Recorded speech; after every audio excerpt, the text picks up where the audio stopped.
Okay. Buenos días and good morning, everybody. Thank you again for being here. This is the second day that we're holding the Extreme Head Summit for the Caribbean region, Puerto Rico and Virgin Islands. I'm Pablo Mendez Lázaro. Welcome to our home. This is a University of Puerto Rico Medical Science campus. Yesterday we had a couple of sessions, mainly in Spanish. Today we will have a probably different audience, so we'll be switching into English. That doesn't mean that if you feel comfortable speaking into Spanish, please do it. I don't want anybody to feel uncomfortable. So if you have something that you would like to ask, that you would like to comment, do it in your language of preference, okay? And we can help you to translate it in between, to switch from Spanish into English, okay? This is a weird sound. No, hay un sonido raro. Pero nada, ok, ya se fue. So yesterday we have an amazing discussion about extreme heat impacts on different sectors of society. We had almost 100 people gathered together here. A beautiful picture that we took in the morning, and I hope that we can do something similar today as well. With heat impact on agriculture, public health, water resources, marine ecosystems, ecological terrestrial ecosystem as well. And during the afternoon, we work in working sessions, trying to do brainstorming, identifying potential solutions and actions that we would like to work together as an island for solutions, right? During those four working sessions, one of them was emphasizing on public health, the other one on urban environments and infrastructure, the other one on visualization tools and new available tools for the WGBT, which is easier to pronounce than the wet bulb globe temperature. So thank you guys for leading that session. And today is going to be emphasizing on schools and learning environments. So we face one of the hottest summer in 2023 in Puerto Rico, and a lot of schools' learning environments were concerned about what they were facing in their environments, in their buildings. So it was a real issue for the teachers, for the kids, for the students, and also for the government, right? Because they had a lot of issues to deal with. So the idea today will be to bring some experts that are coming from the continental US, from Puerto Rico, and from Virgin Islands to share their experiences, their knowledge, and their ideas, and to see if we can start working together also on some actionable items for the summer of 2024 to be better prepared, but not only for the short term, but also if we can do something for the long run, right? There can be some kind of actionable items that can be done in the near term for the summer, but there are going to be some things that are going to take longer to apply. But that doesn't mean that we should start that discussion. We don't need to wait until the summer to start talking about heat. The reason why we're doing this in the middle of the winter, right? So when we were discussing this kind of activity with the National Weather Service at the beginning, we were waiting to finish the hurricane season, which actually ended in November. So then we entered into the Christmas season in Puerto Rico, which is actually nobody's working. So to try to do this kind of activity during the Christmas is going to be a little bit complicated. So we made the decision to do it in February, which is, again, it's winter. We know that, but it's actually winter because we will have enough time to have this discussion and not to wait until the warm season to start talking about heat, right? So if we would like to plan, to prepare, to have actionable things that can be done in advance, it's better to do it now. We have a couple of months to work together. That's part of the idea, right? So again, thank you all for coming, and I hope that you enjoy the rest of the day, and that you can learn, and also that you can share your experiences and your knowledge with the rest of the audience and with us as well. Without further introduction, I would like to invite also Dr. Jorge Gonzalez to moderate the first session that we will listen today. Thank you so much.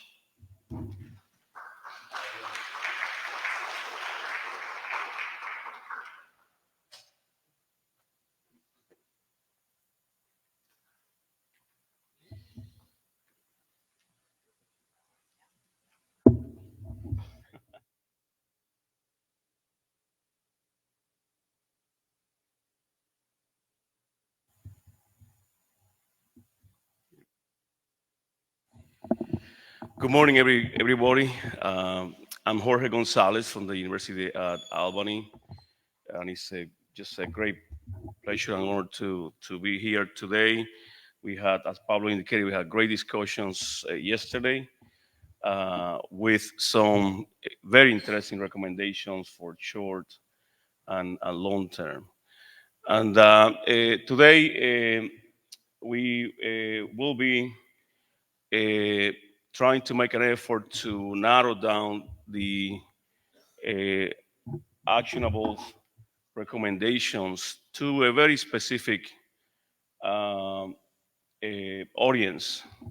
And the audience is those that are exposed to extreme heat on their learning environment. So we have crafted an agenda that goes from the broader picture of extreme heat and human exposure all the way to the places and environments where our students learn, our teachers teach.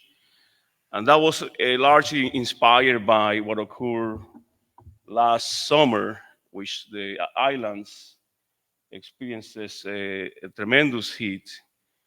And actually, that heat expanded all the way to the continents. And it led for the very first time to closures of schools. Something that we have talked about it, maybe too far in distance, too abstract, but it hit homes. And we embrace Pablo's and his team call for action. And we presented the idea to the National Science Foundation, and they embraced it to get us together. So I appreciate all of you coming in from the islands, and but also from the continent U.S. because this discussion goes beyond the U.S. Caribbean and the Caribbean itself. It goes far beyond. The same occur in some of our large cities, Philadelphia, also these enclosures and all of these. So, and thank you all the colleagues for coming from whether local from the islands, Puerto Rico and USVI, or from continental US, making the time to have this conversation. And we look forward to come on some very strong recommendations in the short and long term. And as Paulo indicated, that can be some of them implemented before the next school year, if possible. All right. What kind of research needs to be done? What kind of infrastructure needs to be done?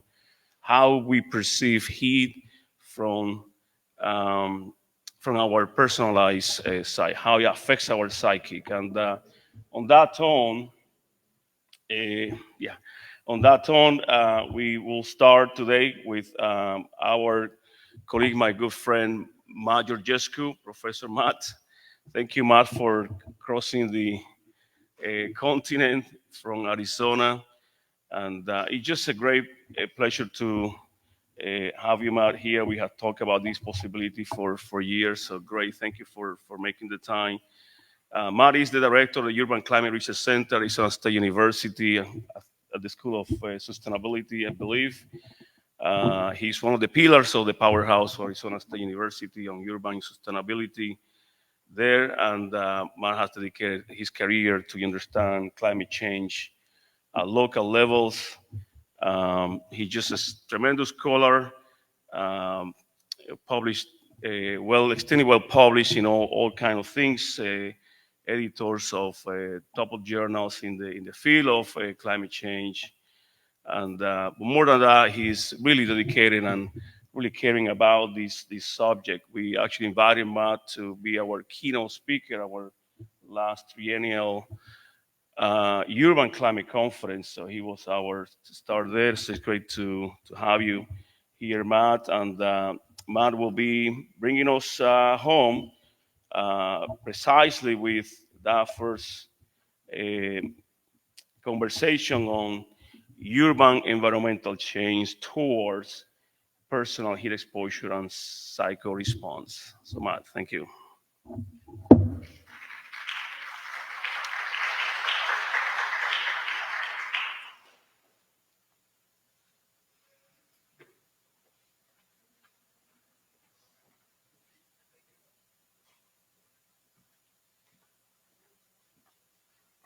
So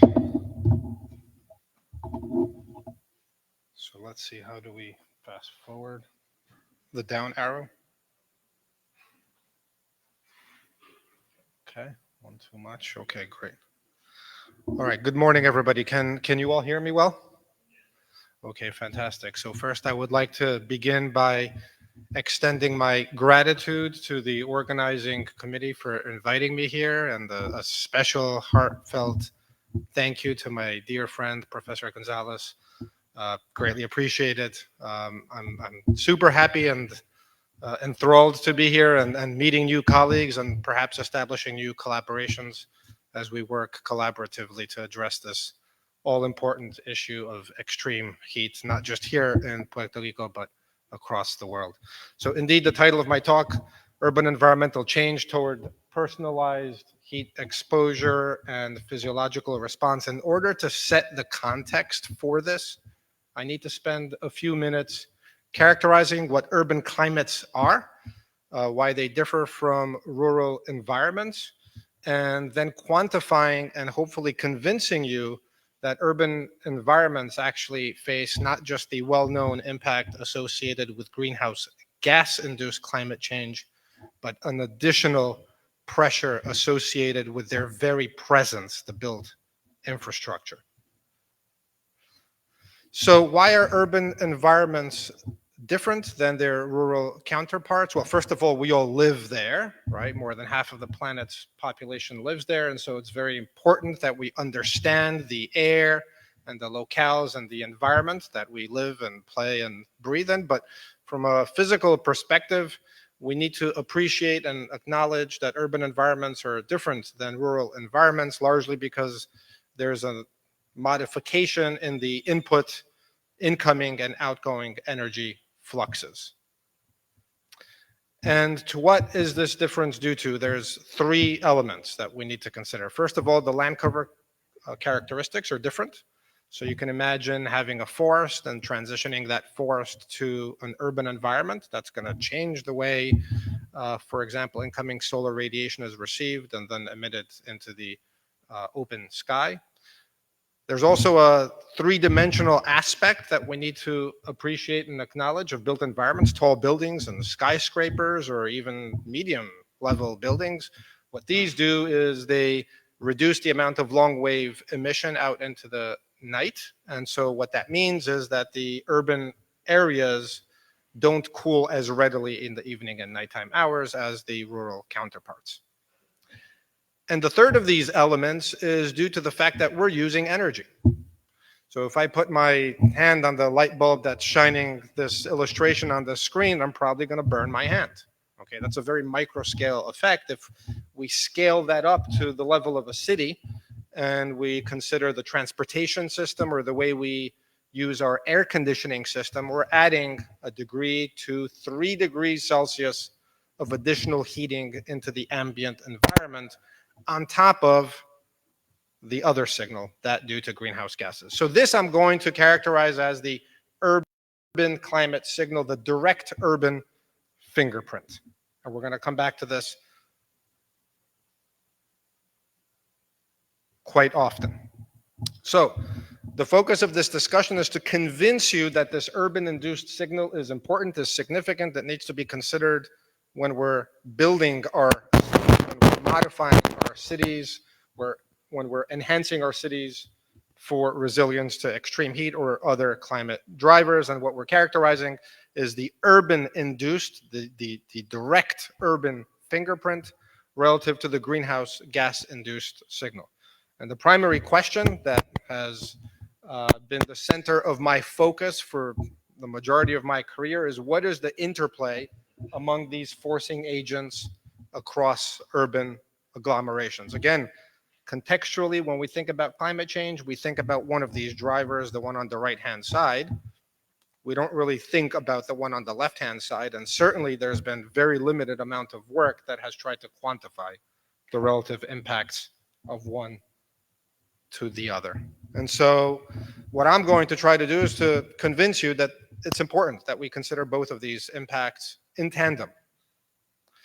And so what I'm showing you here is a direct quantification of the relative impact, the urban signal that I've previously described, relative to the greenhouse gas signal. So on the y-axis, you have this ratio, urban divided by greenhouse gas-induced climate change. So a value of 1, for example, means that the contribution of the urban signal is of a similar order of magnitude as the greenhouse gas-induced signal. We're focusing on temperature only, near surface temperature at 2 meters for the sake of this discussion. On the x-axis, what you see is the diurnal cycle. So from midnight to midnight. On the y-axis, you see this ratio.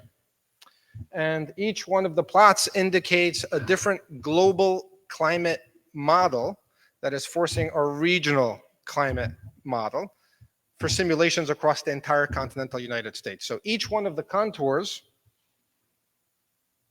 that you see is our urban averages across large geographies, what we refer to as national climate assessment areas for the United States.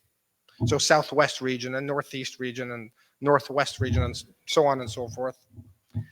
For the end of century for the United States, end of century where we include both urban expansion and greenhouse gas induced climate change, relative to a contemporary baseline. That's the very first decade of the current century, okay? So the question that we ask is, what is this ratio, urban to greenhouse gases, for the end of century relative to a contemporary baseline? And what we see here, a couple of things that we see here, okay? So first of all, during the evening and nighttime hours, the signal, if we focus on the top left is one global climate model, it doesn't matter which one, for a particular greenhouse gas emissions scenario. This is a reduced emission scenario, okay? So similar order of magnitude, reduced urban signal during the daytime, and again, similar order of magnitude in the evening and nighttime hours. Okay, let's look at a more magnified greenhouse gas emissions scenario. Okay, the urban signal is still pretty strong. It's roughly 50% during the evening and nighttime, okay, and it's reduced nearly negligible during the daytime. How about if we take a look at a different global climate model that we use to initialize our regional climate model? How does that change? Does it change? Well, it's a different GCM, global climate model, but again, a maximum emission scenario, RCP 8.5. This is using the old IPCC jargon. And again, 1-to-1 during the evening, nighttime hours, some regions greater and essentially negligible during the daytime hours. So clearly there's an important urban signal that needs to be taken into account here. And the key message that we want to take away is that the urban-induced impact does vary across the diurnal cycle. It's magnified during the evening and nighttime hours. It's also important to address this uncertainty associated with not just greenhouse gas emission scenarios, but also due to the driver of your regional climate models. These regional climate models are finite. They don't span the entire globe. And so at the boundaries, at the edges of whatever geography you're focused on, you have to input information. And that information for our future scenarios incorporates climate consistent with enhanced concentration of greenhouse gases. These come from a suite of different global climate models, and we've selected 2 of them in this particular case.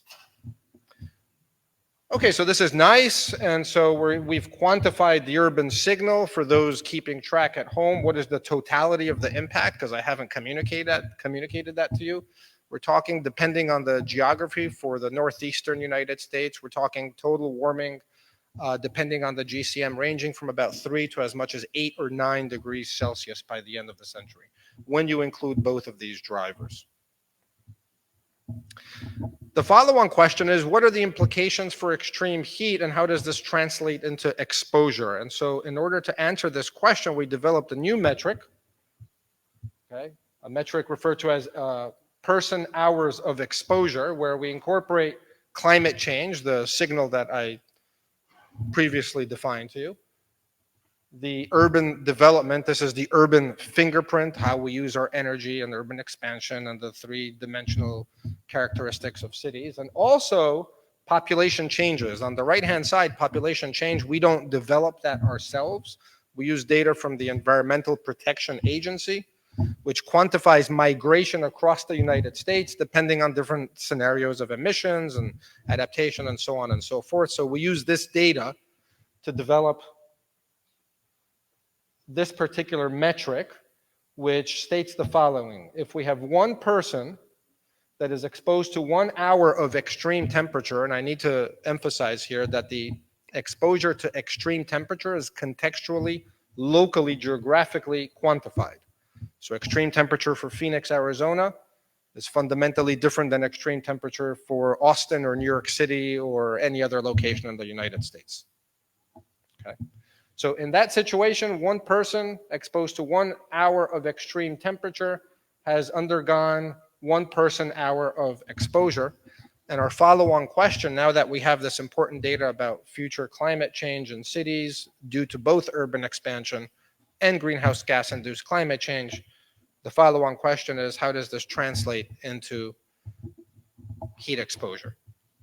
And so what I'm showing you here is population-weighted projections of heat exposure by the end of the century, drilling down to about 50 of the largest cities / metropolitan areas, however you define them, across the United States. And if you look at the very top line on the image, okay, the one that says CONUS, that's an average for the continental United States, just cities, and in fact, it's just these cities here. And what our simulations indicate is that by the end of the century, we project an increase of more than 30 times greater in population-weighted heat exposure, averaged across all urban agglomerations, or the largest urban agglomerations across the United States. Of course, you're likely looking across the different cities here, which are color-coded by geographical locations, and seeing where does my favorite city fall into this. And the first thing that you'll notice is there's significant variability from city to city. Right? Remember the 3 metrics, that 3 variables that are part and parcel of this equation. It's, yes, the urban signature, the greenhouse gas induced signature, but if there's no people there, then our value equates to 0. The important point to emphasize is that additional people increases the exposure to heat, right? It's a population weighted value. So our next question was, okay, well, what can we do about this? Right? And there's been quite a bit of discussion about adaptation and mitigation yesterday. And I want to just take a moment to qualify what adaptation and mitigation means, especially in our context, but I believe more broadly in the climate context as well. When we're talking about mitigation, we're explicitly referring to a decrease in concentration of atmospheric greenhouse gases. Now, how we do that is an entire field unto itself. Do we simply reduce emissions? Do we take carbon from the atmosphere? There's a myriad ways, each more complex than the other, okay? So then the question is, how do we do that in our numerical modeling approach where we're using a regional climate model? It's actually very simple. We run one set of simulations with a maximum greenhouse gas emission scenario, RCP 8.5, with our suite of global climate models providing initial and boundary conditions. And then we run a second set of simulations forced at the lateral boundaries with RCP 4.5, so a reduced emission scenario, and then we simply take the difference. That's the equivalent of mitigation of climate change, reducing concentration from RCP 8.5 concentration to 4.5 concentration. For adaptation, it's really everything that you can imagine, right? We've talked about green infrastructure yesterday in some of our breakout groups. During the discussion yesterday morning, we alluded to incorporation of reflective materials. We included that here, green roofs, reflective roofs, everything on every single city. We wanted to get a feel for what the maximum impacts associated with these 2 options to improve resilience, in this case, resilience to extreme heat, actually means. So what we're doing is we're actually comparing avoided person hours, the metric I previously defined, due to adaptation on the x-axis versus mitigation on the y-axis for the suite of simulations that I mentioned. And again, it's probably you're wanting to take a look at each one of your different favorite cities and see where it falls in line. I really want to sort of highlight or direct your attention to a couple of instances where the answer is not so obvious, where you don't have one of these cities falling on the y equals x line. Denver is one of these locations. For example, if you look at Denver, okay, for the GFDL driver of our regional climate model simulations, the Denver dot falls way to the left of the essentially y equals x dot. What that means is that Denver shows a greater reduction in person hours from mitigation than adaptation. Okay, that's important.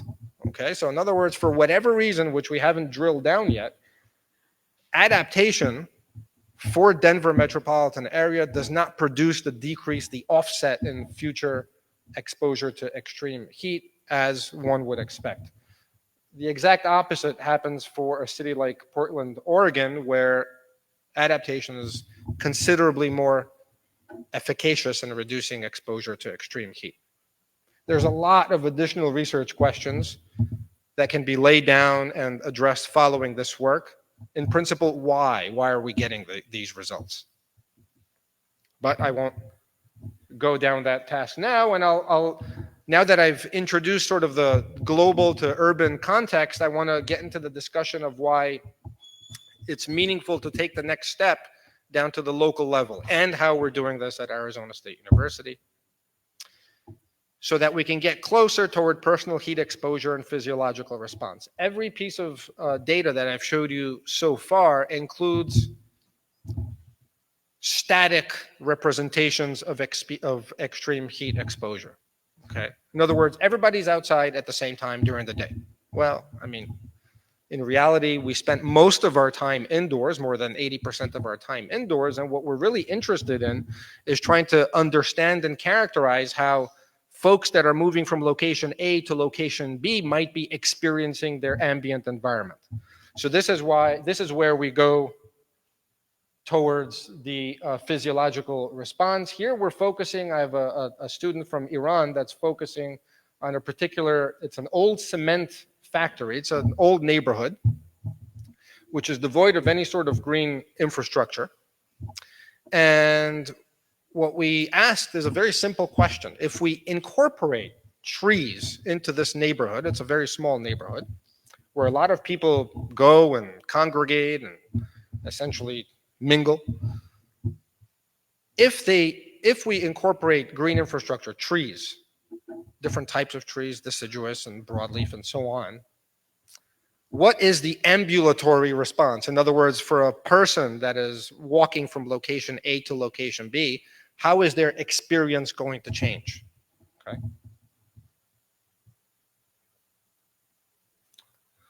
Oh, and that top image there should not, I don't know how that got there. This is probably an old copy, unfortunately, and it's blocking the base case simulation. But in any case, I apologize for that. So what I'm showing you here are different representations, simulated representations of the ambulatory response. The top left that you can't see, unfortunately, is the base case.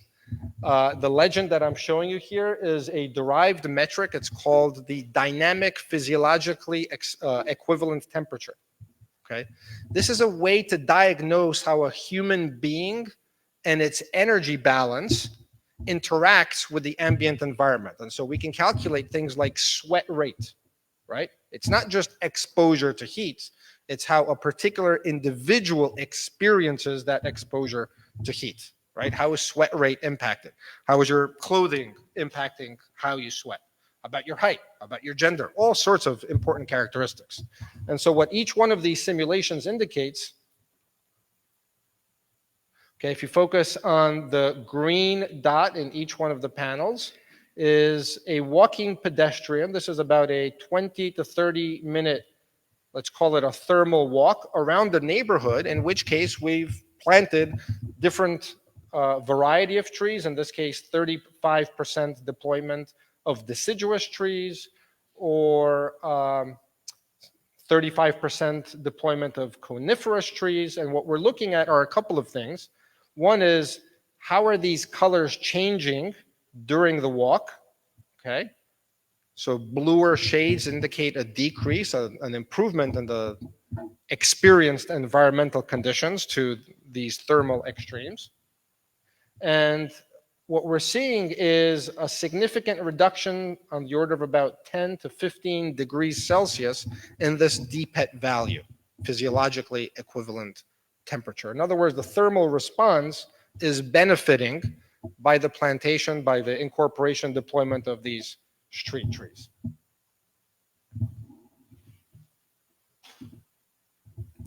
So as Dr. Gonzalez mentioned previously, I'm from Arizona State University, and it's really hot at Arizona State, in Arizona broadly. Last year, if you were reading the news, in the month of July, we experienced 31 consecutive days of a maximum in excess of 110 degrees Fahrenheit. Exceeding 110 degrees Fahrenheit is not a big deal for Phoenix, Arizona, but doing so for 31 consecutive days was a record unlike anything that we could have imagined, right?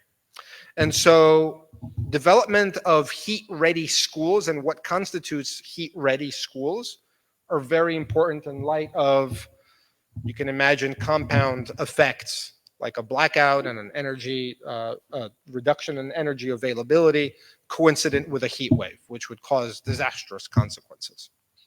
So some of my colleagues at ASU, so David Handula and Jennifer Vanas and others, have worked on developing specific guidelines that take some of this global to urban scale all the way down to the individualized experience of a particular human being, to develop guidelines to inform the discussion on what constitutes heat ready.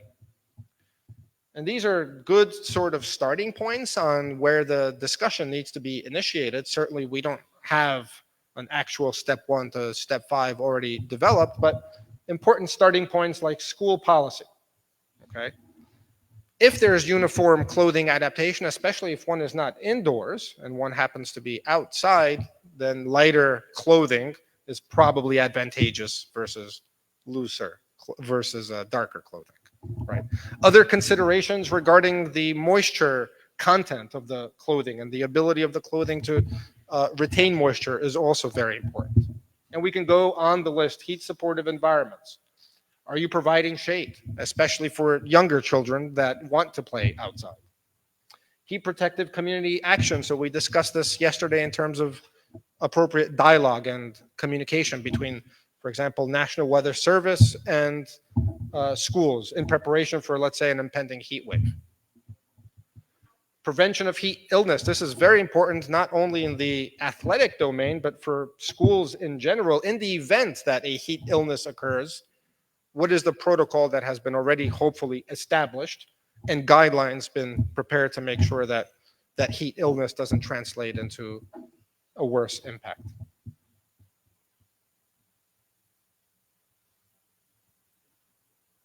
And what we've been talking about so far is really focused on extreme temperatures. But in reality, we have to, I'm not done yet.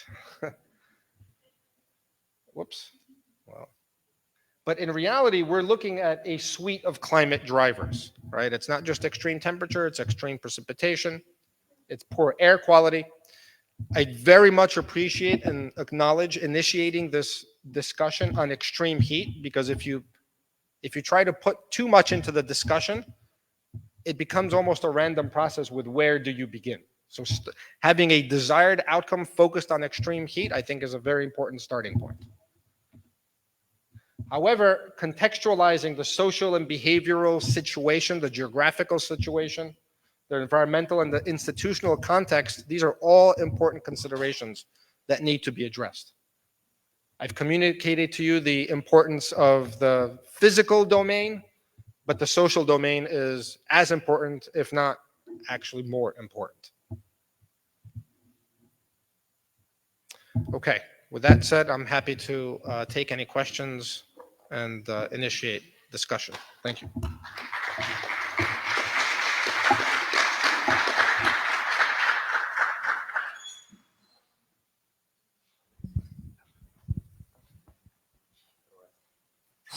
Thank you, Matt, very much. Thank you. I appreciate that. We have We will make time for questions in English or in Spanish.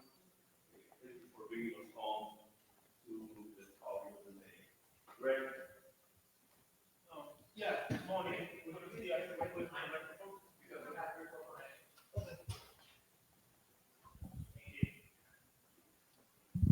Good morning. Thanks for the presentation. I have one question is about the size of the cities. What you talked about were large metropolitan cities, and that can maybe be also compared to San Juan, but smaller islands in the rest of the Caribbean, the cities are much, much smaller, maybe just a few blocks. So I'm sort of wondering if you have any insights into how some of your results would compare or fare for much smaller cities for the smaller islands of the Caribbean, like the Virgin Islands. Thank you for that question. One of the beauty of the sort of tools that I use and that others in this room use as well is that these tools can be used anywhere in the world, right? And so it's important to communicate that while this work may not exist for the island, it's easily translatable. It can be done. Now, in terms of your broader question, how translatable are the results that I presented previously to the island here? They're directly translatable. The urban-induced signal, I would hypothesize, the work has yet to be done, is of similar order of magnitude to the greenhouse gas signal during the evening and nighttime hours, and probably negligible during the daytime hours. I don't think that would change. We looked at a wide range of cities. They're not all big cities in the United States. Some of them are smaller, and the result is consistent across the board. But it would be great to be able to repeat that work, to replicate that work for the island as well.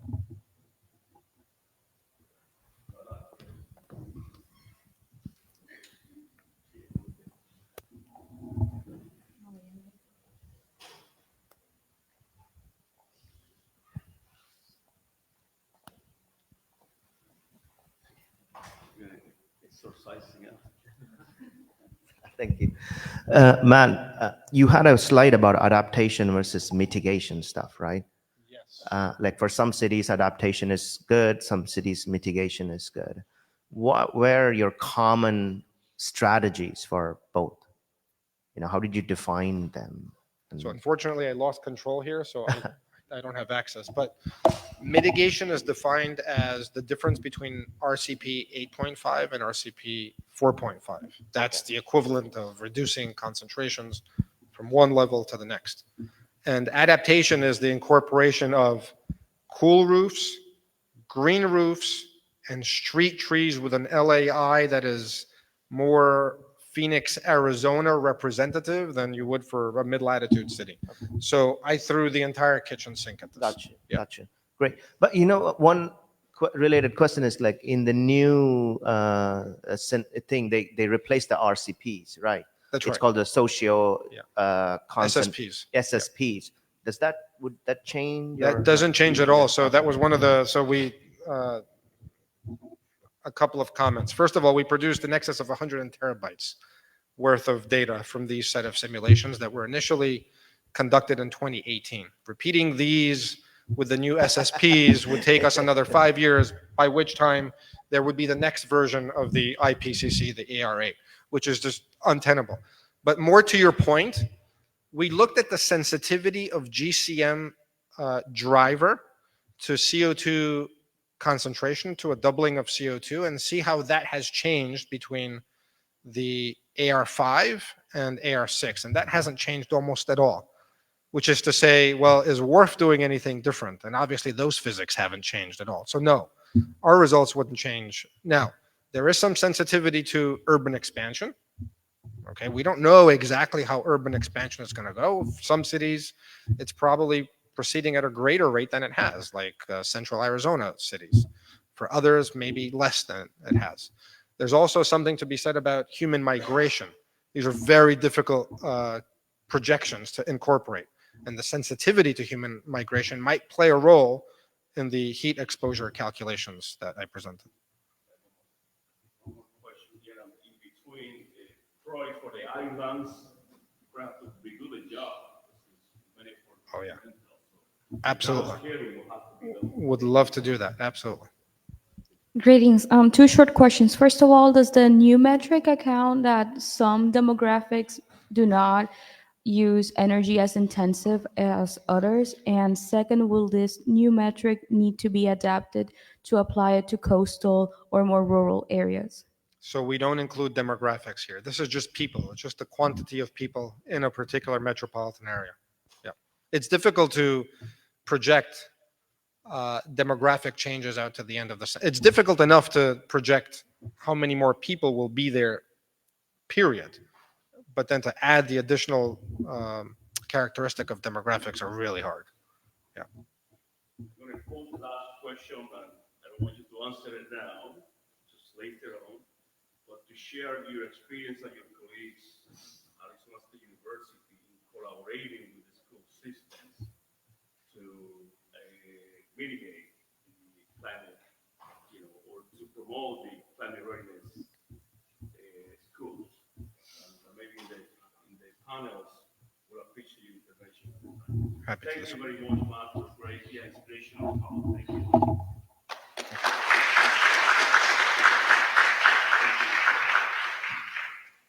With that, we move to our first panel by our colleague, Professor Alexandra. Here, or go to the podium. Good morning. Good morning, everyone. Is this on? Good morning, everyone. Is it on? I'll try this one. Is this one on? Okay, great. Good morning, everyone. I'm Alexandra Rempel from the University of Oregon, and I'm delighted to introduce the first roundtable. The title of this roundtable is Extreme Heat, Air Quality, Human Wellbeing, and Risk and Communication. And our panelists today will be Dr. Pablo Mendez-Lazaro, Principal Investigator of the Caribbean Climate Adaptation Network and leader of the Caribbean chapter of the 5th National Climate Assessment Report. Second, Dr. Masood Gandhari in the Faculty of Civil and Urban Engineering at the NYU Tandon School of Engineering. Is he here? Let's see here. Ada Monzon, a meteorologist and the president of the board of directors of the EcoExploratorio Science Museum of Puerto Rico. Dr. Yimin Zhu, a professor at Louisiana State University. And then Dr. Pratap Ramamurthy, associate professor, Department of Mechanical Engineering and Earth System Science and Environmental Engineering in the City College of New York. Okay, so we'll begin with Dr. Pablo Mendez-Lazaro.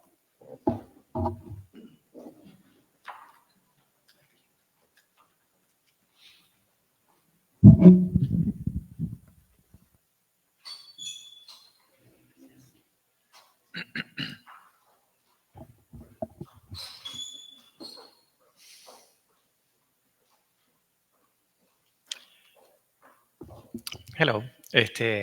I'm Pablo Mendez-Lazaro. I'm just waiting for the presentation. That's it. And Ada, thank you for coming. Good morning, Ada. Okay, so very briefly, I will try to summarize a couple of things that I already discussed yesterday, but in the context of learning environments and schools. So mainly emphasizing on the qualitative approaches that we're doing with the survey that are providing rich information on understanding the comfort and how uncomfortable employees and students are feeling in their schools, right? One thing is that we can measure temperature, we can measure humidity, we can measure wind speed, we can have a lot of different variables, but also it's important to understand their perceptions, their risk, and their own vulnerabilities. And one way to do that is by just talking to them, right? Asking them how they feel. So as Jorge mentioned in the this morning, so this idea took place when we started facing and hearing a lot of concern from different schools about how the public school were under with strikes and crisis with the heat wave that we were experiencing during the summer of 2023. We met with the Puerto Rico Department of Education. We met with the Puerto Rico president as a teacher federation, and we met in person with different teachers. And so we decided to start working with the school, as Jorge mentioned. as I mentioned yesterday, this is not only Pablo Mendez working on these kind of issues.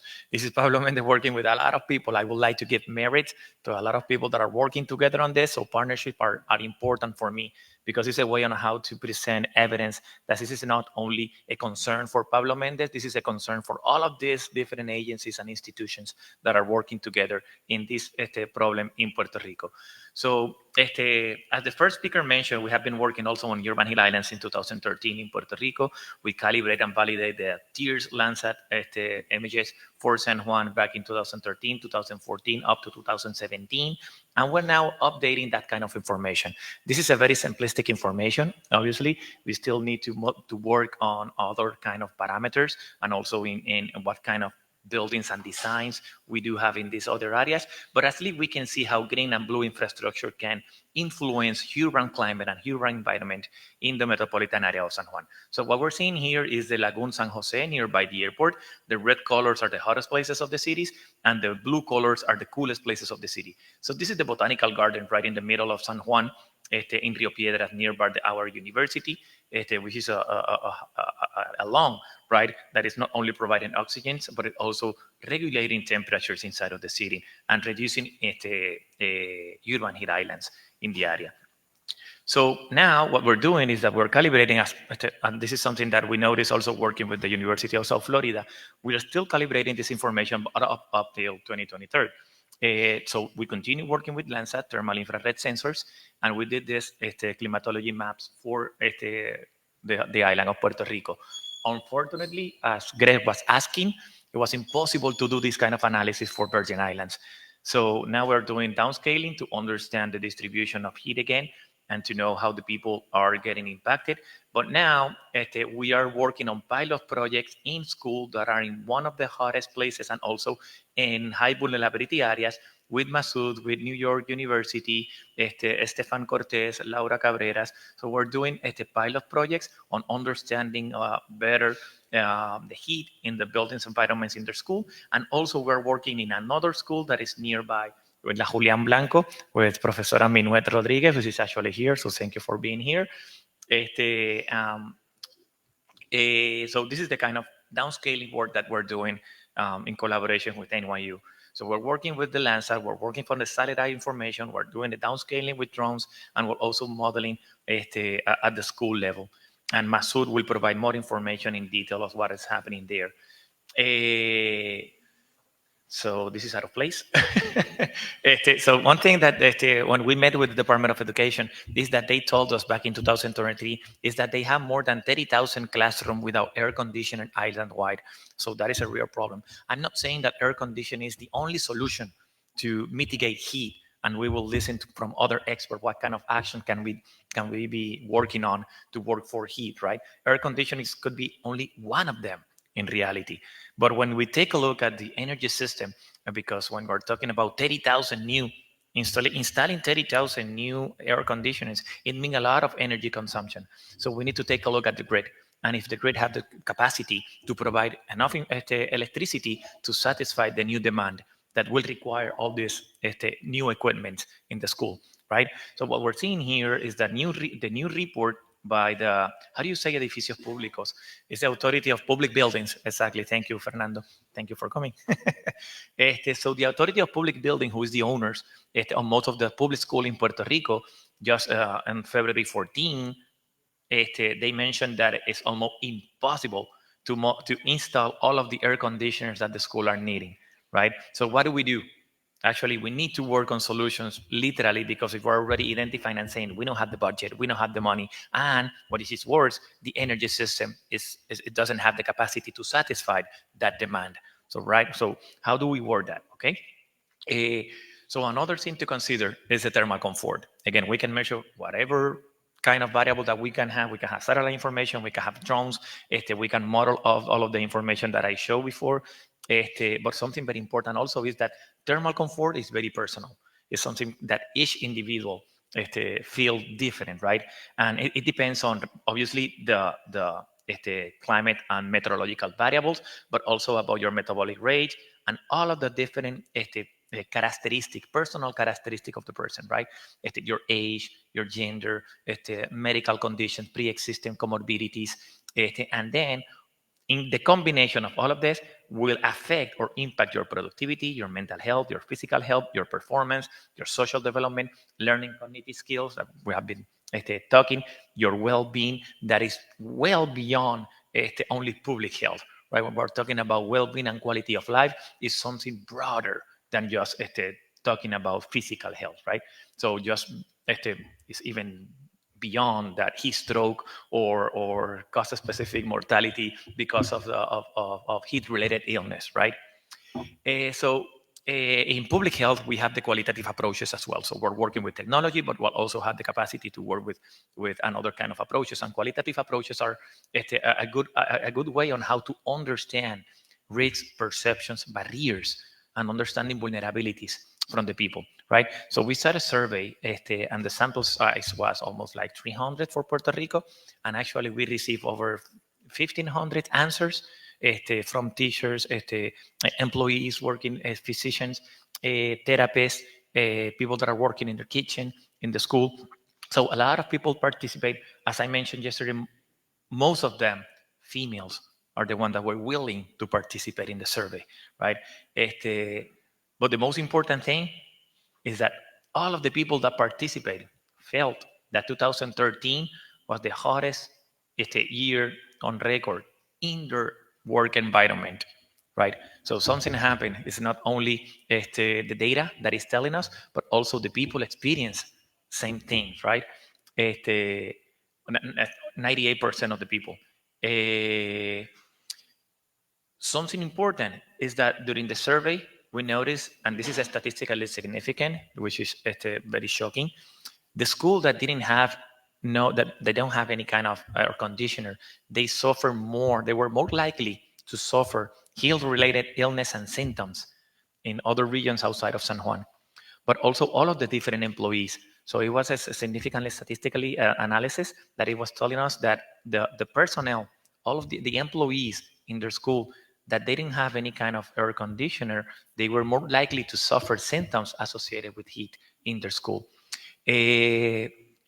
Very important, that's something that was mentioned by Lenulisi yesterday, the disparity between the municipalities, is that also schools outside of San Juan, they tend to have less access to air conditioner, so they are less prepared to respond immediately to this kind of heat episodes than they are the school in San Juan. So apparently the school in San Juan, they have more capacity to respond because they have at least some kind of equipment like air conditioners when you have this kind of event than the other regions that we have here. So that was very shocking. It means that, and as Lenulisi showed yesterday, that that we are not using the same amount of budget equally distributed island-wide. So almost, how was it? 80% of the budget is only used in 5 municipalities in the metropolitan area. So we're seeing that apparently also in the distribution with the schools, right? So all of the schools are facing the same thing, not necessarily in the central part of the island, but the kind of response that they're using in different part of the, in different regions is not the same thing. They don't have the same capacity to respond to heat. Most of the schools were, and these are the quotes that I mentioned yesterday, they are in Spanish for the benefit of the people here. So most of the people that were obviously complaining about heat is not only because they were, their thermal comfort was telling them that it was warm enough, but also because they have coexisting health conditions. They have comorbidities. Some of them are cancer patients, some of them have diabetes, some of them have cardiovascular diseases, some of them are elderly, right? So there is a very diverse public working in our school. Not only kids, not only teachers, but also we have people working at the kitchen. We have physicians, we have therapists working with special kids. Almost 70% of the school that complains about heat in Puerto Rico, they're also attending special education. So kids with autism that are thermosensitive also to the variation in temperatures. And with that, I will finish my presentation. Thank you.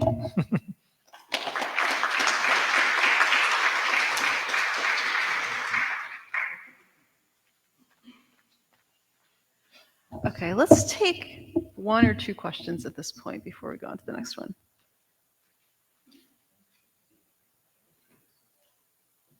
Do Do we have any questions? You can just raise your hand. Okay, if there are no further questions, then let's go on to Dr. Masood Gandhari.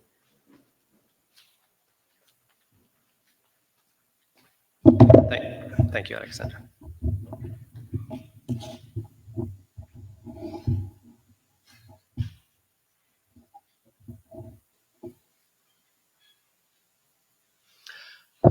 Good morning. Thank you for the introduction. I'm glad both Matt and Pablo made my job easy to show you what I've put together for you. But first, I do want to thank a few people who've put this event together. Of course, there's too many of them, but the immediate organizers who really put the program together so skillfully, Pablo, Manuel, and Laura, really appreciate the great work. With that, I should then give you 10 slides worth of results of the work in Puerto Rico on the school question, particularly simulations and measurements that relate to heat. This work, as is shown in the title, is in collaboration with my colleague Pablo Mendez. And the students involved are 3 PhD students from New York University and 1 student from UPR campus, Laura Cabrera, who is, I think, here, perhaps, who's a PhD student working on environmental health. 3 of the students from the Urban Systems program, PhD program at NYU. 1, Matthias Fiske, who's sort of geoinformatics and building informatics. Vivaldi Rinaldi, who's a geographer with a background in AI. And Stefan Cortez, who I believe is here, who's a systems engineering with specialization in human factors engineering, who's working on the biometrics and sort of neurological and physiological measurements. So appreciate their work, and basically this is what I'll be showing you here. As you all know, there's been quite a bit of work with lots more to be done on prediction of global scale changes in the climate and weather. And there's been quite a bit done on experience of physiology of exposure to heat. What I hear, including my colleague from CDC, that hyperlocal assessment of exposure seems to be a white space, an area for some innovation. There are numerous people working in this area. I happen just to be one of the few in this particular presentation. I'm showing you results of the work for Escuela Secundaria de la Universidad, which is not very far from here. And more schools will be added to this, including the Escuela Julian Blanca, who we have representatives here from. So just to kind of give you a sense of the framework, I will not be showing you all of this. I will only be showing you the work on the digital twin and on the measurements very briefly, 10 slides worth of presentations. But the idea is that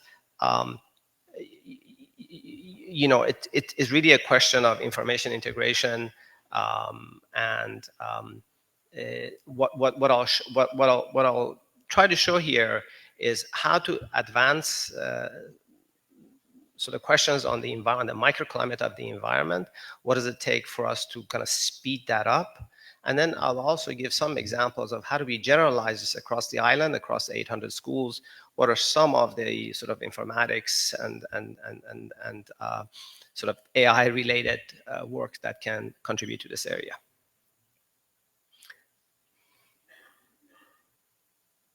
So I mentioned I'm going to show you information about the digital twin and about the measurements. So here's the first example, first case of digital twins that I referred to. This is the school, the Escuela Secundaria that I mentioned just a few minutes ago. The digital twin which includes, of course, the geometry, the complete geometry. By the way, we've developed in geometry for the entire island, so every single of the 800 schools is available. The digital sort of the surface model of the school is available for doing such analyses, not including the archetypes, of course, the construction material, which is fairly uniform across the island. But in addition to the geometry, there's a number of characteristics of the buildings that have been incorporated, meaning solar absorptivity, thermal emissivity, thermal conductivity. This particular model has been done because the Escuela Secundaria is a very, sort of advanced, relatively wealthy school. This particular model has been done not for the interior of the rooms. All the rooms have aircon in the schools. For now, it is only for the outside. But it is easy to open the door and close the aircon and run the simulation and do the validation, which is going to be done next. So in addition to all of that, the grass and the roads have been modeled, the trees have been modeled, leaf area density used for the trees are typical of the trees found in that area.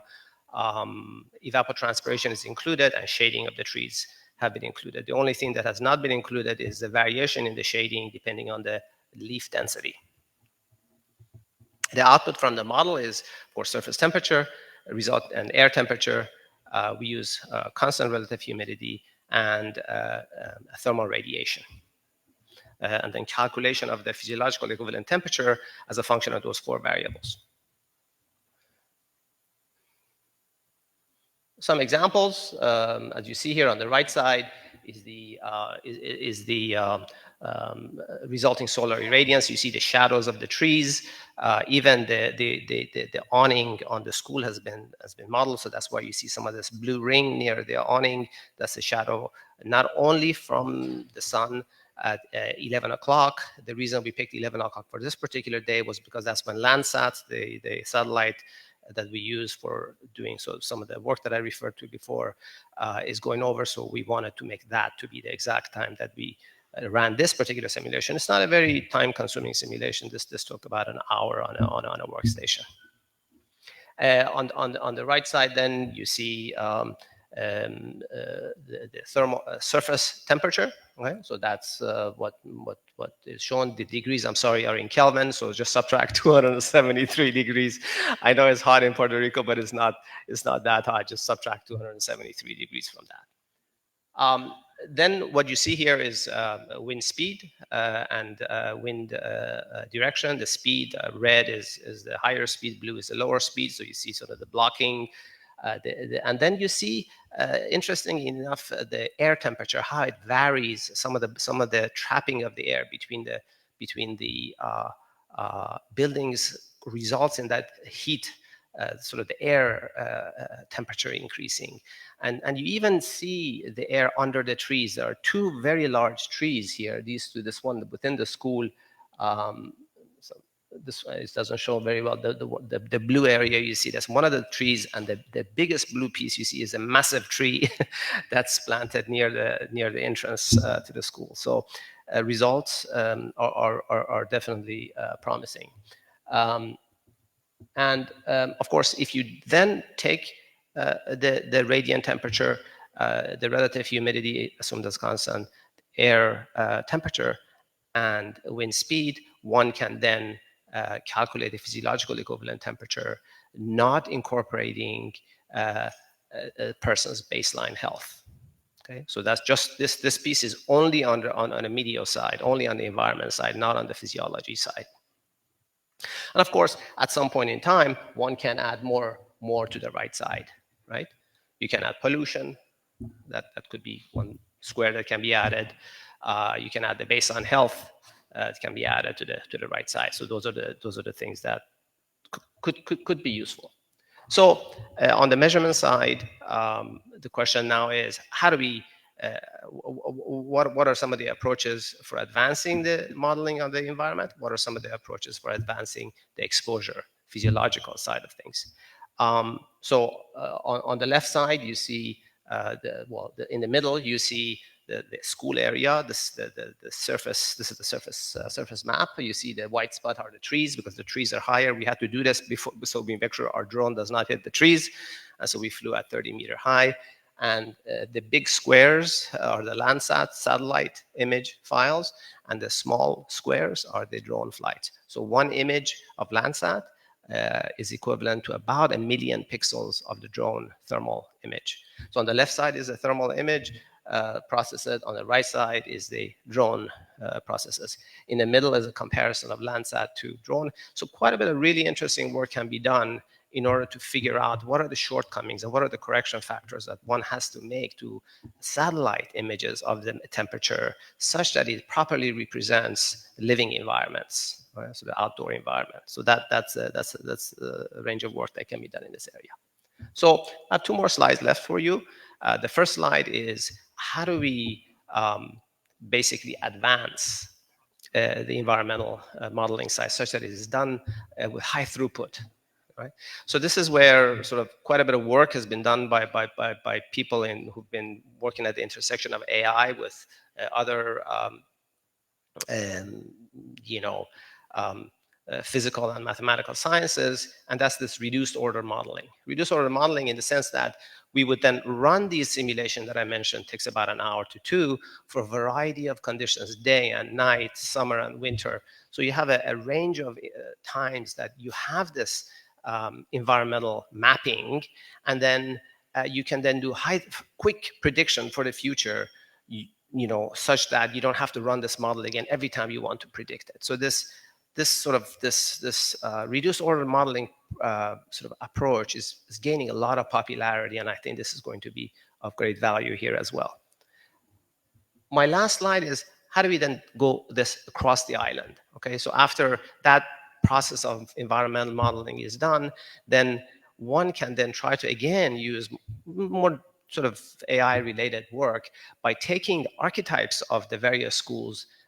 Believe it or not, there's not that much variation within the schools. Most buildings here are made, from reinforced concrete. That's because of the high wind in the island. Okay, so adding that and adding frequent satellite imaging corrected for some of the nuances that you get, and indoor and outdoor measurements, and all of this work is done for not active cooled environments. This is for environments that are either on the outside, natural environment, or inside, passive cooling, passive ventilation, and so on and so forth.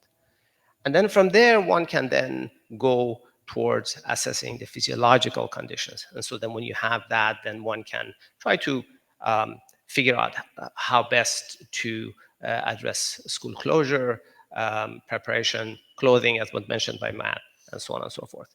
And then finally, the question is then, what do we do with the simulation? Simulation is where intervention design comes in.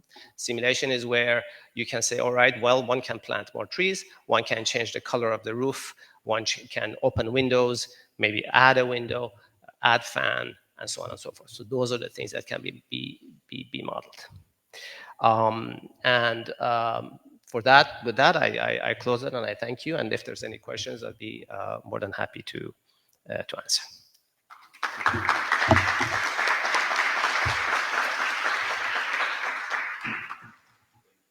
You're welcome.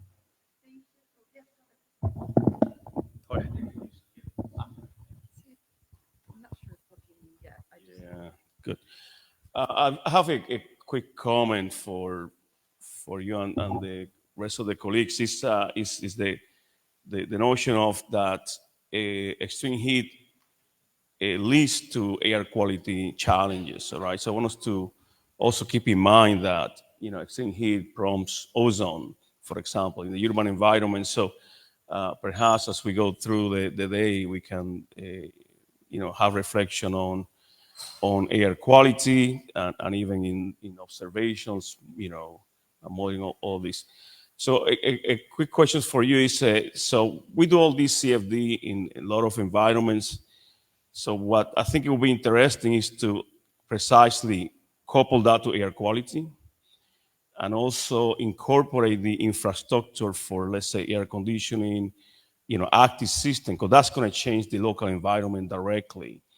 And So there are some tools about that, but I haven't seen a downscale at that resolution, thermofluids coupled to air quality. So if we do make the air quality a challenge, then this will be an interesting case to explore furthermore. And even in the test bed that we're planning to do in St. Thomas, I want us to do air quality too. So we're thinking that it's a couple problem between heat and air quality. We don't know where we are getting sick because air quality or heat or both. So that will be also interesting to explore. Yeah, thank you. Yes, definitely. I mean, including species transport in the model definitely makes adds an additional layer of value to the simulation. Incidentally, one thing I did omit mentioning is that all the simulation that was done was using the National Weather Service as the input, as the boundary conditions. However, as many of you are aware, in the island, we need to do more work. We need to actually do localized weather prediction and weather modeling. And as a matter of fact, this is an area where Professor Gonzalez will be working in this in the project from a science point of view. As a matter of fact, Jorge is the person why I've been working in PR for the past 4 years, and I've learned a great deal. And it actually started from Hurricane Maria, where we started looking at the sort of resilience of the power systems. So with that, if there's no more questions. Right, thank you so much. You're welcome.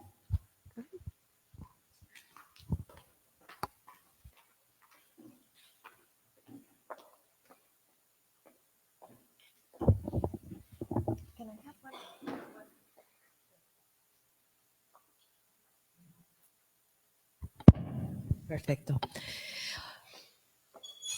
And this is it. Okay. So my topic is a little bit different in regards that I'll be talking more about the risk communication, especially in the topic of heat. And we are living challenging times. You know, the way that we communicate, either through television, radio. I'm sure you as scientists have been offering interviews or writing, very active on social media. We have to learn to communicate with honesty and compassion, and also citing only credible sources. And when communicating science, there are two things that are very important: sharing the right information and use language that everybody can understand. Heat risk communication is very complex because we depend on the math. We depend on science to communicate what is happening. I think one of the most important or one of the most difficult things to communicate is climate change, especially when you have to explain what a 1.5 degree world or 2 degree world means to anyone, to a student, to a teacher, or anyone. Talking about parts per millions, about global carbon dioxide, about anomalies in temperature in terms of the sea surface temperature, and even heat index, and now the wet bulb globe temperature, which not translates well in Spanish. So these are very different messages that we have to deal with, and us in the media that we have to translate the science to the general public, believe me, is continuously difficult to, especially in 1.5 or 2 minutes, to try to do science in a newscast.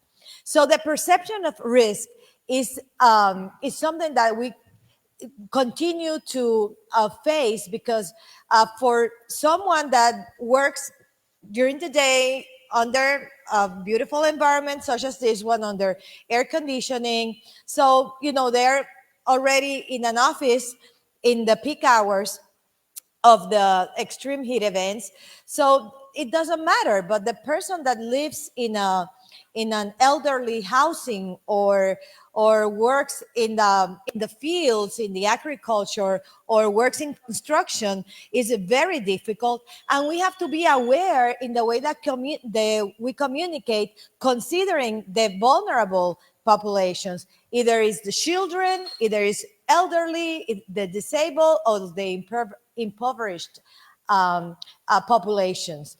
And this also applies with the weather and hurricanes, with earthquakes and tsunami, other aspects of climate change, such as sea level rise. We have to understand that social media has become the number one source of information, even more important than television and radio. This is something that is here and it has stayed and it will continue to perform well. So we have to adapt to the social media outlets that are available to us to convey our messages. And it is actually a great tool for providing information and help before, during, and after a disaster. And also it's a vital source of information for victims and their families. And considering the amount of people that have left Puerto Rico in the last 10 years, this is a way that people, Puerto Ricans that are in the United States, connect with our island and with our situation and with our challenges. And each of you need to understand what your goals will be as a social media consumer and also producer of content. Because all of us, in a way, you might say, oh, no, I don't use social media. I don't believe in social media. Well, think about it, you know, in a way that, yeah, it produces a lot of haters and a lot of misinformation, but that's why we are here, because we believe that knowledge changes the world, and we believe in education, and we're here to serve. So any way that you think that you can make a difference, try social media and do it. Offer information about your profession and your passion. Share urgent and immediate information with guidance. Cultivate partnerships with other social media outlets such as USGS, NWS, the NOAA, FEMA, municipal, state, federal, nonprofit, community leaders, and share also your interest. But make sure that you have a consistent message. Try not to be controversial. Provide information in all the platforms. The information must be relevant, and remember, be consistent and provide an experience. I hope that people, when they think of science, they think of you. You are the trusted source of information. It's something that we learn in journalism, and the stories are not about you. It's about what your message, what you're trying to convey. And it's very important that you earn trust, right? Because if social media have become a principal media to keep communities informed, well, help them through this hardship together. And you can do that because you care and you're persistent.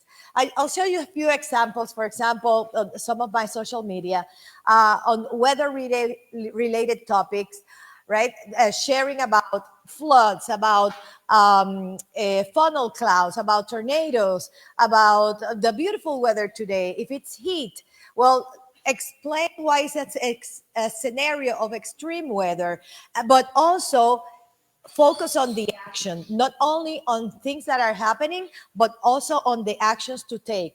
If you're talking about climate change, about the IPCC, explain what that is. Tell about the different sources of information, about publications such as the one that the EcoExploratorio produces.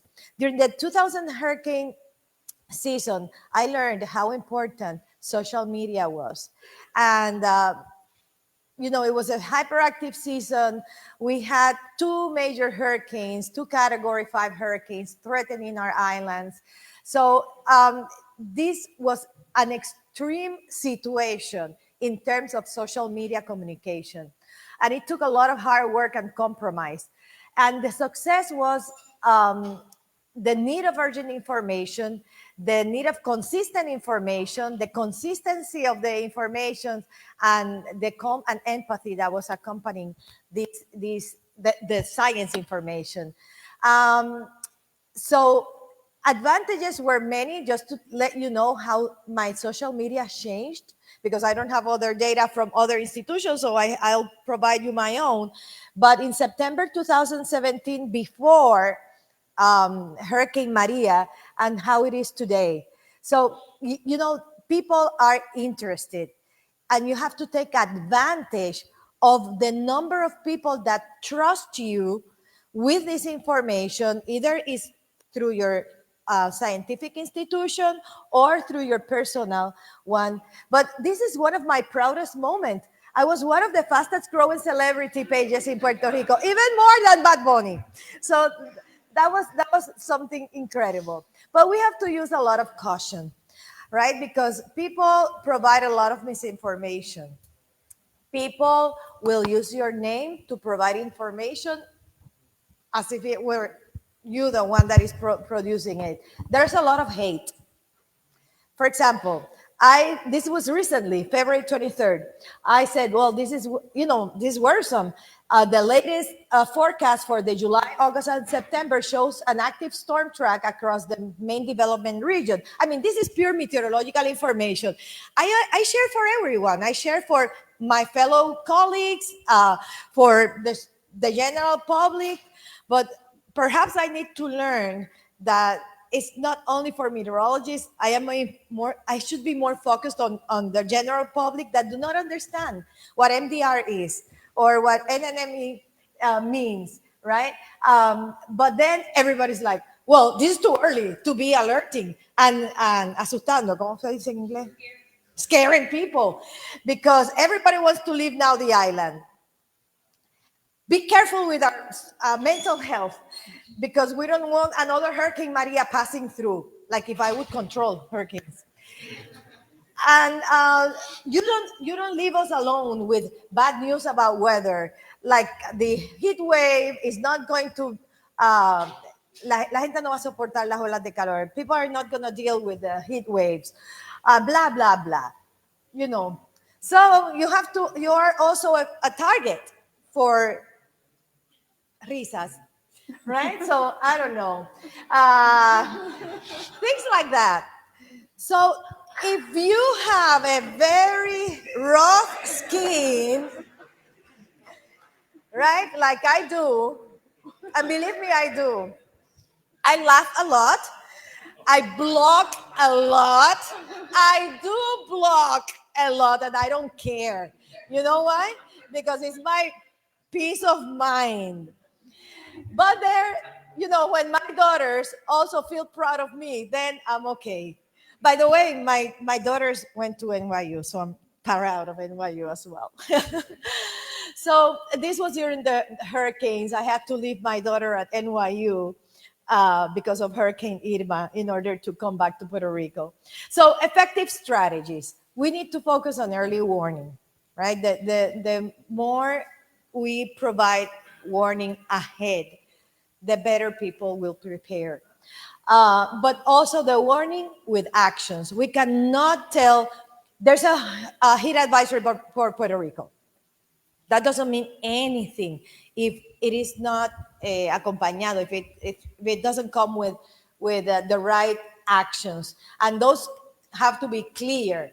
Try to clear misconceptions, misinformation, and use your multi-channel approach in terms of you use your social media, you contact the people in your press departments if it's an organization, and overall understand needs. If you don't go to communities, if you don't do that kind of study to understand the needs of the teachers who are day by day working with the problem, believe me, you're never going to provide a good message for anyone because you don't understand what the needs are. So it is extremely important approach to continue to understand the needs. I love the fact that we can do this study with respect to drones and schools, because that is a perfect example to bring to other schools. And people will feel identified with the problem. And actually, if I go and take a camera to that place, you empower them with their voice. And people want to be heard. They want to be heard. So do what you love. You will continue to inspire others. I believe in all of you and each of you because you do what you love. You're passionate about what you feel is important. Continue to do that because you are changing many people, even if you're not aware of. But more importantly, take a break. Take care of yourself. I love the word that Pablo used, thermal comfort. Enjoy the thermal comfort of Puerto Rico. Enjoy it. We have a beautiful island. We have beautiful resources. We have to enjoy them. Because if you don't take care of yourself mentally, emotionally, and spiritually, believe me, none of this is possible. So thank you very much.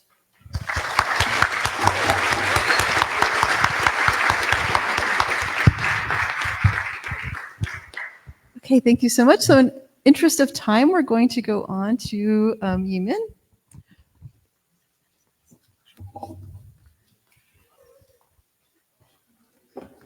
How to use it?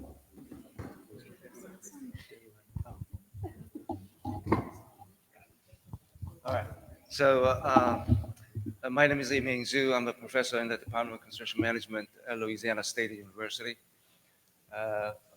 At Louisiana State University, my research mainly focused on indoor thermal conditions, using a climate chamber to study how human would respond to different type of temperature conditions and so forth. And I also did research in construction education learning.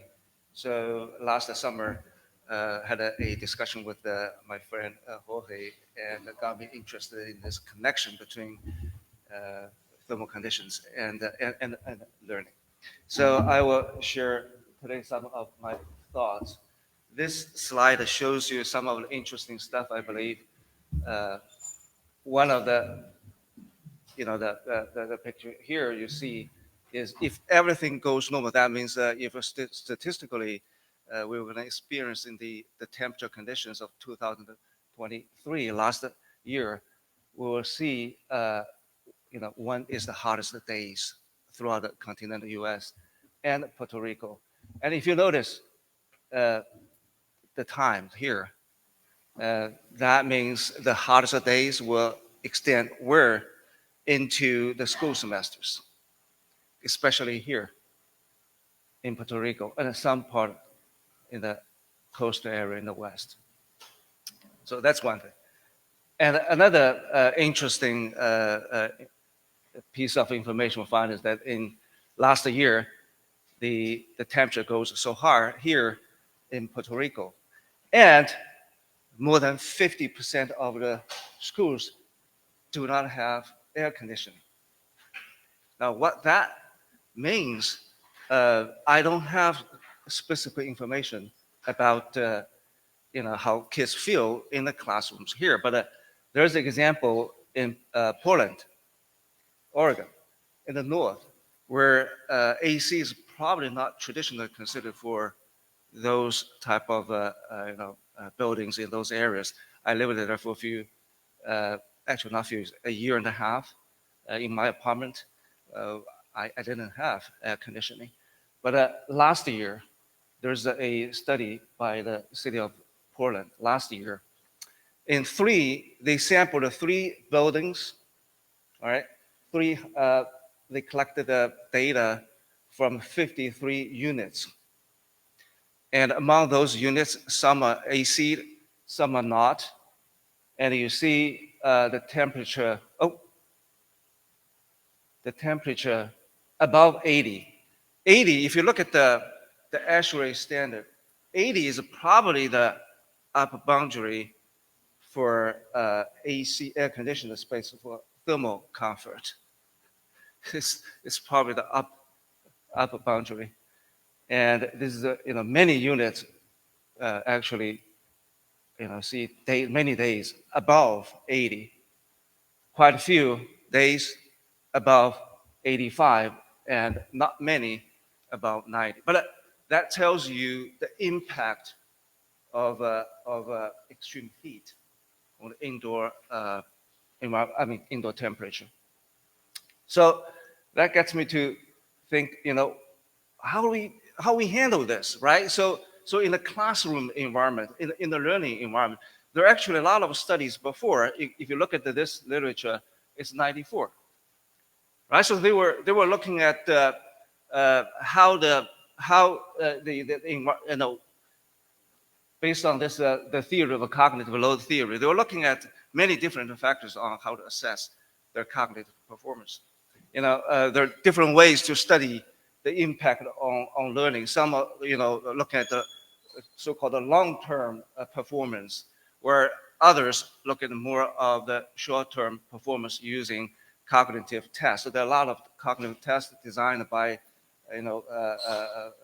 scientists and the researchers in the psychology department that you can use. But one thing that I'm interested in is how do you look at the interactions between task, kids doing, where there's a open-ended question or work problems versus the characteristics of the kid.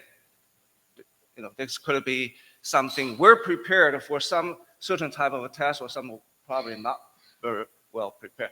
That is the old model. In the old model, the test environment does not quite address the environment. So the new model they're looking at is to separate. This, again, is decades of study, right? So what they're looking at specifically is the physical environment. They take out the physical environment. They look at the impact of sound, impact of temperature, air quality, and so forth as well, right? So that tells you there's a solid theoretical foundation to do this type of study. So I look at some of the recent publications I just want to share with you. One of the interesting studies by colleagues at Virginia Tech, they looked at 45 studies from 1980 to 2018. It's a meta-analysis. What they did was these are the so-called short-term performance studies using lab experiments, right? So in lab experiments, you have a controlled environment, experiment environment. They assume if the temperature of the experiment environment and the control are the same, they assume that the performance is 100%. So you see here. And as you can see, as the temperature rises, the performance here, the cognitive performance goes down. So that's one interesting study. And there's some other studies like here. They're looking at in this study, they're not specifically say what is the best temperature environment. But here, some other studies actually exactly mentioned what do we mean by connect the performance with the comfort of the kids. Oh, sorry. In this case, it's not kids; they are adult students in the college. So they're looking at the neutral as baseline. If you look at some of those studies, in cool or slightly cool conditions, actually people perform better, right? And one of the studies actually done by Professor Holt sitting there. They cited your work here. Yeah. So that's one thing. The other thing that we also noticed is air conditioning, air quality. Air quality also have an impact, not just the temperature on the learning performance. We also noticed that. One thing that I wanted to mention is thermal comfort is an individual experience. We also noticed that in our experiment. If you look at this diagram here, I guess if you look at the ASHRAE standards, we're looking at the comfort zones probably from 20 to somewhere here, right? I believe it's at 80 Fahrenheit is probably somewhere here, right? So if you look at let's say 24, people have different votes. People have different votes. Some feel, warm, some feel hot, some feel cold, some feel okay. That's a very different experience in a group of people. And then if you look at compare the kids and adults, you also see the difference, physiological response difference between adults and children. So I think we have that experience too. I mean, I remember when I was a kid, my mother always tell me, in the winter, put on more, clothes. I mean, for me, it was okay. I'm okay, but she always say, I think there's a big difference between the kids and adults, right? So those are the things that we would like to probably to explore more, address in the learning environment. How do we address individual differences? I think this is also a point probably I wanted to get across. And the last slide. So if you look at this, this is some story in 2018, and we're in 2024. Where should I talk about the same situation, right? So fixing a classroom like this is probably, if you just look at the one classroom, it's probably not so challenging. Maybe what you see is a missing air handling unit there, right? But this problem, based on what the colleagues mentioned yesterday and today, the problem is actually much broader and deeper than just one classroom, right? So we talked about yesterday about a community engagement. Maybe perhaps we'll look at whether we need a new guidelines and building code to specifically address school conditions. I don't know, right? And what kind of technologies that we can help to mitigate this type of environment. I just want to stop here. I know that Alexandra is go for the next.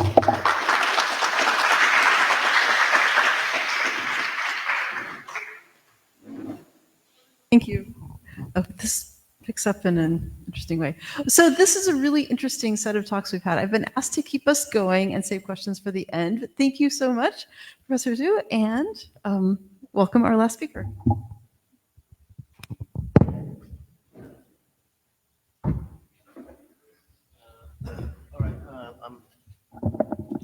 I'm Pratap Ramamurthy. I'm at City College of New York. I'm in the Department of Mechanical Engineering and also Earth Science and Environmental Systems. I'm going to show some of the work that I did in the past. I'll keep it pretty short. The first thing,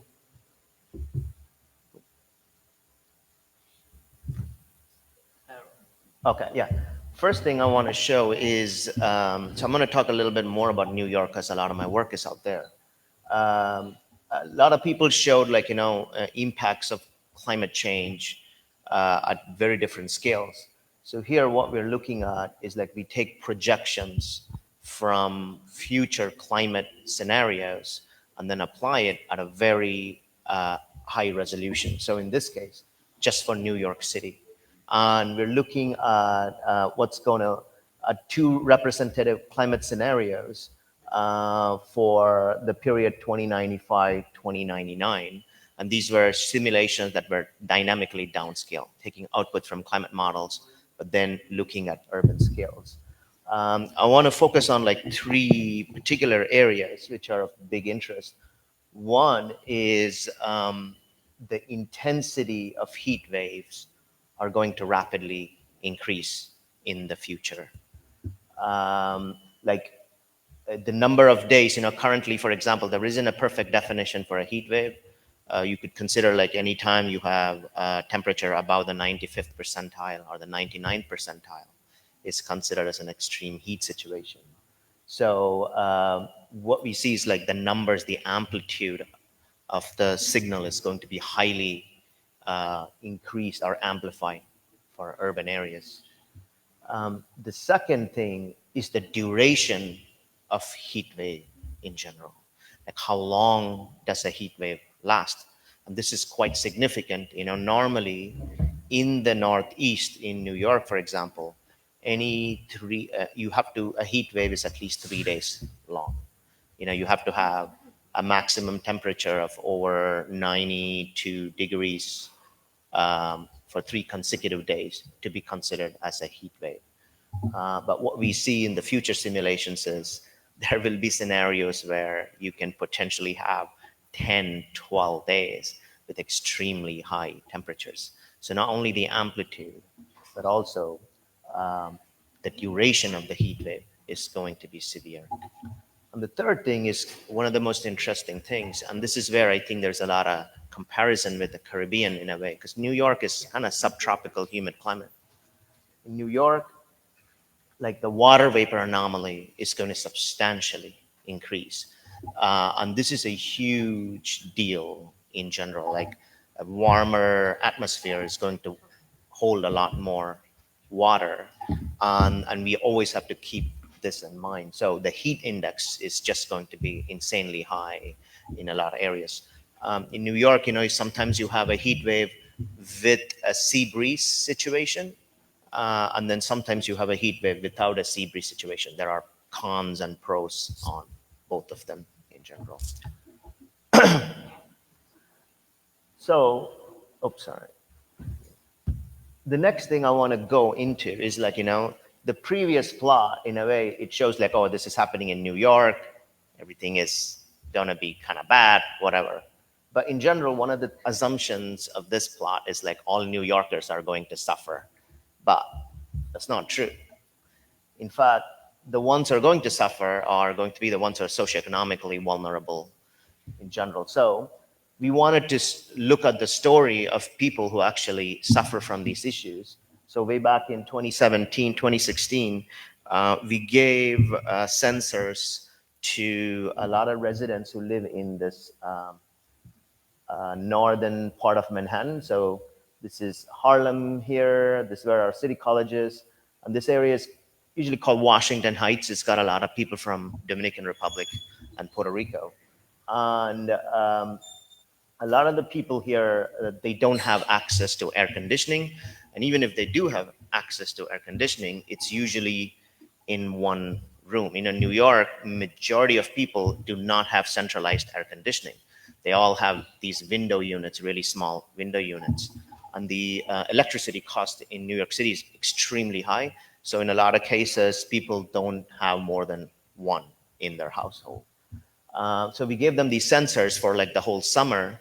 And then there was also like people doing like, story maps and looking at like what they were experiencing. So all these green lines are the average temperature during the summer inside the house. And the red line here is the average variation in outdoor temperature. One interesting thing is, in the ambient condition, there is some respite, like, during the nighttime, temperatures do kind of drop. And this was particularly a very horrible summer, whereas the indoor temperatures never really drop too much. So if you're in a house, let's say like, this particular house at the very top, they were experiencing almost 90-degree heat index all through the day, the average field temperature. And you could see like majority of these houses, somebody here told like 80-degree is like a bad thing. Majority of our houses that we put these sensors in, almost 40 of them, they were all about 80, like all through the day in general. And we also found out that when there was a heat wave, normally the emergency management people would use the ambient conditions to say, the next 3 days are going to be bad, then it's going to cool down. But we found out like inside the house, the situation actually doesn't cool down immediately. It actually takes another 2 days for the situation inside the house to return to pre-heat wave situation. So indoor residents, vulnerable people who do not have access to air conditioning, who live in old buildings, not proper ventilation. So for example, in New York City, in some of the public housing, you can't even open the window. They shut the window. They say for safety reasons, but in general, some people can't even open the window. And a lot of hallways do not have proper ventilation. So in general, the situation is pretty bad. Oops. And then the third thing I want to just kind of show is like, what are the path forward? Like, how do we go? And I really want to, And I really want to focus on one major area, right? Like people need access to air conditioning. There is just no two ways about it.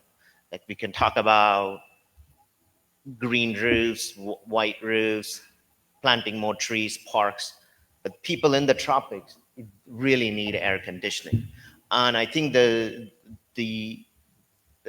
question should be like, how do we give access to people, for air conditioning in general? And some of the things that are happening is like energy infrastructure, we have to really invest in the energy infrastructure and have newer ways. So for example, in New York, there is this community partnership where a small neighborhood can own. So unfortunately, they can't own the power infrastructure, but they do have access to batteries and so on, or a generator, so that they don't lose access. And during the summertime, there are these cooling centers where people take them to. But overall, one of the fundamental things must be like, how do we have access? People have democratic access to the energy infrastructure. And particularly in the Caribbean, it's a pretty big deal, because when the Hurricane Maria happened, a lot of people lost power in general. And there's now a huge, lot of talks about like, how do we move forward, particularly in Puerto Rico, to kind of democratize the energy infrastructure to a large effect. This is happening in a lot of smaller cities in the US too, about how owning, because I think as we move into a warmer and warmer planet, I think the energy infrastructure is going to be a huge thing, because everybody needs access to air conditioning. And finally, I want to show this one too. We did this work in Puerto Rico right after Hurricane Maria. We actually went and mapped the land cover damage caused by the hurricane. So these were composite images that were made pre-Maria using remote sensing measurements. And these ones were made in the immediate days following the Hurricane Maria. One of the things you see is, like, as we all know, like a lot of the forest cover, the tree cover, fell dramatically post Maria. And what we did actually was we took these two maps, this map, and started doing some Caribbean level climate simulation, Puerto Rico simulations. And one of the things that we found out that's very interesting was, because all the tree cover dropped, there was a huge increase in humidity right after the hurricane, mainly because a lot of bare soil and grass, which grew over that area, they can transpire more water into the atmosphere. And the average heat index in some of these areas increased quite a bit. We also found out that there was huge shift in like thunderstorm intensity in that following 12-month to 24-month period. And I think the land curve, after 3-4 years, I think it recovered to a reasonable level. But this is something to keep in mind, where in general, like, these hurricanes could be pretty deadly of what they cause. Like, I remember in Louisiana and in the South, there was a major hurricane, but the hurricane didn't directly lead to a lot of deaths.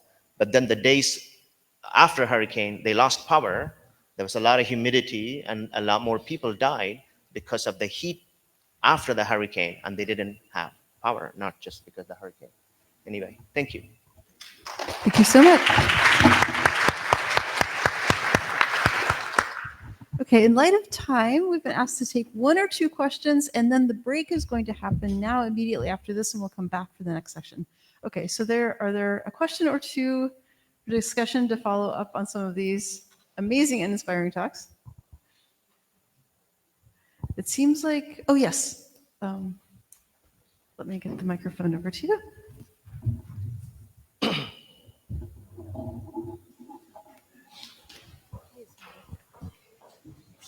Hi, I'm not a fan of the microphone, but thank you so much for being here. The first question will be for you, sir. Did you consider including the islands of Vieques and Culebra in the map, since they are also part of the archipelago? And the other question would be for Pablo with regards, which schools are you piloting the heat survey, or the pilot that you were mentioning in your presentation, along with the second professor with the brown shirt that I forgot his name?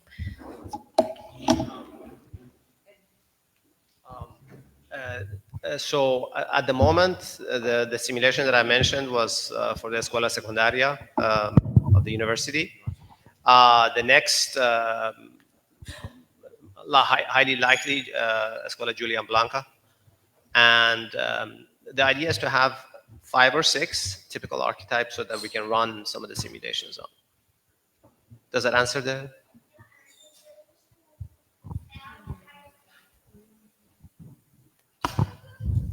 Are you willing to expand the pilot to other parts of the island that are not the metro area? Absolutely. So the idea is to, I mean, that process of selection by itself is an important step. And it'll take stakeholders to kind of figure that out. So that would be a nice thing to speak about during the break, perhaps.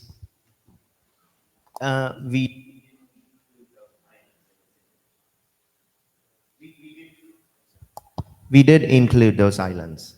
Yeah. Can I give one point for thought for the break? Is this insistence on having air conditioning. You know, the island in its tradition did not have air conditioning.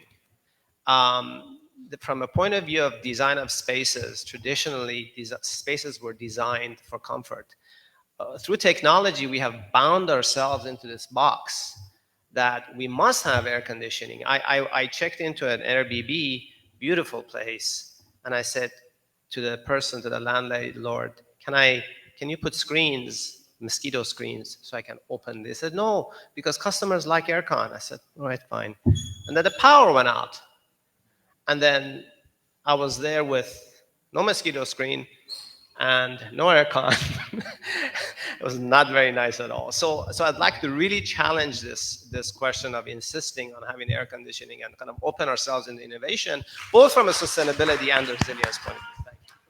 Thank you, Masood. Very quickly to your point. So yes, the survey that we're doing is also Iceland-wide, so it's considering all of the different regions of Puerto Rico, and it's equitative distributed. In terms of the piloting that Masood were talking, yes, the idea will be to expand it outside of the metropolitan area, but that would be a process, right? We're talking directly with the professor, we're talking with the teachers. One of the teachers is right here, so meanwhile you can raise your hand. And we're also talking with the UHS, which is the laboratory school at the University of Puerto Rico, which is easier for us also to have access. It's not that simple to do research in the school environment.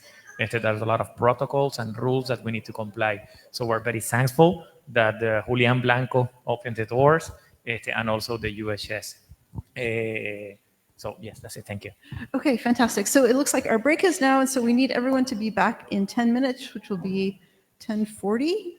So we have to cut up the discussion, but please do think with each other during the break out the questions that have been raised about social media, about the need for air conditioning, about where these surveys are being done in schools, the kinds of information that's coming out. All of this will be grist for the mill for the next session. To now. Okay, see you back at 10:40.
Yeah. No, no, no.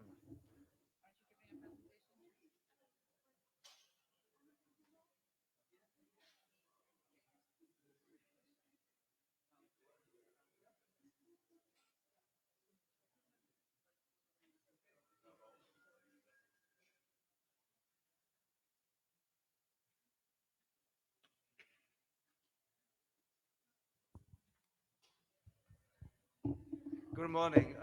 My name is Yiming Zhu. I'm the moderator for this panel, Roundtable 2, on extreme heat and the built environment. So today we have 4 speakers: Dr. Simi Hoke from Drexel University, Dr. Hamid Najafi from Florida Institute of Technology. I'm about to say Florida International University, where I worked before. And Professor Alexandra Rampel from University of Oregon, and Professor Fernando Abruno from the University of Puerto Rico. All right, so our first speaker is Professor Hope. Yes. Yes, please go ahead. This is how it works. And the slides will Should come up on their own. All right. Hello, everybody. My name is Simi Hawk. I'm a professor in civil engineering at Drexel University. The work that I'm going to show is work that has started just recently in the last year. It is funded by the National Institutes of Health, and my student, Chima Hampo, is the one who is actually doing most of this work. I have helped direct him. All right, so the one thing that we're doing is we're looking at, obviously, extreme heat in the United States. This has become increasingly important to look at, and we are working with faculty in public health who are interested in what are the implications of extreme heat in terms of their physiological response. This is something we've been hearing about a lot this morning as well as yesterday. One of the main problems with looking at the physiological response to extreme heat is much of that data has come from outdoor measurements of temperature. And so mortality data related to extreme heat is based on what was the outdoor temperature during the time that people were dying because it was hot outside. But as we all know, most people spend 90% of their time indoors, and if there is an extreme heat event, most people are not going outside for a walk. So what we want to know is what are the implications on indoor temperatures when there is an extreme heat event, and how do we model that? So this is a 2-step process in our case. We are looking at 2 different data sets. Well, actually, we're looking at a lot of data sets, but 2 major different types of modeling techniques that we're taking into account. The first modeling technique is described in step 1, in which we are trying to use physics-based modeling, namely Energy Plus, which is a simulation software that predicts how much energy consumption a building is going to have due to different types of climates, indoors and outdoors. We're using that tool to be able to back calculate if there is an extreme heat event, what might be the indoor temperatures as opposed to what might be the energy consumption. I'll talk a little bit about what that means later on. The second data set, or the second step in the process, is then linking what are those indoor temperatures indoors to mortality data. There is a death database, for lack of a better word, across the nation that public health scientists use to understand, what are the causes for mortality across the nation. And so we're taking that database and we're trying to look at how that then relates to socioeconomic status, and also where are these people living.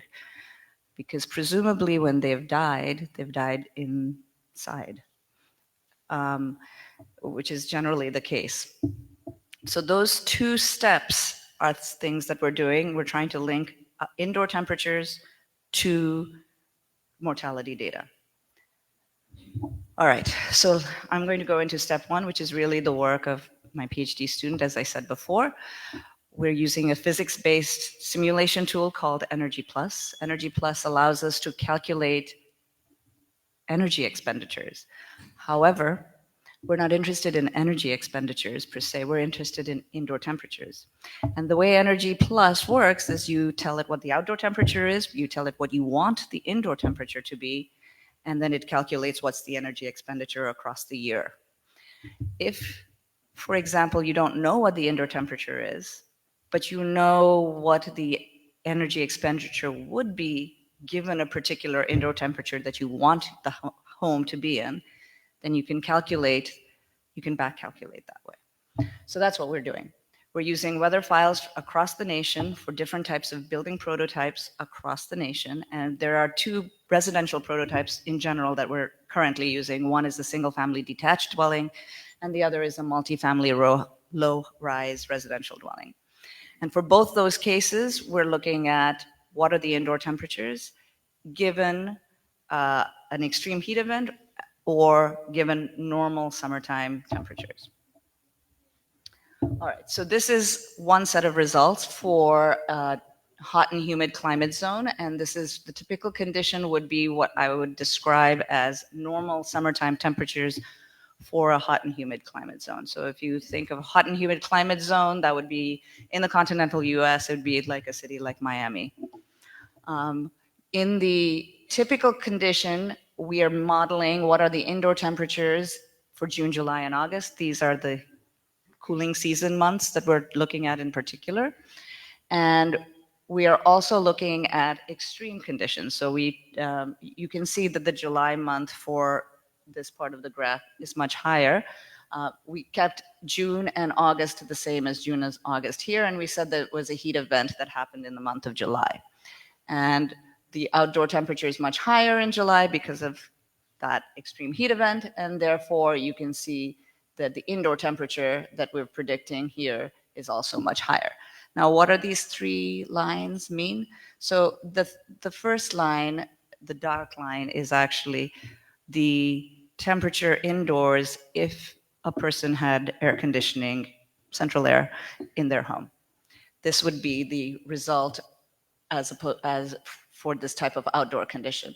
This second line is if they had the ability to pay for only 50% of their air conditioning bill. And so it goes to follow that this line over here is their ability to pay 0% of their electricity bill for air conditioning. This is our way of trying to figure out a way to model a person's capacity to pay, which is also a person's access to air conditioning, right? So if they didn't have air conditioning, or if they had air conditioning and they couldn't pay for it, this is what the condition inside their home would be in June during a typical summer month. This is what the temperature inside their home would be if they didn't have air conditioning or couldn't pay for it during an extreme heat event. We also looked at humidity. Originally, we modeled this as relative humidity. Then we modeled it as absolute humidity because it makes more sense. I think maybe we should also model wet bulb temperature. But in our case, what we looked at was in typical condition and then in extreme condition, what are the humidity levels, absolute humidity levels inside the home over the summer months. And we found that they also track in terms of ability to pay or whether you have air conditioning or not. And then I think that one of the things that we really want to think about as we look at this data across different climate zones is what are the implications in places that are not necessarily hot and humid, or places that are maybe more humid and less hot, like the Northeast, for example, or places that are more hot but less humid, and whether these types of relationships that we found for the hot and humid climates still hold true, and if they don't, what are the implications of that inside the house? And then also the other step we want to look at is there are many different housing types, right? There is I know that there are not that necessarily many different housing prototypes out there, but there are still many different ways that people live in buildings. There are high-rise apartment buildings, there are low-rise apartment buildings, there are row homes, there are trailer homes, there are single-family detached homes, and all of these types of houses are prototypes that we would have to build into our model in order to be able to see across the nation what are the implications. And then once we do that, once we have this data, once we have this data in terms of temperature and humidity, what does this mean? You know, did more people die because this was the condition that we had inside the house? We have to figure out that relationship as well. So it's still work in progress, but this is just a preliminary first step in that whole process. Thank you.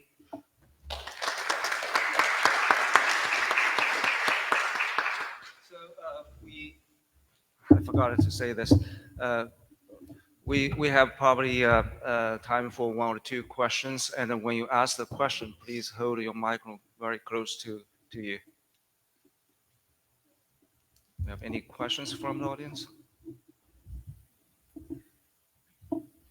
Yes. Thank you.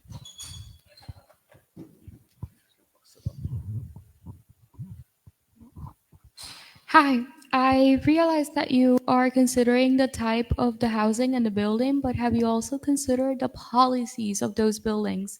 Because private condominiums or public housing services have practical and very specific policies of how to live or how to build or how to adapt the indoor facility. So that would be an interesting variable to consider. That's a good point.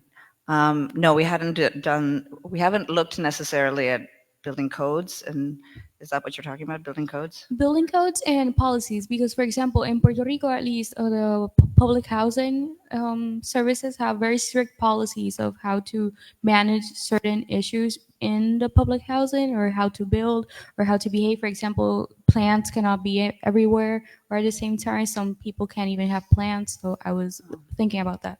Okay, yeah. No, but because this is a national database, I think some of these things are going to be kind of in the wash. But if we were to do a city-specific study, I think that this would be a really important thing to take into account. Yeah. Thank you. Thanks.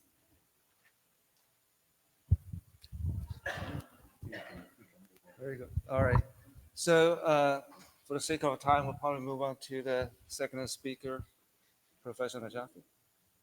Please sit close and speak right to them.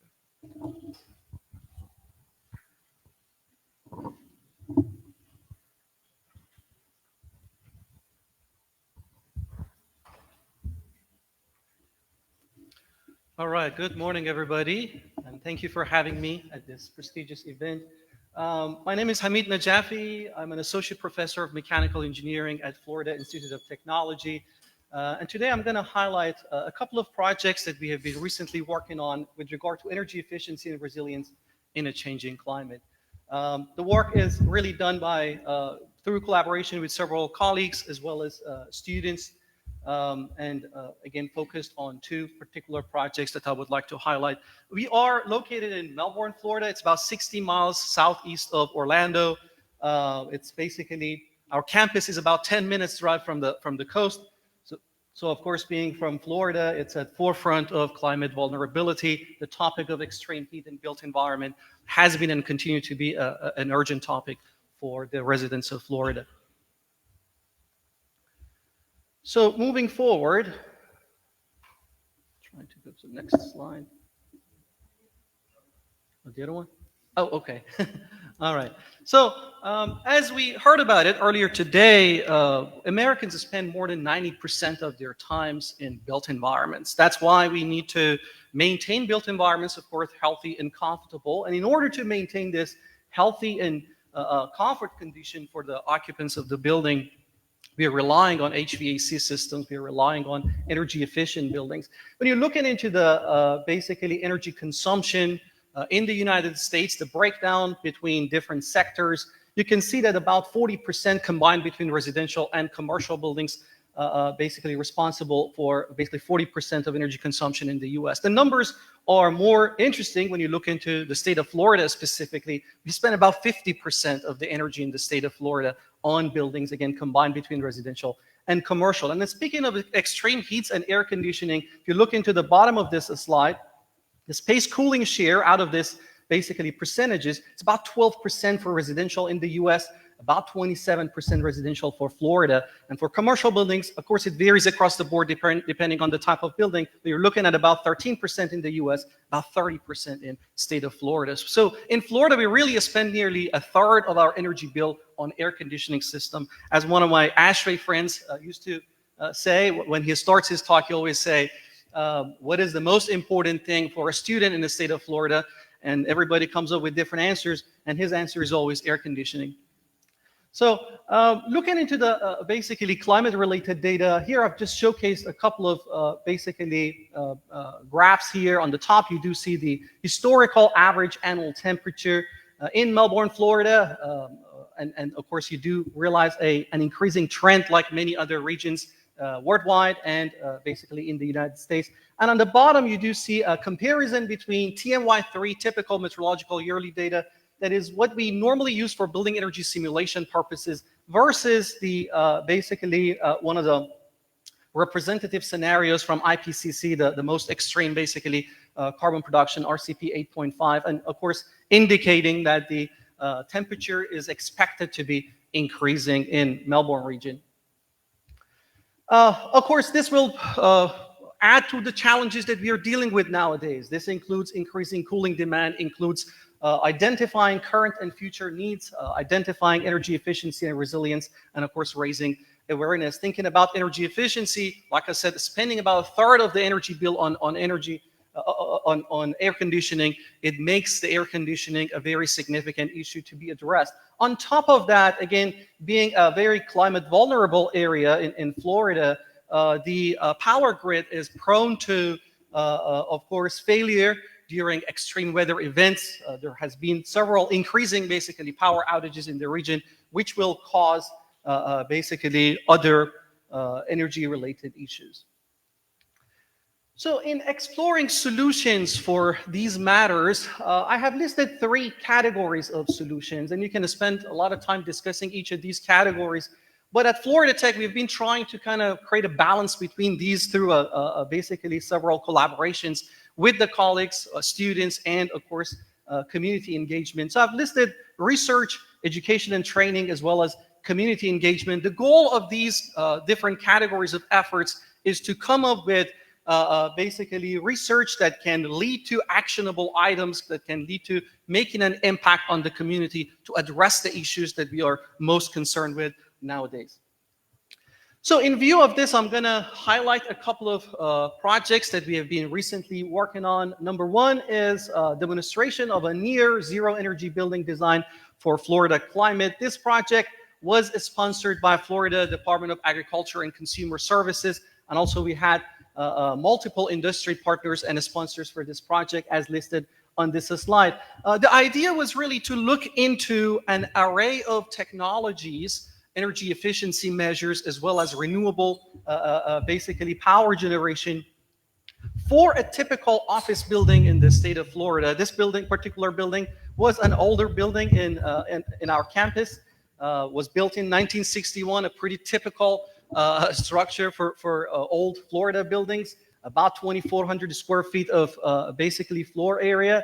And it was, like I said, it was used, we called it alumni house. It was used to basically serve as a building for our alumni office.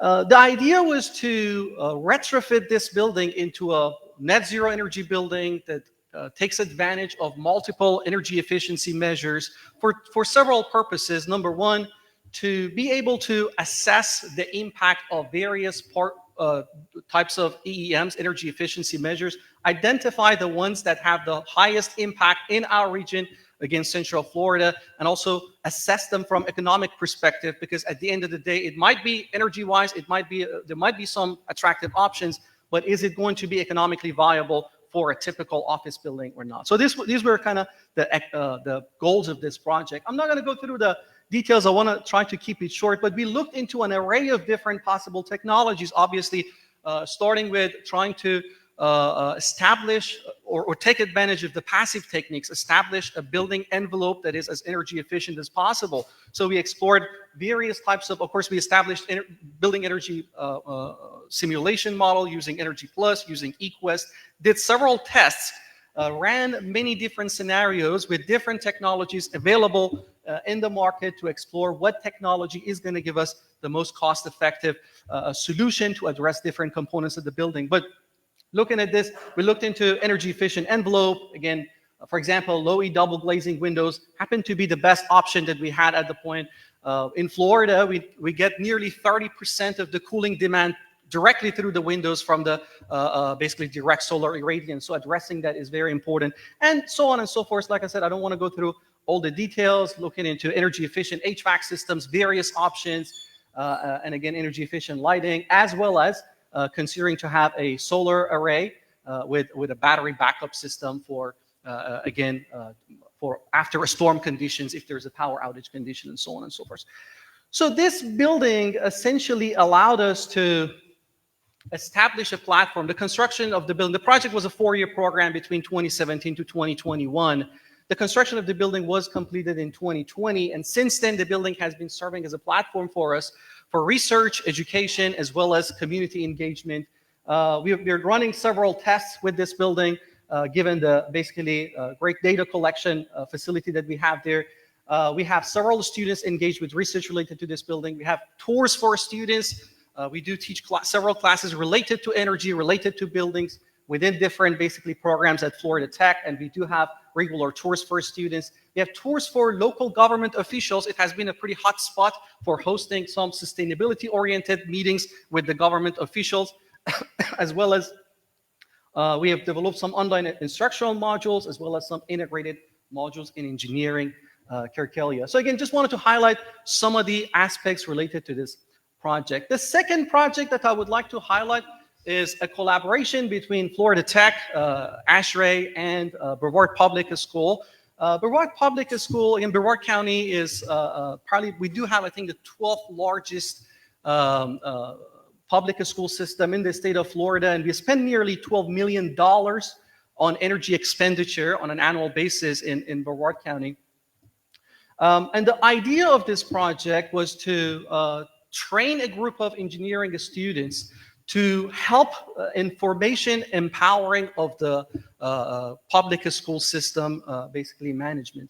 So the idea was we collaborated with, of course, a group from ASHRAE and our own ASHRAE student branch at Florida Tech. We trained a group of students. They did perform energy assessment, energy audit for 3 schools within Brevard County. They looked into different areas that they needed to be addressed, including lighting, HVAC systems, particularly the use of ice storage tanks, which will help them significantly with reducing the cost of energy, as well as basically helping with enhancing the resiliency, and also considering the installation of on-site PV power systems.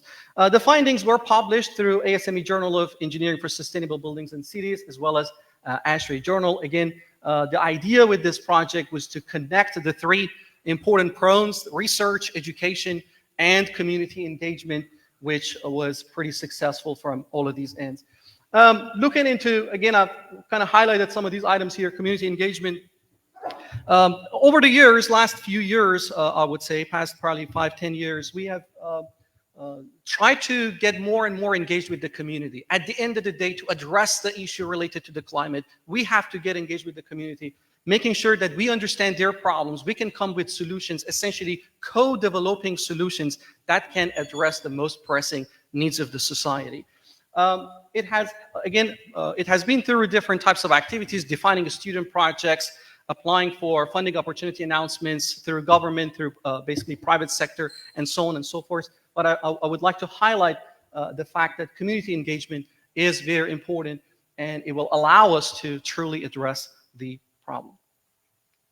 At the end, I would like to just thank you for your attention and time, and I would also like to acknowledge all of my collaborators, students, and the sponsors for these 2 projects. Thank you very much, everybody.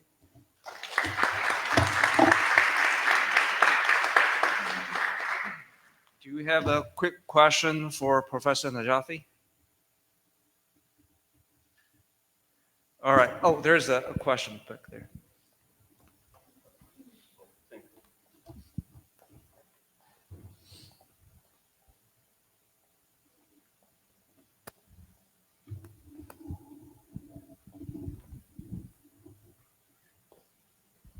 Yeah, thank you for a great presentation, and I have a few questions offline. I will follow up with you, but I just have a comment, which is the reliance on PV is great, but we find sometime in the VI, in the Virgin Islands, Greg Grinnell University of the Virgin Islands, we find sometime in the Virgin Islands that the education about how to really use and the changes that you need in behavior changes that are required, and how you need to always sort of adapt your energy use when you depend on PV and battery is essential. A lot of people purchase PV and battery thinking, okay, now I'm net zero, now I'm, and then to only realize later that, there is actually a lot of work involved in that. And so I'm really excited to hear your involvement of the student, and I'm sort of wondering about the type of dialogue you have with the school administrators to really have them, because it's almost like you become an energy manager. Before you were just plugging to the FPL or whatever and be good. Now you have to actually pay attention to how your solar system works, because otherwise you can, be in trouble. And then the other thing, other thought that came to mind is when you had the heat pump and stuff, what I find is that for the Virgin Islands, even though we are, American, there is no authorized vendor. And I have a hot water heater which works on a heat pump. I ordered it from the state, went through all these things just to bring it to the VI, to realize that if I have an issue, I'm relying on Reddit and other sort of, online forum, and the manufacturers don't recognize the VI as an American sort of place. So I'm also sort of wondering about this sort of discrepancies in technologies between, the mainland US and the rest of the world to adopt some of those, even though we are a very hot climate. I'm not sure you can answer the second question, but at least the first question, I'd like to hear your thoughts. Absolutely. Thank you very much for the great question. Related to installing PV as a PV plus battery system and how to work with the basically building owner, being the school facility, it is actually a very valid point. It was a very hard sell. It was not an easy. That's again part of, like I said, engaging with building owners, with communities. It's one thing to do the simulation and show the results. It's another thing to get people convinced to actually go for it. And to make an impact, you actually have to do both of them, right? You got to be able to convince them to go for it. So yes, we spent a lot of time basically meeting with university facility managers. And when we applied for this grant, my background is mechanical engineering, of course, energy related, heat transfer related analysis, and so on and so forth. I was not really expecting all the engagement that it takes, all the conversation that it takes for the building, with the building owners, with the community, to convince them in terms of implementing different components of this project. For example, just to highlight one aspect, we wanted to initially install the solar panels on the rooftop, but being the new building, of course, they were concerned that it's going to void the warranty of that building, and they were not convinced with the technologies that we could offer them in terms of kind of making sure that their concern is addressed. So we had to be flexible. We installed the PV panels on top of a canopy in a nearby, basically parking lot, which works fine. It basically took some additional resources, but it worked fine. But you're right. It's not always what we recommend as researchers. To the building owner or to the community, it's not always easy to convince them. On top of that, ever since the construction of the building has been completed, we have ran into some issues. For example, just to highlight one, when we designed this building in 2017, 2018, nobody expected COVID to happen. So we designed the system to just serve for a certain number of hours as an office area and a conference room for basically occasional meetings. However, when COVID hit, the university decided to use all of their basically space available as classroom to basically practice social distancing, ensuring the health and well-being of our students. So the conference room, which was supposed to be used only once a week for a couple of hours, and it has its own basically zone for air conditioning purposes, it started to be used every day from basically early in the morning to the evening. So that completely changed our net zero plan, of course. It no longer was a net zero building because we didn't expect that much energy use for that building. And there has been some issues in terms of maintenance of those PV panels. Once in a while, something goes wrong. So we have assigned or asked one of the members of the facility personnel to work with us all the way throughout the duration of this project, and they continue to support it. Thankfully, we have a very supportive system. Again, there has been a lot of efforts to bring everybody on the same page, but it's been a pretty successful experience. I'll be happy to discuss it with you further after the session. Thank you. All right, so yeah. So with that, we'll move to our next speaker. The podium's yours.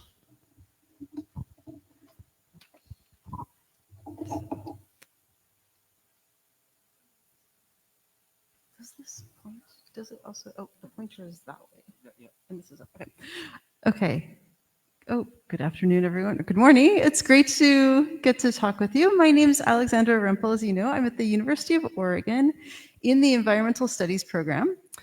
And I study ways to cool built spaces with less dependence on air conditioning. Now, you may wonder, why would we do that? And the main reason is that air conditioning itself is just an imperfect and incomplete solution. This is not to say it's not incredibly valuable in many situations, but to the extent that we can reduce our dependence on it, we can improve passive survivability in buildings during heat waves and otherwise reduce the energy consumption and greenhouse gas emissions from the air conditioning itself. Okay, so my investigations mostly look at two aspects of this. One, the buildings, and two, the people. And so if we look at the first part with buildings, one of the first questions we ask is, where is the thermal energy originating? This varies depending on building type. In schools, though, this is the University of Oregon, actually, just last week, we can see that people are an enormous part of the thermal energy gain in buildings. This is important because once we know where the energy is coming from, it helps us design more intelligent strategies to get rid of it. So people are huge. Solar energy through windows, this was February, so not a warm month in Oregon, but we can see that solar energy through windows, often the second most important contributor or the first. Equipment, notice here we've got a projector. Even the fan is glowing a little bit. Lots of things that are plugged in emit energy to space, even when they aren't being used. And then, of course, the lights. Okay, all of those things give us opportunities to address them passively. Lesser sources of heat in a built space, believe it or not, include hot outside air. Air just doesn't have much heat capacity. It can't by itself carry a lot of energy into a building typically compared to these other things. Solar energy through walls and ceilings also can be very important depending on the construction, often less than through windows. So that's part of the building part. The second question is, how does the building respond to this thermal energy? So if we think of a generic space, this dotted line shows kind of a generic interface between indoors and outdoors. Here's the sun. All of the people, lights, equipment are adding energy to the space. What's it going to do? So this depends on the building materials, the surrounding microclimates, and also, of course, airflow through the space. Okay. So we have two alternative futures here. In the top one, the building materials absorb solar energy. They have enough heat capacity that they can stay warm. And they also absorb energy from the outside. So what we have is then this glowing box surrounding the glowing people and equipment inside. This is happening all over the country. I'm not sure yet whether it's happening here, but I suspect it may be happening here as well.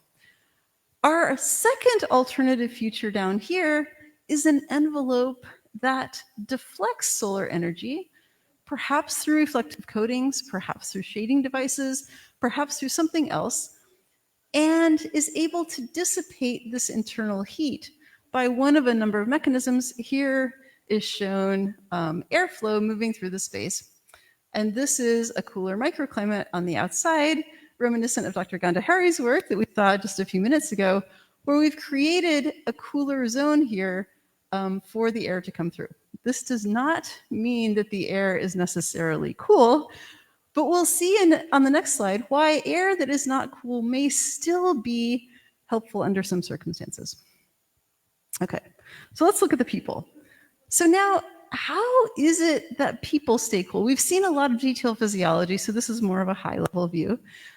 So people lose about 40 to 60% of their metabolic energy that we generate through radiant exchange with surroundings. So all of us right now are radiating to everyone else in the room. So Simi and I are radiating to each other.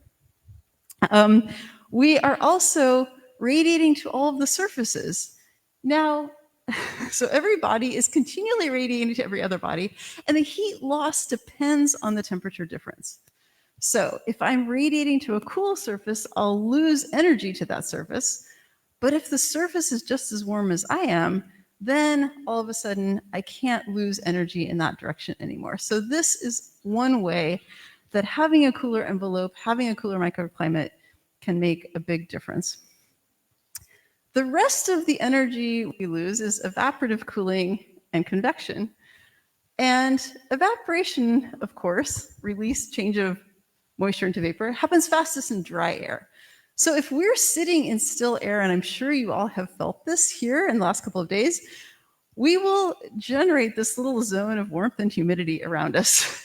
And so because we are creating this zone of humidity, we can no longer release that energy through evaporation, because even if we aren't wet with sweat, we constantly have small amounts of moisture in our skin that are releasing this energy. Airflow then promotes heat loss from skin.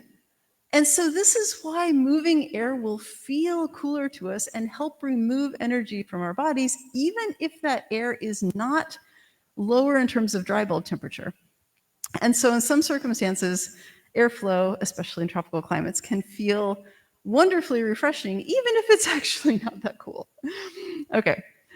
Third thing, reduced clothing, or the CLO. This will promote both radiant heat loss and evaporative and convective cooling. So it helps both of those things. And I mentioned this because I noticed that we have cultural expectations about what we all will be wearing, and sometimes that affects the way we use energy. Okay, so I would like to leave you with these questions for discussion, either now or later. So in Puerto Rico, which buildings seem to stay the coolest in the summer when they are not air conditioned? What are they like? What can we learn from them for schools? And in contrast, what buildings are the hottest and how are they different from the ones that are coolest? So that's one thing. What is going on with the buildings that we can learn from here? The second one, having to do with people, is what strategies have all of you observed that help to cool people during heat waves or even during normally hot weather too? Where have you seen them? Can they be applied to schools? And if so, how? And that's the end.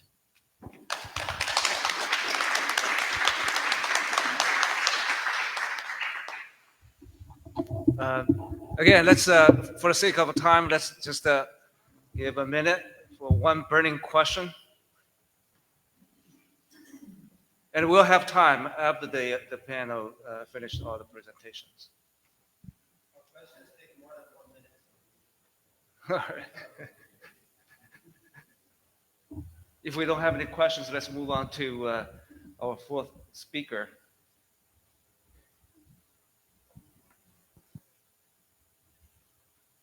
You want to use the micro or you use the podium?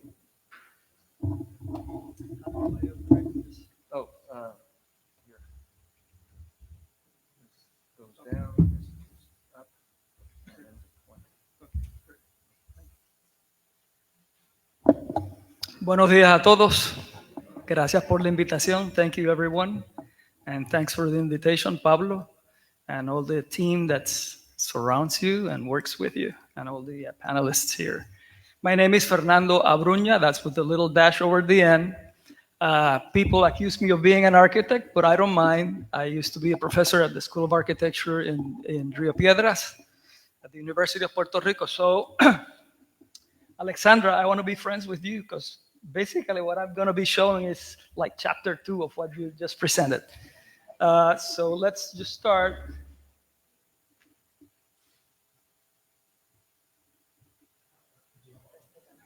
Okay. Okay, this is basically, since we just have 5 minutes for this presentation, I'm going to be very brief.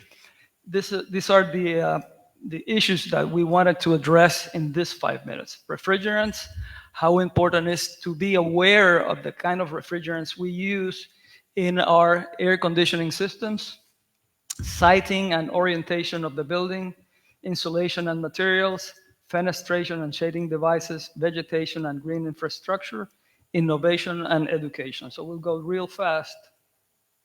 If I can, okay, there you go. Yeah. Okay, many people believe that air conditioning is the ultimate solution to prevent heat in indoor environments or to mitigate heat in indoor environments. But we have to be very, very careful because the refrigerants that are typically used in mechanical systems can be ozone depleting gases, and it can also have global warming potential.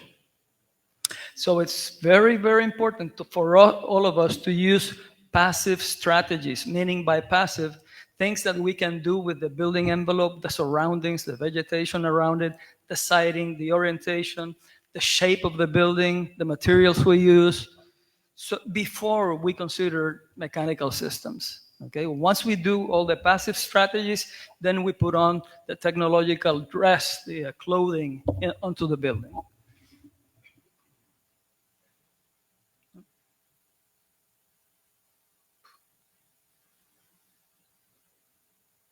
Okay, so this is a very, very simple, very basic passive strategies that we've used in our practice. Here in Puerto Rico, orientation is of absolute importance. If you look at the left illustration, it's a very simple shape, and most buildings are much more complex than that, but this is just to give you a sense of what the general ideas in terms of orientation, shape, and siting, why they are so important. If you have the long faces of the building facing north and south and the narrowest to the east and west, you will have a better overall envelope in terms of thermal transference. The same with the on the right side, on cross ventilation, you have to be very aware of where you locate the windows. The first two squares that you see there, that are basically floor plans, they both have windows on opposite sides of their walls, but the first one works because it's directed to the natural flow of the prevailing winds in that area. But the other one is not. So you can see that even having windows on opposite ends of a building does not necessarily mean that you're going to have cross ventilation. You have to be aware of the siding, how you orient the building, and where you do the placings, wise placing of the windows. And on the right side, you will see an architectural solution to address the second problem we showed in the second illustration, which is an external wall that will force the wind to cross through the building. And the lower illustration, well, you have the use of trees, the use of overhangs, the use of vegetative hedges for the lower sun in the afternoon hours, and even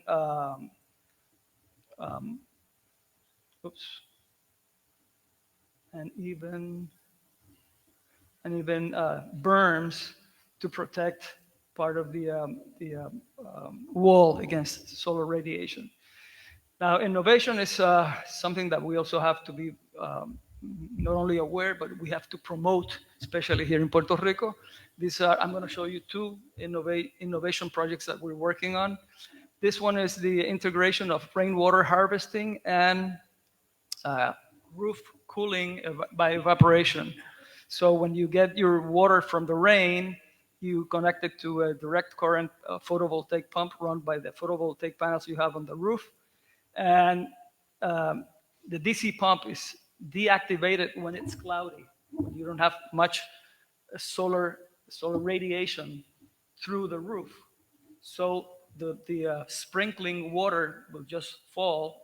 But when the sun shines again, when you're going to have much more radiation onto that roof, then you will extract water from your rainwater system collection and spray it on top of the roof. And the idea is not to flood the roof, but just to have a little sprinkling so that it evaporates real quick and removes heat from that roof.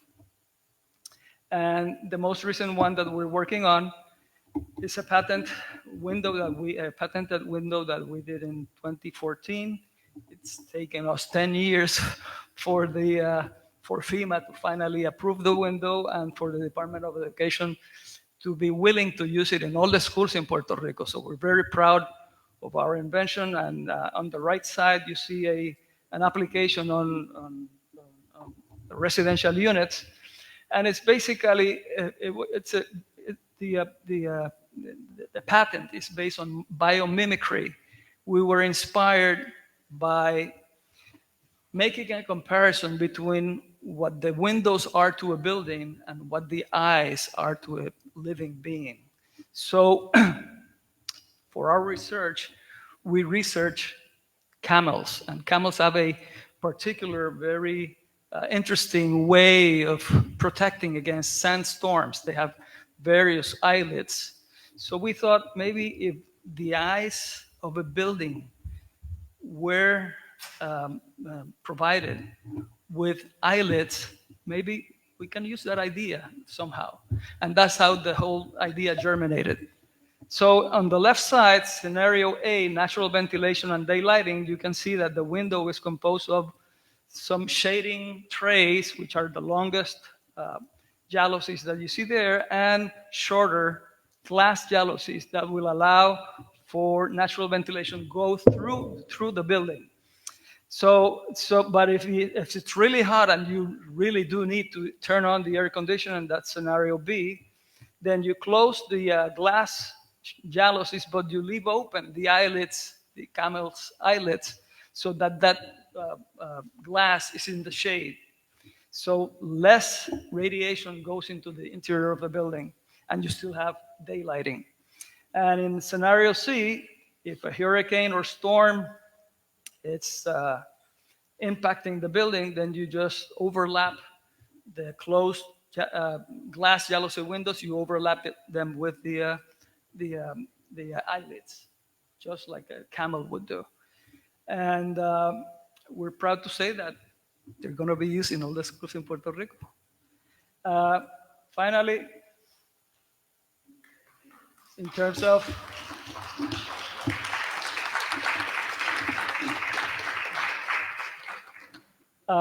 if you have a chance, you can download this. It's a free download from our website. It's a very old one, actually the first publication of mine, called Fresco Gratis,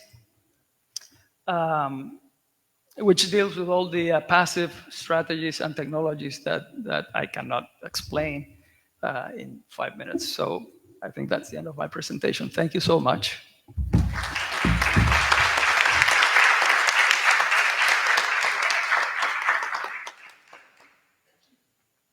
Well, we have time for questions now. So there's a question over there.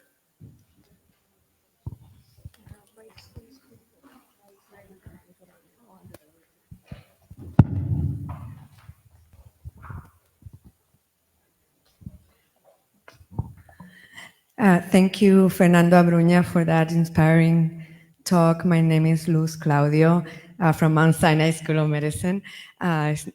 Congratulations, felicidades por la patente. That's an amazing accomplishment. My question is if you have some quick examples of culturally, cultural or traditional forms of building that have been used in the past that may have a comeback in our current climate change situation. I noticed in one of your slides that you included un talud, and I remember my grandfather using that in our home. So I wanted to know if you can enlighten us about those kinds of examples. Thank you.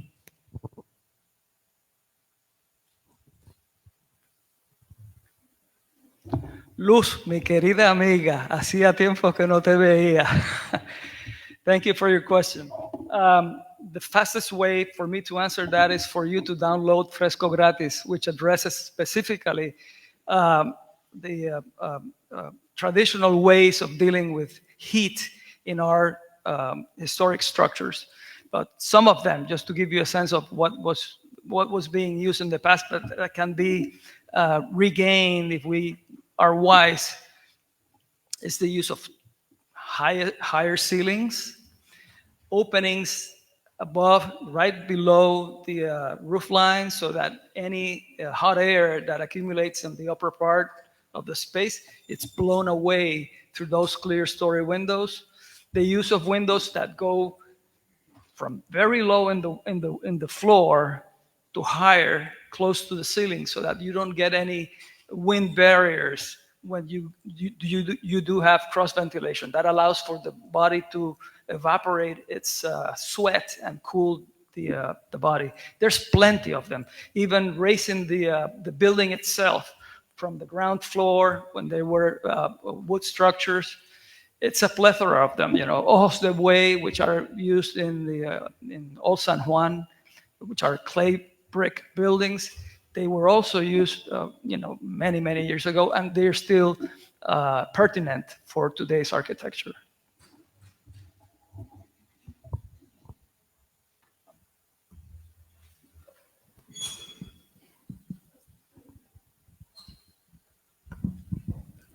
Hi, my name is Rocio Rodriguez from the Icahn School of Medicine at Mount Sinai. Thank you all for your presentations. My question is for Dr. Abruña. I wanted to ask you about a building that you might be familiar with. Resi Campus at the University of Puerto Rico is the student residence at the University of Puerto Rico, Rio Piedras campus. I lived there for 2 years when I was doing my bachelor's. And I remember that place because it was so cool and breezy all the time. Like you could hear the wind going through the hallways and into the rooms. We didn't have air conditioning because it's a very old building. But talking about learning environments, as students, we were happy to live there. Like we enjoyed our time there. We were always cool. And I can remember only 2 nights in which I was hot at night, like only 2 from 2 years from living there. So I want to ask you, like, what is it about that type of building and why don't we have them anymore? Like they're not very common. And yeah, thank you. Thank you. Thank you for the question. Si te refieres a las residencias de mujeres del recinto de Río Piedra, that's what you're referring to, the ladies' dorms at the Rio Piedras UPR campus. They were designed by Henry Klum, which is probably the best known architect in Puerto Rico. He was a Czech from Czechoslovakia at that time. He was a student of Frank Lloyd Wright. And he had the vision of applying the organic architecture that Frank Lloyd Wright was talking about at that time, but in a tropical context. So he used those same strategies that you will see in Fresco Gratis, which include large overhangs, the use of shading devices, the use of materials, the shape of the building, orientation, facing it properly to the prevailing winds. Those are all good examples that were applied to where you lived. And there are some other buildings done by him at the Rio Piedras campus, which also incorporate part of those strategies, including the social sciences building, the Pedagogía, the education building, and also the business administration faculty building. Yes. Again, those are things that are that have been used in our local architecture, but need to be rescued and need to be used again and again and again. Thank you.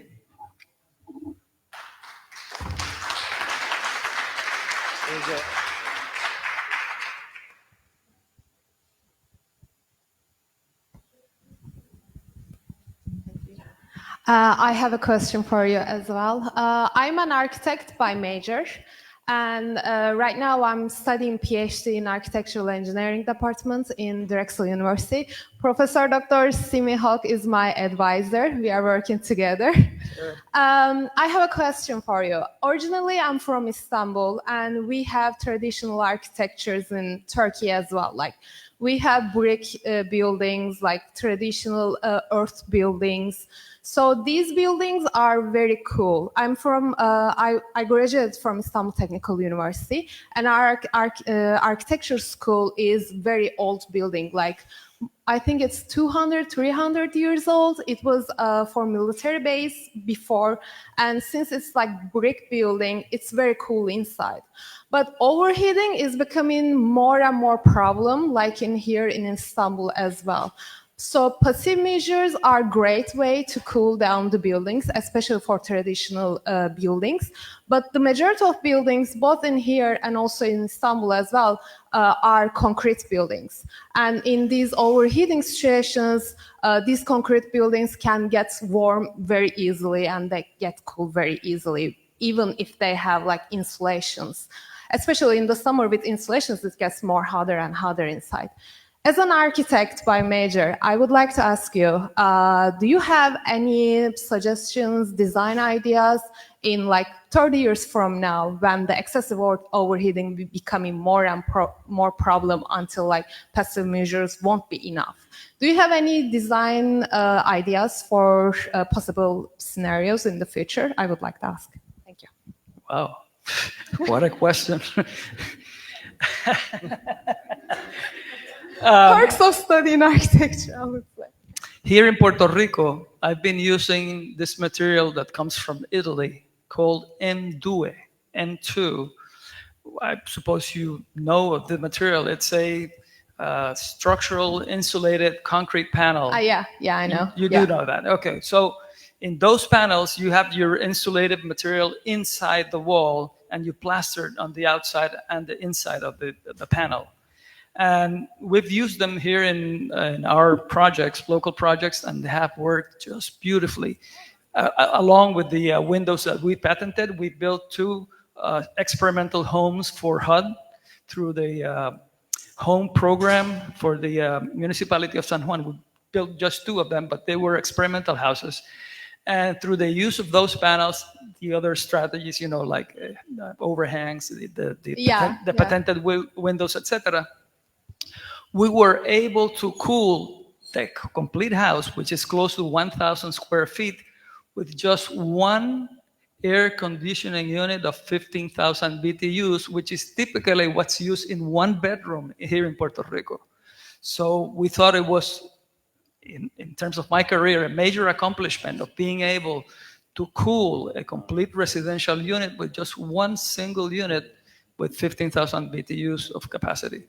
So insulation is very, very, very, very, very important in tropical climates. Yeah. So I would say that the use of insulation specifically and more, with more emphasis on the rooftop. Yeah, thank you. I believe thermal mass is also very important, like capture the heat, thermal mass, like using materials that have high capacity to heat, capture the heat inside so it can cool, make cool inside. Yes, Thank you. We can continue the conversation of Brunya. Yeah. Well, I just download Fresco Gratis. You'll get plenty of answers. Thank you. So to close this great panel, thank you all the panelists, and I have a question for Hamid and others, and thank you all for inspiring this conversation. A couple of things come to mind is the notion of heat pumps for the tropics, all right? It's far more efficient for hot water, so that could be something interesting that could be explored. And I just sent a note to my colleagues in New York because they're going to decarbonization to what will happen to decarbonize the school system there. So Connery Zone, I hopefully they respond. And so this conversation goes beyond, the classroom in Puerto Rico, goes to the continental US, and I think it's a global conversation. And but to keep us in context, I mean, I wonder if you can share briefly your experience in working with the building owners, you called it, from the school managers in going through that exercise of looking at the energy efficiencies of the school system, and that perhaps that experience can be translated into the island. And I think after that we'll close the panel. Thank you.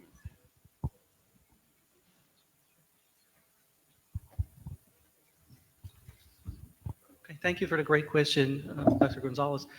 So it is a key aspect of making progress when you're thinking about buildings. 50% of the entire buildings built in the United States, 50% of commercial buildings were built before 1980s.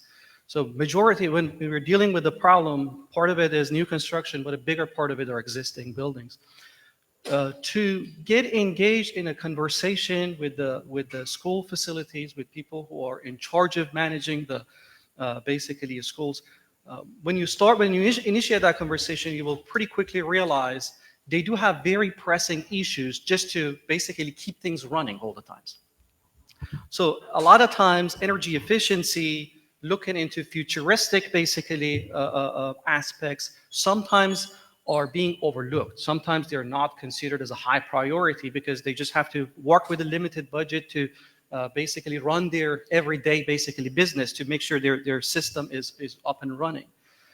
So I would say getting engaged in co-developing solution is a key aspect to get them involved in all of these research aspects rather than proposing a solution to them. Get engaged in a conversation, ask for their inputs, ask for their concerns, and get them involved in the step-by-step process of developing a proper solution. Thank you, Professor Najafi. With that, thank you very much for attending this panel. Let's give a round of applause to our speakers, and we'll move to the next panel.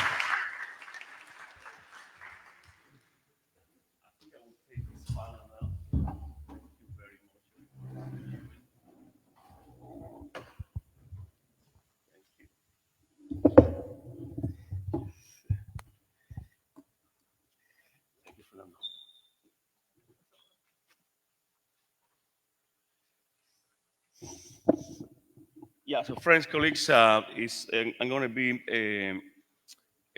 moderating this next panel, and thank you for our previous panel and all the speakers so far. And the intention of this next conversation is to actually bring it home to the actual classrooms.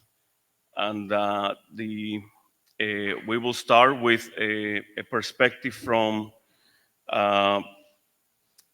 research, and that will be followed up by the last panel of the morning session that Pablo is going to be moderating with those on the ground, with the teachers. So I had the great honor to introduce our two next speakers, and Dr. Josh Goodman and Dr. Eugene Kennedy, and each one will give a short presentation, and then we can open up for questions after that.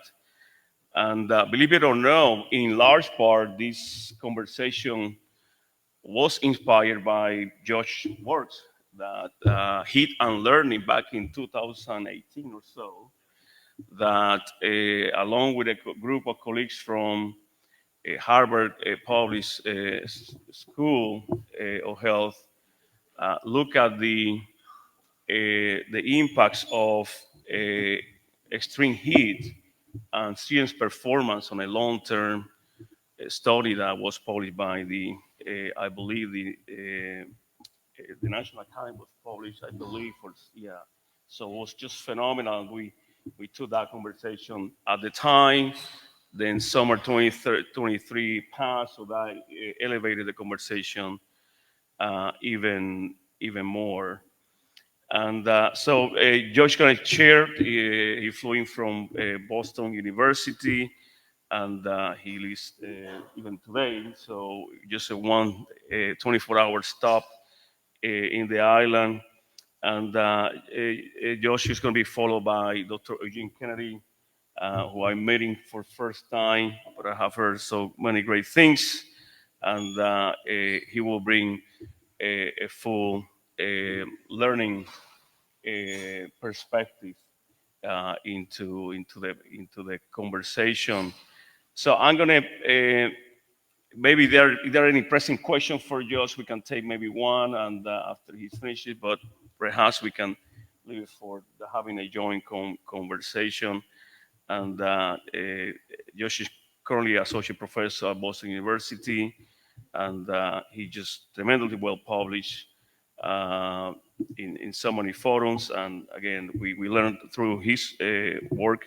And thank you for being here.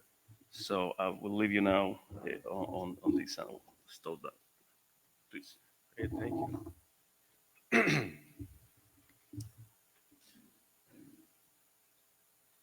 Well, it's great to be here. So my goal is to, as Jorge said, to bring this conversation very directly back to the classroom. I'm a faculty member at Boston University, where I sit at the School of Education, but I'm also appointed in the economics department. So I do work at the intersection of economics and education.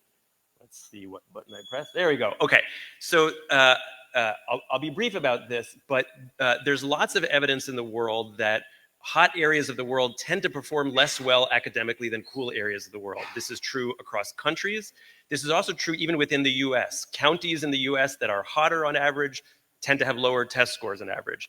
But that doesn't prove that there's a causal connection between the heat and the learning outcomes that we all care about. There are lots of things that differ between regions within the US and regions across the world that are correlated with that heat. And so I just wanted to emphasize that this is, there's really striking variation even within the continental United States about the number of school days that students will experience where there's extreme heat. So this is a map we made for a paper I'll talk about in a second, which is just measuring the number of days a typical student will experience during the school year where the maximum temperature exceeds 90 degrees Fahrenheit. So this doesn't include summers. This is only school, this is sort of using school calendars. And you can see it's really striking. I live over here where my kids rarely experience that kind of extreme heat during the school year. But of course, in Texas and Florida, and my guess is this would be true of Puerto Rico, you have many, many more of these days during the school year. So there's huge variation geographically. But the question is, why should we care about this? There's a sense in which we all know that heat makes us uncomfortable, but there's at least a certain set of people that need to be a little bit more, need more evidence than just people don't like heat in order to be convinced to take action about things like school infrastructure investment. And so there are lots of lab studies that say if you take a test in a hot environment, you'll score worse on that test. But it's a little bit harder to provide evidence, not about whether heat right now makes it hard for you to take a test and score well, but if it's hot during your entire school year, and then we give you a test in a totally normal temperature environment, does it turn out that the heat you've experienced during the school year have a longer term impact on the amount you have actually learned during that year? And so that's what we set out to do in a couple of papers, and I'll just describe them extremely briefly. The first paper is going to use a sample of about 10 million students in the United States who took the PSAT exam. This is sort of the pre-SAT exam. Students take this exam in October. It turns out many of them retake it. They take it once their second year of high school, once again in their third year of high school. And so we have lots of data on students who take this exam twice. And I'll tell you why we're going to use that in a second. And then we have data from a totally different set of, totally different data set on the universe of all US 3rd through 8th graders who take standardized exams as part of the US's federal education accountability system, as well as the PISA international exams that are given to a subset of countries year after year. And in both of these studies, what we're going to do is we're going to be comparing either students to themselves across time. So the PSAT takers, when they take a test 1 year and then again a year later, those same students to themselves. Or in the second paper, we'll be comparing how do school districts perform 1 year to the next, or countries perform on these exams 1 year to the next. And in all of these cases, we'll be asking, does the performance on the exam seem related to the heat environment that students experienced, not during the exam itself, but in the entire school year leading up to the exam? And so we're going to be comparing students to themselves, countries to themselves, school districts to themselves, and what we're going to find a common pattern across all these situations is that everyone does worse on the exam if it follows the hot year compared to their own performance if they took the exam following a cool year. And that's what I'm going to show you here.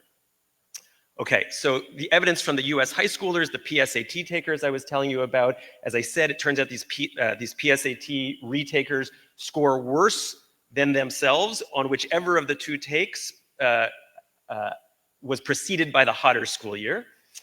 And it turns out this little figure tells you something you might already have suspected, that extreme heat is worse than sort of slightly abnormal heat. So for example, relative to days in the sort of 60 to 70 degree Fahrenheit range, days in the 70s are damaging, but days in the 90s and the 100s are even more damaging.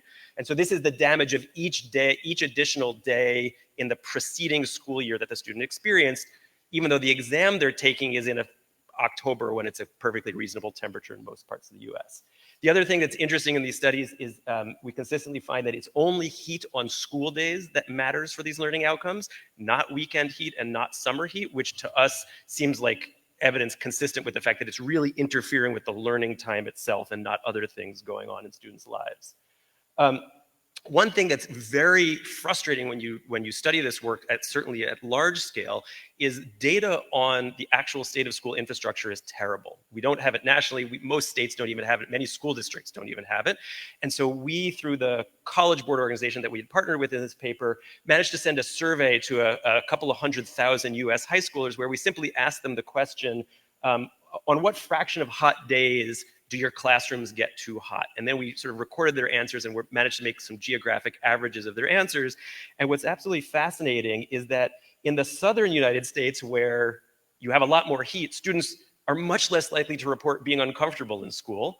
And conversely, in the northern US, including where my kids go to school, students are much more likely to say that they're uncomfortable when it's hot out. And we take this, although we admit that it's certainly not a perfect proxy, we take this as a sign of school air conditioning penetration, because basically all the schools in this part of the country are well air conditioned. You can't build schools in the southern US that aren't. And schools in my part of the country were built 100 years ago when it was cool and you didn't need that stuff. Now, it's possible this is also a proxy for some other things that I want to admit that we don't, that this may not be a pure air conditioning effect, but what's striking is that perhaps consistent with those patterns that kids in the southern US, report less discomfort, perhaps because their schools are well air conditioned or well ventilated. The impact of heat on student learning turns out to be very inequitable. It's much larger for Black and Hispanic students in the US compared to white students. It's much larger for students in poorer zip codes than in rich zip codes. And interestingly, the impacts are larger in the cooler areas of the country, which we suspect have been less well equipped to deal with this extreme heat historically. And so the big conclusion from these US high school, these US high schools we're studying, is that heat's impact is most negative for the students with the fewest resources, whether at school or at home, to compensate for the damage that heat does. I'll also say that the effects are large enough that hot school days appear to account for about 5% of the Black-white test score gap in the US, which is large enough to be interesting and not too large to be implausible. I'll just tell you very briefly. So that's the picture with US high schoolers. It turns out when we turn to other data sets, other population students, you see exactly the same patterns. So if we use this data that's publicly available on all the tests that every US 3rd through 8th grader takes in math and English over the last couple of decades as a result of federal accountability schemes, you see exactly the same pattern. In the hot years, a district will, following a hot year, school districts will score lower than they did in previous years that were cooler or in future years that are cooler. In other words, heat seems to affect American primary schoolers. It's only heat on school days, not on non-school days. It's a much stronger effect for poor school districts than rich school districts, much stronger effect for Black and Hispanic students than white students. Finally, if you look across the globe using the same strategy with PISA exams, you see, again, exactly the same pattern. Heat, and particularly extreme heat, lowers countries' standardized test scores compared to themselves in other time periods. So it seems like these patterns hold for American high school students. They seem to hold for American primary school students. They seem to hold across the globe. And so the evidence is consistent with heat reducing the efficacy of learning time via probably physiological impacts on students and teachers that makes it harder to focus. It seems that school air conditioning appears to mitigate these effects. As people have rightly stressed here, that may not be the only way to mitigate these effects. It does seem like all of this evidence suggests that investing in school infrastructure likely improves equity and has the positive social benefits given the returns to this increased human capital we get from making the learning environment more comfortable.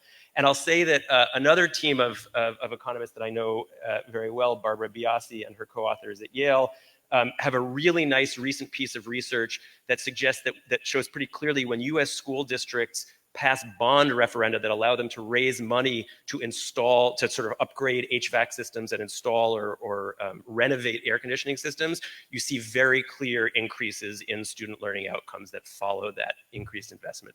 So I'm going to stop here because I'm probably over time already. It's been a pleasure to be here. Happy to talk about this learning stuff, and but maybe Eugene will come up next. I don't know. Thanks very much.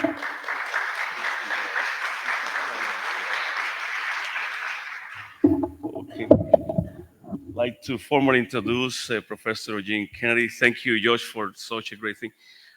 Just a quick thing here is, I think it's a clear case for a social and environmental equity policy here, and hopefully this discussion and research will lead to some of that. You're talking about Hispanics. Everybody here is Hispanic, so could you imagine the gap in here? So great. So I'm going to introduce Professor Eugene Kennedy, and thank you for coming. Thank you, Jimmy, for inviting Professor Kennedy, and he's a professor of educational research methods in the School of Lottery and Pearl Payne of Education, Louisiana State University, and he has been at LSU for some time, and he does research in educational research methods and in STEM education as well.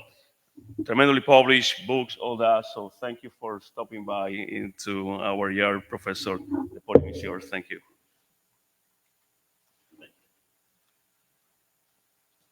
Well, good morning.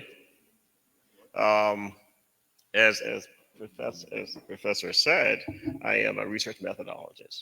And what I want to share with you was, first of all, my enthusiasm and enjoyment of the summit. It's been fantastic learning about the research you do. But I also talk a little bit about what I hope the future looks like. Can everyone hear me? Okay.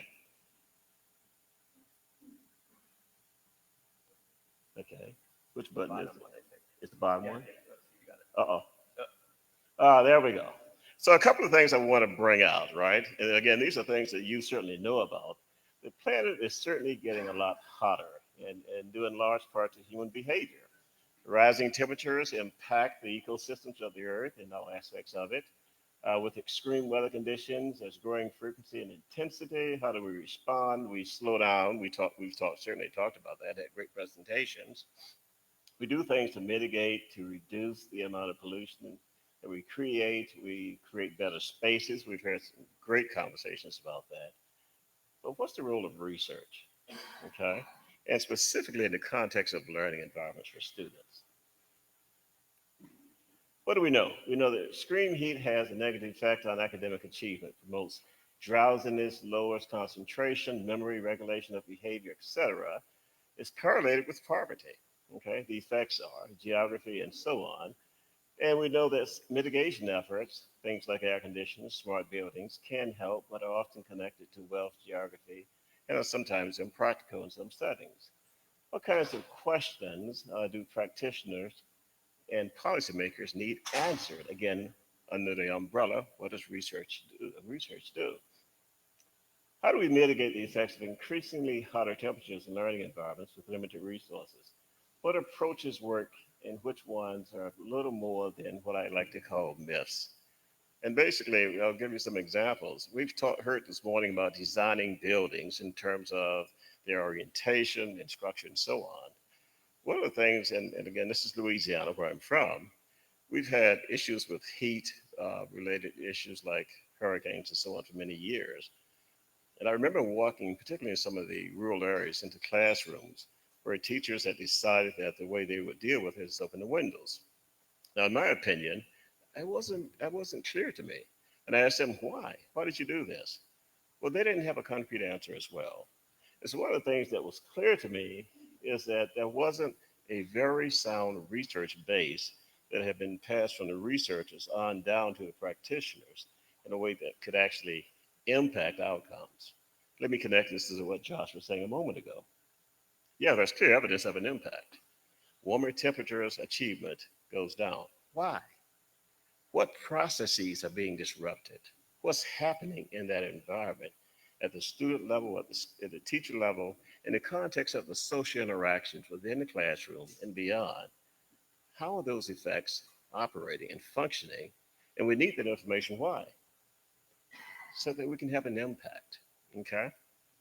Now, why is this relevant to someone like me? Can researchers provide evidence-based guidance to policymakers and practitioners? I say yes. Well, yeah, okay. That hasn't always been the case. So as a young professor, I sat in a meeting once where the U.S. Department of Ed head said basically the reason that the U.S. education system was so awful was because of the quality of the research that we were producing, okay? We're using very small samples. The samples were not selected in a systematic and representative fashion. They didn't have sufficient power, and I'm sure most of you understand the concept of statistical power. The measures were not good, okay? We didn't control for things. Josh mentioned examining the same subjects at 2 points in time. Well, one of the things that came out of this was this criticism of educational research was this idea that we needed evidence standards. One of the key ones was experimentation. Someone mentioned laboratory experiments. Great, fantastic. But they have little of what's called external generalizability. It works in a lab, but doesn't actually work in practice, okay? Why do you need experiments? So that you can control for things that you know about, but also things you don't.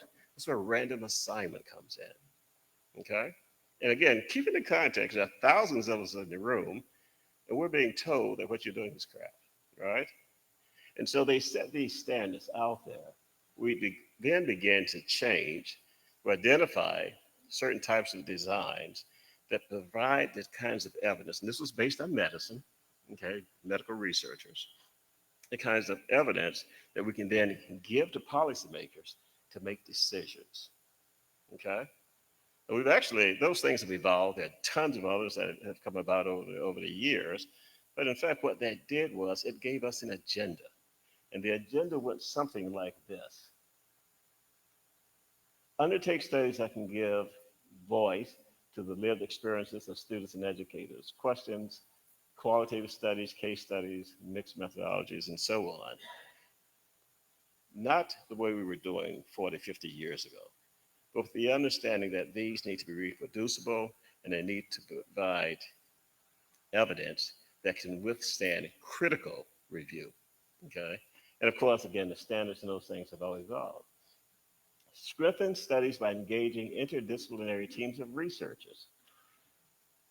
This came about much later. One of the things, how many educational researchers are there in the room? Okay. How many cognitive psychologists? Excellent, okay. I've learned so much in the last day or so about geography, about heat, okay, about issues like that. But I also know a good bit about the structure and the social dynamics of a K-12 classroom. I know a little bit about the way that learning actually occurs during the course of a day. There's a reason, okay, that we've changed the structure, the amount of time students are exposed to certain topics and others. Okay. There's a reason the lunch menu is what it is in terms of things like sugar, salt. Just imagine giving a bunch of 5-year-olds, lollipops for lunch, right? Your day is going to be miserable beyond that point. Okay. The point is that there's information that we have in different disciplines that is not only important but necessary for us to actually understand these processes that we want to impact. And so having, as I mentioned here, medical researchers, educational researchers, environmental scientists, as are in this room, all sitting at the table and engaging in this is critical. Engage policymakers, practitioners, and others in the entirety of the research process. I will tell you a very short truth. I'm a quantitative researcher and used to look down on qualitative, what we call qualitative research. That was my training, okay? But I've learned that, in fact, simply going out and talking to people in the environment in which they actually work and function can be extremely illuminating, okay? Having them sit at a table and help you design a study, give you input in terms of the issues that they know about, that they've been living with, because people are very adaptive, okay? They may know and understand something that's not communicated very well, but part of the research process necessitates, again, that you do what? That you understand that reality, maybe put it to the test and find out it's just a myth, but also maybe it causes you to readjust your view. What kinds of questions can be answered? What is the trajectory of the impact of extreme heat on learning during the course of a school day? At what point in the trajectory is mitigation most effective? We've talked about, and this was fantastic session the other day, some of these, I call them early warning systems, right? But these things actually may vary by the context, the very specific context in which they attempt to measure and make projections. That's absolutely true. And the same thing is true during a school day. You take one classroom, whatever's going on cognitively and socially in that classroom almost certainly varies, and varies by time of day, the characteristics of the students, the characteristics of the teacher, and the nature of the interaction at that particular moment in time. It's the size, physical layout of the classroom related to which efforts are effective and when they are effective. Diet, physical fitness, cognitive process of students in extreme distance. If so, how big is the impact and what's the nature of the environment? What I hope you're getting from this is that my approach to this is that it needs to be very nuanced. If we're going to have an impact, we actually need to understand what we're impacting and how the processes are working. Extreme heat and related conditions are projected to increase in coming years. Great conversation the other day. 30 years from now, we're probably going to be looking at conditions that are a heck of a lot worse than they are now, okay? And it's not just in terms of how hot it is in a classroom. The entire ecosystem is going to be affected. That means economies are going to be affected. I'm not telling you anything you don't know. So part of what research can do is to help plan for that process, if that makes sense to you. We need, as researchers, to be thinking about, yes, this is what we're experiencing and looking at now. What should we be thinking and anticipating 10 years from now, 20 years from now? How are we going to adjust and adapt? It's necessary to understand what works with regard to maximizing learning in diverse climates. Rigorous research can provide the data needed for policymakers and practitioners to make informed and effective decisions. That means guides that are actually grounded in research. One of the things I did before coming here was I looked at climate-related education guides from different departments of education across the U.S. I saw very few that cited evidence that would even meet IES standards, okay? That's an issue. And that's something as we go forward that I hope we can address. Okay, I hope that wasn't so negative. I was seeing your faces like, what? Thank you all very much. And thank you for inviting us. So.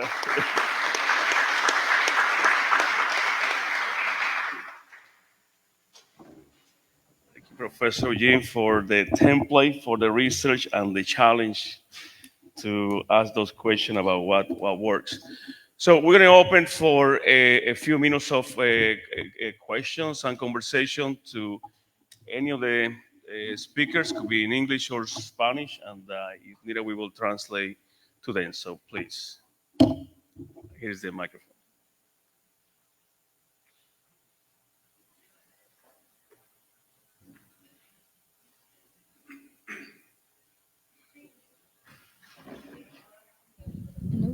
Sí, okay. Sí, bueno, buenos días. La pregunta que tengo, primero gracias por el panel, fue bien educativo. La pregunta que tengo, o más un comentario, al primer panelista, hablaba de la temperatura y cómo afecta el aprovechamiento académico de nuestros estudiantes. Yo soy la presidenta de la Federación de Maestros, me toca el próximo panel y soy maestra de escuela pública y me estuvo bien curioso y bien triste a la misma vez cuando escuchaba que, ¿verdad?, que las temperaturas afectan el proceso de enseñanza-aprendizaje de 70 grados Fahrenheit para encima. En Puerto Rico estamos todo el año con esa temperatura y más. O sea que se afecta todo el año. Y luego la comparación que hace con las escuelas construidas en el sur y en el norte, y que los estudiantes del sur reflejaban sentir menos el heat wave por la construcción de los edificios. Pues en Puerto Rico tenemos la temperatura y tenemos los edificios en total devastación. Así que la situación en nuestro país, más que una pregunta, es un comentario, es bien crítica, porque están ambos. Está la temperatura, está la falta o la dejadez y la negligencia del gobierno en atender la infraestructura escolar, así que nuestros estudiantes pues están bien vulnerables a través de toda la isla. Era comentarle eso, me relacioné con lo que dijo. Gracias.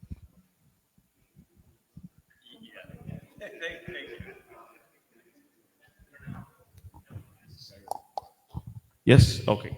Yeah. So coming from on the classroom teacher, and yeah, perhaps we can get your name as soon. And the question goes to Josh directly, and Professor, please also comment on it. And you show it that after 70 degrees Fahrenheit, things start getting to be noticed. And what are your reflections, knowing that in places like Puerto Rico and USVI, 80 is the norm, and humidity, and on top of that, the physical infrastructure of the buildings are not adequate to manage, as it was discussed prior. Not all the schools are designed so nicely to take advantage of the free, wind. So we are curious about what goes through your mind on this. Yeah. This works great. I teach a class at BU, a statistics class, where I mentioned to them that I was going to be gone this week because I was here, and one of my students got very excited because she's from Puerto Rico, and she starts telling me, students have been furious about the state of infrastructure, their power out. So she was very excited that this was happening, and I was excited that she was in my class. I didn't know she was from Puerto Rico. I think one of the reasons we did this research is partly to help policymakers justify investments in schools. As I said at the start of my talk, just saying people are uncomfortable or unhappy is not always enough to motivate political action. Sometimes you have to show them some very hard data that says, if you don't do this, our students won't be literate, they won't be numerate. And there's a set of policymakers who, when they think about budgets, say, okay, well, literacy and numeracy, that matters to the economy, therefore it's going to be worth investing.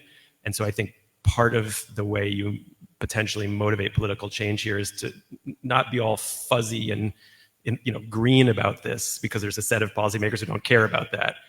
Just to say this matters for any economy that's going to be at least based on the knowledge of our people, and that's the future of most economies.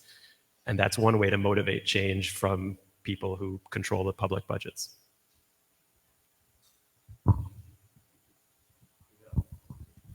Greetings. I had a question regarding the PSAT test and the PISA test.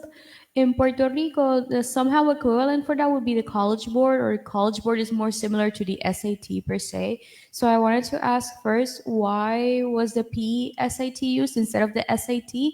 And what methodological changes should Puerto Rico use in order to replicate this study, but with the College Board, regarding precisely what the professor said, that your extreme temperatures are our everyday temperatures? Yeah. By the way, a comment about sort of the 70 degrees sort of being that like perfect learning environment, that's what we got from sort of looking at the US as a whole. It is certainly possible, and I'm sorry that we didn't do this in that study, but it's certainly possible that in an environment where students are used to a different temperature in general, that sort of optimal point might be higher. So, if you're in Puerto Rico, maybe 75 is that optimal point. We didn't do that analysis in this work, and that would actually be a really interesting question that we could do going forward. The reason we use the PSAT and not something like the SAT is the SAT is given 7 different times of the year, and students can choose when they want to take it, and it makes things very complicated. The PSAT is really easy. It's given in October every year, and what's nice about October's weather is always fine, right? Like October is a pretty boring month heat-wise. And so it was just very easy to say the comparisons we're doing, if we see test scores being hurt by heat, it's not because it's hot in October. That has nothing to do with it. It's because the year leading up to that exam is what was hot. So that's why we use the PSAT. Correct. Thank you. I think, Paulo, this called for a major study in the island, no? To be funded by the Senate or the House, to see how this reflects in any other questions, comments on, please, before we close. I have a question for Professor Eugene, and is about, you emphasize in your talk about the importance of involving practitioners. So I wonder if you can expand on that, because some of us are, I know some colleagues are thinking about launching a study, and probably needs to be much larger than we could, even imagine. That's a great question, and in fact, I've been involved in, I'll call it policy-related research for a long time in the context of education. And what typically would happen is that we would get together a group of technical advisors, statisticians, psychometricians like myself, and we would design, say, a testing system, okay? And then associate that with implications for things like promotion, graduation rates, and those kinds of things. And then, of course, everything would go to hell. Too many students failed, and sometimes the wrong students failed, and so on. And so we started bringing in classroom teachers and administrators and others who knew something about what was truly going on in the schools, and realized that we needed different models. And so we began to utilize different models. And we then would identify schools that seemed problematic, perhaps, to us. And then before running out there and putting it in the state paper and so on, we would get a group of educators together and say, well, is this a bad school? Say, yeah, but you need to consider this. Or why didn't you flag this one? This is the worst. And they'd all agree and said, okay, well, let's go back and we did this for a period of time, and we realized the importance of using understanding and knowledge that perhaps hadn't been captured, right, throughout the entire process. And this is particularly true in terms of things like, we talked about the PSAT, setting performance standards. What does it mean to pass an exam, right? I, as a psychometrician, can tell you that, but I actually need to talk to the teachers. Okay, and get them involved in the process. And that's what we mean. That local contextual knowledge is indispensable. Thank you very much. I think that's a great closing and transition to the next panel, who are the teachers, and led by Pablo. So thank you very much, Josh and Professor Eugene. Yes, thank you.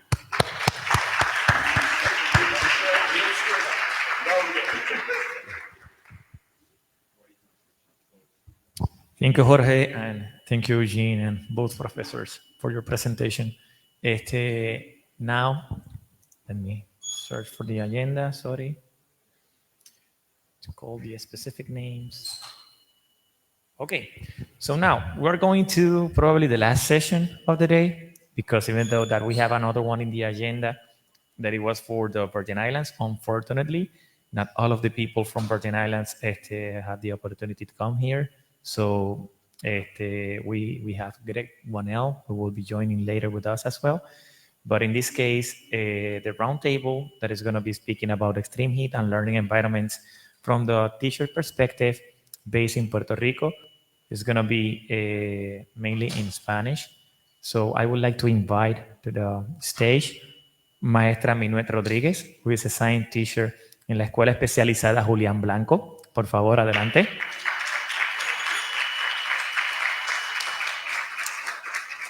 La doctora Nancy Cardona, por favor, asistente de investigación en el Centro Comprensivo de Cáncer. Mary Manso, quien es el Community Event and Education Manager del EcoExploratorio, Museo de Ciencias de Puerto Rico. Y Mercedes Martínez, quien es maestra también y presidenta de la Federación de Maestros de Puerto Rico.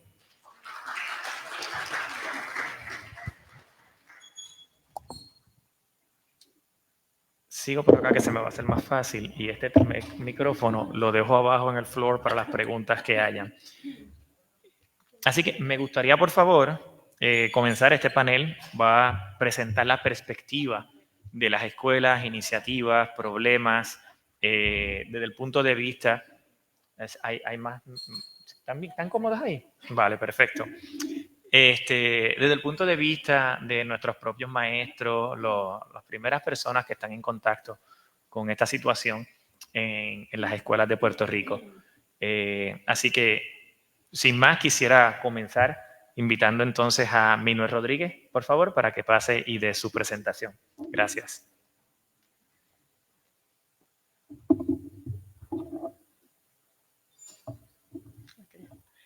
Sí, buenas tardes. Yo soy Minuet Rodríguez de la Escuela Especializada en Ballet Julián Blanco. I really love that photo because my students are bailarinas, dancers. Y entonces yo integro las artes con la ciencia. Y antes de dar mi presentación, quisiera dar a conocer el horario que ellas tienen en mi escuela. Eso es algo bien importante conocer. Mis estudiantes comienzan su día a las 7:30 de la mañana y toman las clases de ballet. Y luego a las 11 de la mañana comienzan el horario académico. O sea, el horario más caliente, cuando ya el sol empieza a sentirse más. Y entonces...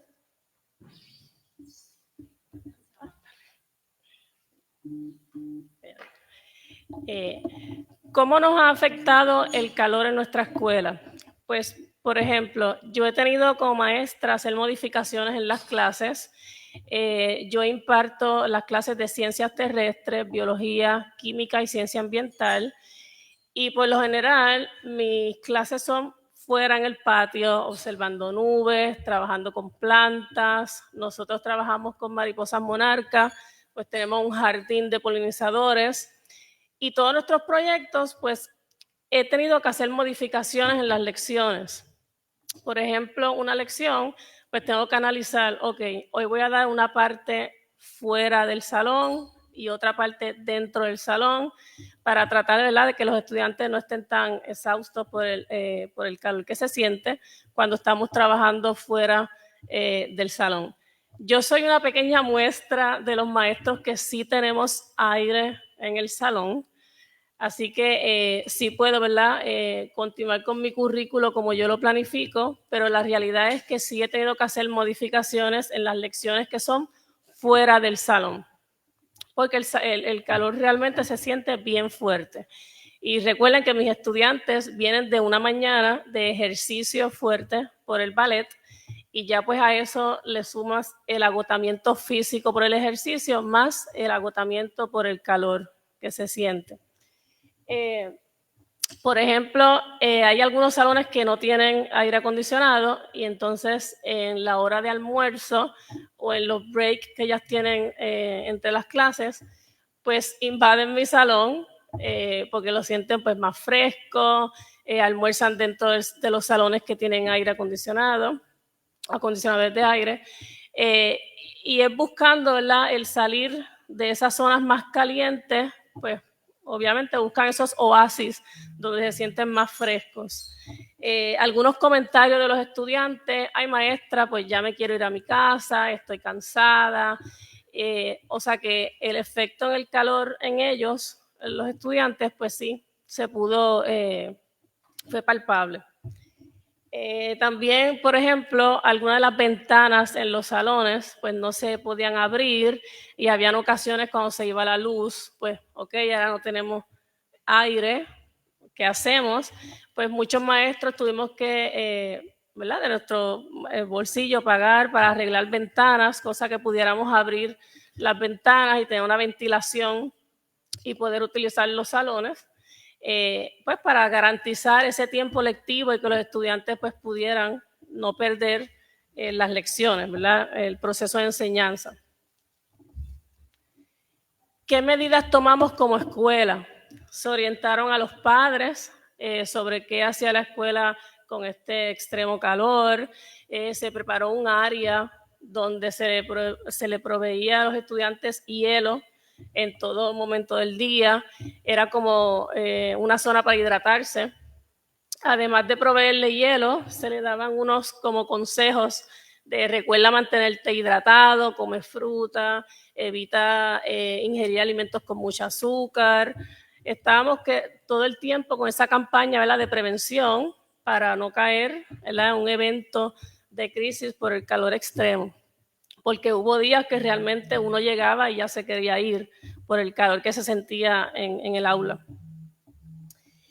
Yo aproveché y tomé ventaja de la situación de las olas de calor y utilicé el libro Puerto Rico y el mundo del cambio climático, donde tengo, ¿verdad?, el honor de ser coautora con el doctor Pablo Méndez, el doctor Ariel Lugo y Elvia Alkerman. Y aproveché, ok, nos está sucediendo esto. Pues estamos viviendo un ejemplo real de lo que son los efectos del cambio climático en nuestra isla. Y yo vi entonces, dentro del caos que podía, ¿verdad?, experimentar por el calor extremo, pues lo convertí en una oportunidad de enseñanza y traer el tema, ¿verdad?, de cambio climático al salón y cómo nosotros como Puerto Rico lo estábamos experimentando. Quisiera un poco como para finalizar con esta foto donde presenta a la misma estudiante, una ciudadana global, tanto como bailarina versus como científica en mi salón trabajando con los polinizadores. Nosotros en mi escuela tenemos varios proyectos de acción, entre ellos uno que es el más que me apasiona, nuestra revista Utopía. Le comparto el QR code. Está en español, pero este año que celebramos el 5º aniversario, vamos a tener la versión en inglés, así que se la comparto luego a Pablo para que la pueda distribuir con toda la audiencia. Así que en mi caso como maestra, ¿verdad?, he tratado de convertir esta situación de calor extremo en una oportunidad de aprendizaje para que mis estudiantes puedan entender que es momento de actuar y ser agentes de cambio. Y esta mañana me he sentido bien honrada de pertenecer a ¿verdad?, esta reunión de este día, porque me llevo mucho conocimiento para compartir con mis estudiantes en la sala de clase. Gracias.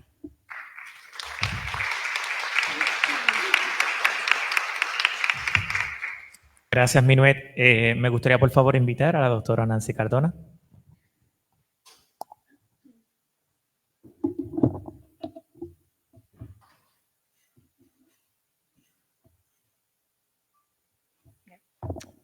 Buenos días. Good morning to everybody. The presentation, the slides are in English. I'm going to be speaking Spanish.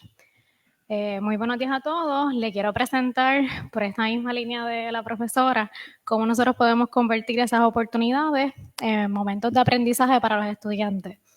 Y surge entonces este proyecto que llamamos Searching Our Environment o Buscando en tu Ambiente, y le decimos beta. Este proyecto surge, ¿verdad?, de cómo nosotros podemos aumentar ese aprendizaje de términos complejos como lo que es quizás cambio climático, ¿verdad?, calor extremo, estresores climáticos. Y esta pirámide de enseñanza de Edgar Dale nos dice que mientras nosotros le damos herramientas a los estudiantes o al ser humano, y ellos pueden hacer las cosas por ellos mismos, es cuando más efectivo va a ser ese aprendizaje. Así que en 2020 se aplicó este modelo para explicar específicamente lo que es la adaptación a cambio climático, y dentro de nuestra propuesta nosotros la utilizamos para aumentar el conocimiento y la concientización sobre impactos ambientales relacionados al clima, específicamente en estudiantes, y también para apoyar a maestros con materiales y métodos para aumentar ese currículo o expandir ese currículo de ciencias. Así que utilizando lo que es el Problem-Based Learning, nosotros realizamos una serie de talleres y van a ver los temas pronto, donde entonces los estudiantes dentro de esos talleres podían utilizar o eran presentados con diferentes problemas y los resolvían con modelos manipulativos. Y también realizábamos una serie de filters, ¿verdad? O viajes de campo, donde ellos pudieran contextualizar cuál era el tema que le estaban dando en el salón de clase. Así que si estábamos hablando de erosión costera o estábamos hablando de calor, pues nosotros íbamos fuera del salón de clase para nosotros, ¿verdad?, experimentar y hablar sobre esas cosas que estábamos observando o sintiendo. Asimismo, se le brindaba unos materiales y un equipo a los maestros para que entonces ellos pudieran llevar a cabo estas mismas tareas que estábamos practicando en el escenario del taller, pero luego, ¿verdad?, cuando se acabara la propuesta, porque es muy bonito tenerlo en ese momento, pero se brindaron entonces diferentes materiales como lo que son estaciones de monitoreo, weather station, para monitorear el clima, y también sensores de calidad de aire, entre otro tipo de materiales. Y resalto estos dos equipos, ¿verdad?, porque le brindan a los estudiantes una perspectiva distinta. Estamos en una era de la tecnología y al ellos poder entrar desde su computadora a mirar lo que son diferentes variables para nosotros, pero para ellos lo que es la temperatura, la humedad relativa, pues los ayuda a ellos a entender un poco más y contextualizar. Así que, ¿cómo nosotros realizamos este tipo de aprendizaje? Pues nos dividíamos, ¿verdad?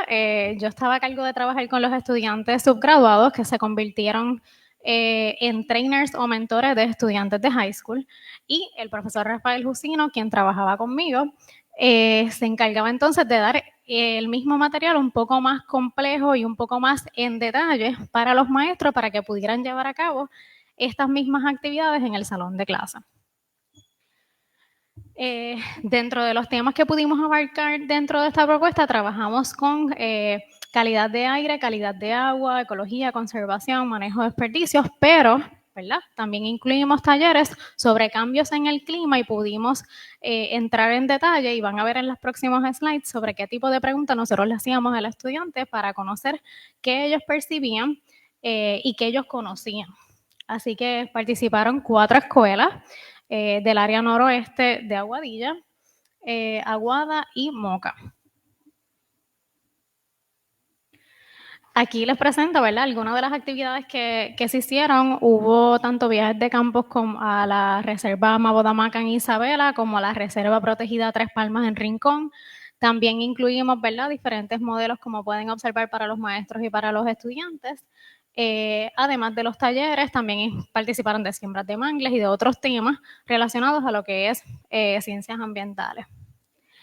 ¿Qué tipos de preguntas nosotros le hacíamos a los estudiantes? Pues nosotros queríamos saber qué ellos conocían o cómo ellos definían temperatura y si conocían o no.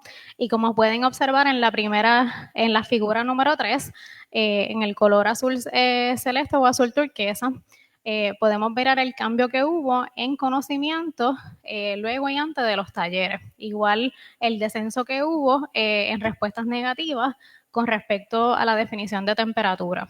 Asimismo, hicimos otras preguntas sobre diferentes definiciones, como lo que es la humedad relativa, y este mismo patrón lo pudimos observar nuevamente.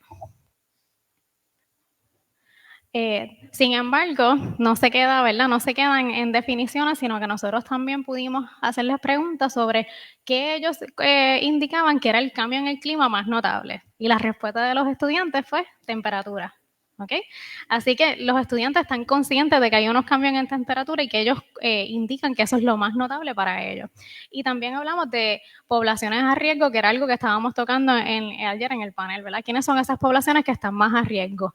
Y dentro del grupo de estudiantes, luego del taller, podemos ver que se comprendió que esos son los grupos más vulnerables que están a riesgo de diferentes situaciones de salud o de experimentar diferentes cambios en el clima. Así que para ir cerrando, yo quiero, ¿verdad? Se entrenaron 8 estudiantes que fueron mentores de alrededor de 261 estudiantes que pasaron por la universidad. Cada una de las escuelas creó una asociación estudiantil que va a estar trabajando y dándole seguimiento a estos temas. Así que ¿verdad? Esos estudiantes continúan dándole seguimiento y se mantuvo ese partnership con esas escuelas y ahora vamos a hacer, ¿verdad? Como segunda parte con otra propuesta que tenemos. Y les enseño, ¿verdad? En las fotos que están a la derecha porque son tan recientes como a principios de febrero, donde ya los estudiantes están utilizando las estaciones de monitoreo y las estaciones de Purple Air para hacer sus análisis en ferias y presentarlos en ferias científicas. Así que vemos, por ejemplo, si ven, no creo que se pueda leer muy bien el tema, pero ya hay uno de los estudiantes que está trabajando con lo que es weather y hablando sobre la relación entre temperatura y lo que ellos, ¿verdad? Y lo que hablan los estudiantes en el salón de clases. Así que nada, hacen esto, le doy las gracias a los maestros, nuestros partners, los estudiantes mentores y esta fue una propuesta aprobada, ¿verdad? Por la Agencia de Protección Ambiental. Así que, gracias.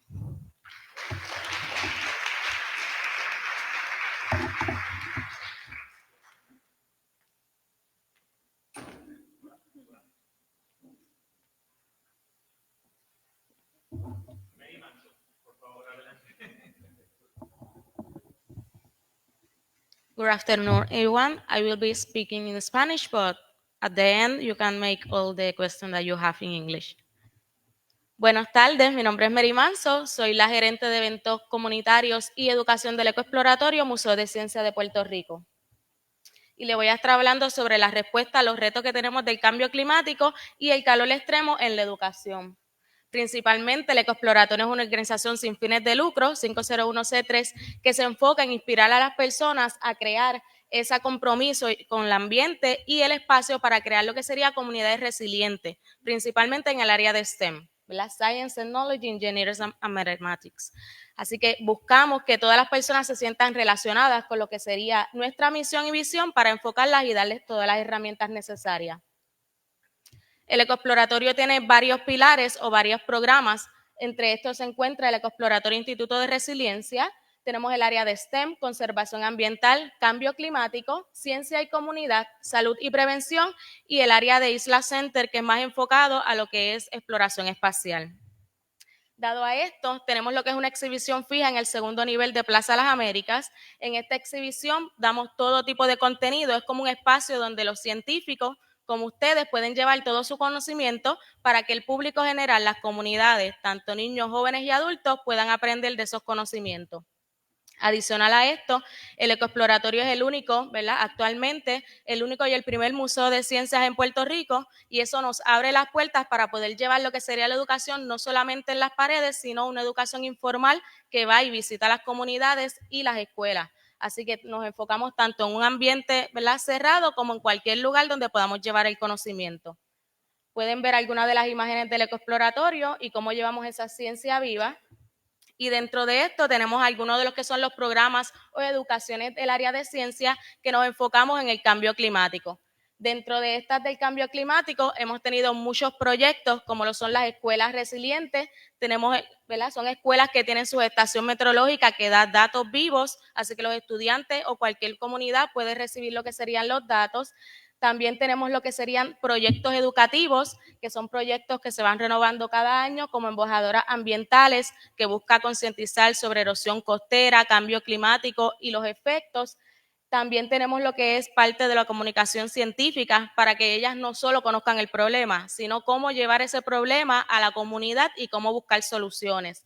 De igual manera, tenemos Chicas por el Cambio, que está corriendo ahora mismo todos los sábados, en las cuales las niñas van aprendiendo sobre lo que estos cambios y van al field a conocer cada uno de esos lugares y cómo se pueden estudiar esas problemáticas. Y tenemos el Instituto de Resiliencia, que es nuestro, ¿verdad?, instituto donde podemos dar toda la educación, el área de hazard mitigation y también lo que sería resiliencia, y también hacemos ferias científicas, escolares y eventos comunitarios. Vamos a tener unas certificaciones en línea. Sé que todos ustedes, ¿verdad?, la mayoría hablan inglés, pero para los que están aquí en español tendremos certificaciones en línea. We will be soon have online certification that you can take. All the online is free, so you can search EcoExploratorio in Facebook and you can have many information about that. It's the EcoExploratorio institution, Resilience Institution. So, but the first now, y disculpen el Spanglish, pero sé que la mayoría habla inglés, es acción al calor. Acción al calor salió bajo la problemática de lo que tenemos el calor extremo en Puerto Rico, y es un proyecto que tenemos el EcoExploratorio Museo de Ciencias de Puerto Rico y que tenemos como experto al doctor Pablo Méndez. Y bajo esa problemática se la traemos al Departamento de Educación de Puerto Rico y se crea lo que es acción al calor.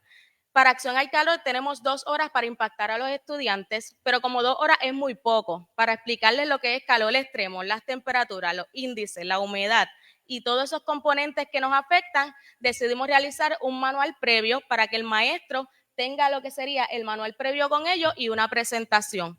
Una vez el maestro tenga su manual y su presentación, se va a sentir preparado para llevar a los estudiantes a las facilidades del EcoExploratorio o para que nosotros visitemos sus facilidades. Así que una vez visitamos las facilidades, le presentamos lo que es la presentación, el taller de acción al calor. Y una vez tiene toda una presentación con actividades que van a conocer más adelante, al finalizar le damos ese material adicional que el maestro se puede llegar a sus hogares y puede diseminarlo con todos los estudiantes, que contiene una guía para el maestro posterior y lo que sería el manual para estudiantes. Aquí ellos pueden hacer estudios en sus escuelas. Adicional se le entrega un kit con diferentes termómetros para que coja temperatura, humedad y puedan desarrollar proyectos científicos en su plantel escolar, ya que sabemos que no todos los planteles escolares tienen las mismas, ¿verdad?, características o las mismas condiciones, pero todos pueden desarrollar investigación. Debido a esto se desarrollaron las guías, los manuales y las presentaciones y muchos brochures, manuales, ¿verdad?, lo que sería infographic and activities que le damos al maestro para que las pueda diseminar en la comunidad. Así que no queremos solamente enfocarnos en maestros y estudiantes, sino aquel, ¿verdad?, persona que se encarga de la limpieza, los directores, los secretarios, que todos se lleven el conocimiento porque todos nos afectamos con el problema. Dentro de los principales objetivos se encuentra aprender sobre el cambio climático y el calor extremo, el relacionarse entre fenómenos como el impacto de la salud, así que tocamos, que gracias por traerlo, ¿verdad?, a ambas, porque está ahí lo que serían los factores de salud que nos afectan a cada uno de nosotros, y el inspirar a tomar acción. Ya sé que las temperaturas están aumentando, ya sé que mi salón de clases se calienta, ¿qué puedo hacer? Y eso es lo que queremos llevar, a que los estudiantes puedan ver todos esos tópicos que pueden aprender de ellos y cómo pueden tener las soluciones para los mismos. Así que el EcoExploratorio es una herramienta para buscar soluciones a lo que sería esta problemática de cambio climático a través de la educación como principal componente, y una educación que sea apta para estudiantes, ¿verdad? Porque hay veces que nos dicen, hay ola de calor, por favor, lo dicen en las noticias, pero no sabemos qué hacer después de eso. Así que es importante que tocamos todo lo que son las causas de cambio climático, la diferencia entre cambio climático y calentamiento global, cómo se estudian todo esto y los científicos lo realizan, los cambios en temperatura, las olas de calor, cómo nos afecta, el impacto en la salud y las prácticas que debemos hacer, como lo que es la ciudad sustentable o sostenible que podemos tener. Así que ahí la educadora le va a presentar, déjame ver, no sé si ahí se escucha, pero ella es Laurelis Antuna, una de nuestras educadoras principales, y van a poder ver algunos de los visuales de cómo se está llevando a cabo este proyecto ahora mismo. Así que por la mañana tuvimos escuelas que nos visitaron el EcoExploratorio y desde el 15, ¿verdad?, desde el 1 de febrero, ellos están visitándonos y aprendiendo sobre las olas de calor. Así que van a ver que ellos aprenden sobre cómo la estructura, se les enseña el problema, cómo ellos pueden solucionar ese problema en sus escuelas, se les da el proyecto investigativo y cuál es la diferencia entre agotamiento e insolación, que es bien, ¿verdad?, importante que ellos la sepan. Están jugando al mediodía, bajo el sol, cansancio, ¿qué debo hacer? ¿Qué debo hacer si alguien pierde el conocimiento? Y todo eso se le orienta a través de este taller. Así que son 2 horas en el cual el estudiante sale con por lo menos todo lo que es el conocimiento básico para poder impartir el conocimiento a otros y poder brindar ayuda ante esta situación. Y pueden buscar más información en nuestra página de Facebook, que ya está abierto, así que cualquier maestro del Departamento de Educación puede tener los talleres libres de costo, solo debe hacer los arreglos y contactarse con nosotros. Ahí pueden ver más imágenes sobre los proyectos, cómo ellos van descubriendo, ¿verdad? No solo le damos el problema, sino las posibles soluciones para que ellos se la lleven a su hogar y las adapten a su realidad. Y parte del equipo y parte de los chicos que nos han estado visitando en la exhibición, de igual manera a la maestra se le entrega un kit para hacer un huerto calcero en su hogar, ¿verdad? En su hogar o en lo que sería su escuela, para que entonces vaya incentivando esas soluciones desde el plantel escolar. Así que muchas gracias.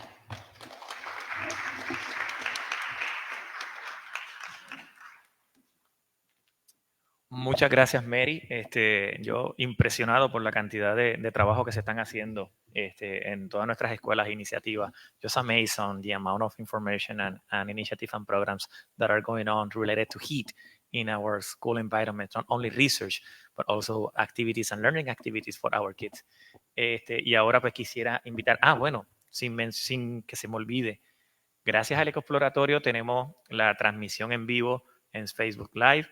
Me han informado que hemos alcanzado más de 2.500 personas impactadas, así que over 2,500 people impacted virtually. So viewing these conferences and learning about heat in Puerto Rico. So again, thank you all you guys back there that I know that you're working behind the scene, but thank you for all your hard work that you're doing back there. Y ahora sin más quisiera invitar entonces a Mercedes Martínez, por favor. Gracias, buenos días. Gracias al doctor Pablo Méndez por la invitación a estar aquí el día de hoy con todos ustedes. Soy Mercedes Martínez Padilla, presidenta de la Federación de Maestros y Maestras de Puerto Rico. I will also be speaking in Spanish, but you can ask me later if you have any questions. ¿Para abajo, para arriba? Okay. So, el enfoque de la federación fue un poco distinto, ¿verdad? Agradezco a las colegas por todo el trabajo maravilloso que están haciendo a través del país. Pero yo quiero dejarles un poco el narrativo de lo que se está viviendo en las escuelas públicas, lo que dicen los docentes, lo que dicen nuestros estudiantes. A raíz de la ola de calor extrema, ¿verdad? Que se ha venido sintiendo bien fuertemente desde el año pasado en nuestras escuelas, los estudiantes empezaron a dar la voz de alerta. Y por eso yo creo que hay tanto auge en el momento, porque los estudiantes se han hecho sentir. Y estas son diferentes fechas. You can see different dates of protests of schools, de estudiantes que estuvieron manifestándose porque no soportaban el calor y no podían estudiar. Todo inició el 30 de agosto del 2023, estudiantes de Carolina, de la Escuela Gilberto Concepción de Gracia, manifestando las condiciones infrahumanas que afectaban su proceso de enseñanza. Igual los estudiantes de la Mercedes García, Colorado, en Cataño, igual los estudiantes de la vocacional de Comerío, que para ese momento llevaban 2 semanas virtuales porque no funcionaba ningún sistema de aire dentro de su plantel, en una escuela que estaba construida completamente para funcionar con aire acondicionado. Igual los de la Francisco Oller en Cataño. Y finalmente, después de escuchar protestas tras protestas y estar en las noticias, la secretaria de Educación determina el 8 de septiembre suspender las clases para finalmente hacer un alto y hablar de lo que había que hablar en las escuelas, cómo vamos a mitigar esta situación. La federación, antes de llegar a donde ella, hizo un censo. Participaron 2.743 maestros del mismo y hicimos diferentes preguntas, aparte de una sección de comentarios que tiene miles de comentarios que luego le puedo compartir al doctor para que más allá de las preguntas guiadas estadísticas sepan lo que decían los maestros en Puerto Rico. Y dijeron lo siguiente: 57% de los maestros encuestados señalaron que no tenían unidad de aire en el salón. O sea que solamente de los encuestados, un 43% sí tenía. 34% señalaron que las fuentes de agua, se instalaron fuentes de agua, todos recordarán algo innovador y los estudiantes llevan su botella, pues estaban con filtros en rojo. O sea que estábamos dándole agua que no estaba apta para tomar a nuestros estudiantes.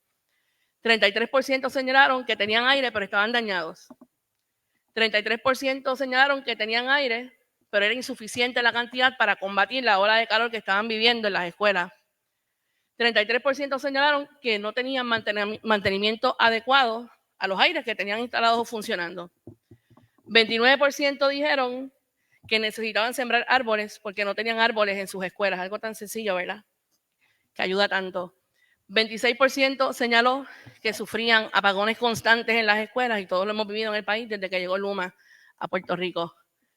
25% informó que necesitan instalar una subestación. 22% señaló que cuentan con unidades de aire que no enfrían bien. 21% de los docentes señalaron que contaban con aires instalados, como por ejemplo la escuela José Robles Otero. Usted va y ve las consolas bien bonitas hace 10 años, pero no las pueden prender porque no tienen la suficiente capacidad energética para que operen. 20% informó que necesitan reparar la subestación, que sí tienen. 10% informó que parte del plantel no tenía tan siquiera energía eléctrica. Y 11% señaló que trabajan en escuelas del siglo XXI, que les instalaron las ventanas todas de cristal, sin ningún tipo de ventilación, y era sofocante trabajar en las mismas. Le cogí 4 comentarios breves, 5, que impactaron un poquito, ¿verdad?, cuando los leía. Guardé la confidencialidad de los nombres de las maestras o maestros, pero esta maestra dice: trabajo en un salón a tiempo completo de estudiantes con diversidad funcional, ¿verdad?, sin aire acondicionado, hay una unidad dañada, no se puede usar porque no está apta para la subestación. En dicho salón se encuentran estudiantes de diversos impedimentos significativos. Los estudiantes se quejan del constante calor que hace en el salón. Todo el tiempo están inquietos y no hay aprovechamiento adecuado. Otra maestra dice: en mi salón solo tengo un abanico porque yo lo compré. Es insoportable el calor, llego a mi casa con dolor de cabeza, migraña casi todos los días. Otra compañera dice: el calor es intolerable. Mi salón cuenta con 2 aires de ventana que no se sienten. La canchita que tenemos no tiene techo y se ha solicitado, pero nada llega. La cuarta dice: la reparación de columnas cortas cortó ventilación, ya que instalaron las ventanas muy arriba y el aire no fluye o no entra. Ustedes saben que están reparando las columnas cortas. Muchos compañeros señalan que no sé qué tiene que ver la reparación. Cuando van, el arquitecto tal vez nos pueda decir, cuando van a instalar las ventanas, las ubican en otro lugar donde el aire no entra y entonces es sofocante lo que sienten en su sala de clase. Finalmente, desde el huracán María, los chillers del aire central se dañaron, no los han reparado. Estos suplen de aire central al anexo de los talleres industriales. Esto es una escuela vocacional. Tras una lucha de exigencias, logramos que instalaran unidades mini splits, ya que el techo es de Garbalum y las temperaturas subían sobre los 98 grados todos los días. Perdón. ¿Hice algo? Ok. Voy a dejar. ¿No fui yo? Los salones tienen ventanas de cristal y esto hace que el calor sea más intenso. Los estudiantes se quejan frecuentemente de dolor de cabeza. En la tarde es insoportable. Muchos de los niños llaman para que sus padres los recojan. El calor es insoportable. Considero que las condiciones en las que estamos trabajando es maltratante. En mi salón solo cuento con 2 receptáculos y un abanico de piso. Es triste ver cómo lloran los estudiantes con dolor de cabeza por el calor insoportable y piden a gritos agua y vasos para ir a la fuente. Tengo asma ocupacional, soy maestra bibliotecaria. Hay 2 filtraciones y 2 aires tan pequeños que no enfrían bien, por lo que hay olores fuertes a humedad. Me está afectando la salud y temo por el daño de los libros y mis equipos.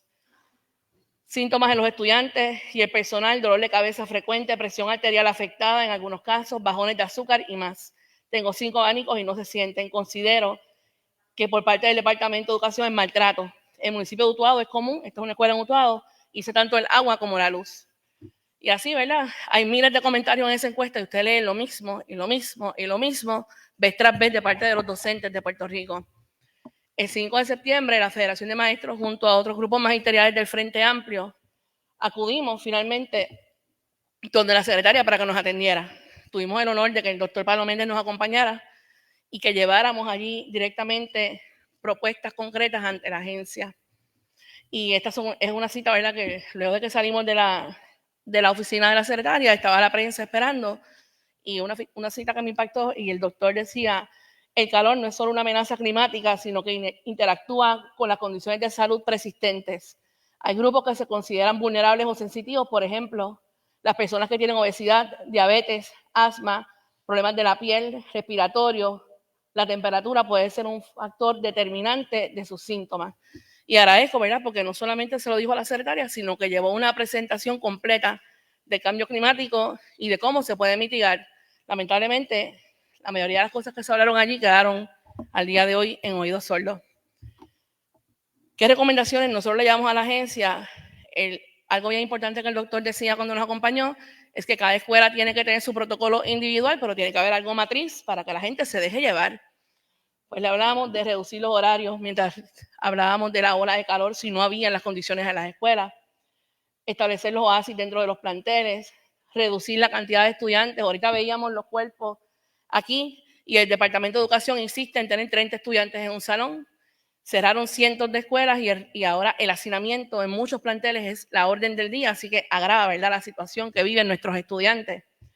Atender a los estudiantes con diversidad funcional en salones a tiempo completo, de manera presencial en tiempos cortos, resolver con carácter de urgencia los bajos niveles de energía en las escuelas, derogar un memorando que el departamento, en medio de la ola de calor, la respuesta del departamento fue emitir un memorando y mandar a los maestros a quitar los abanicos que tenían, los microondas que tenían, las neveritas que tenían de la sala de clase, porque eso gastaba mucha luz.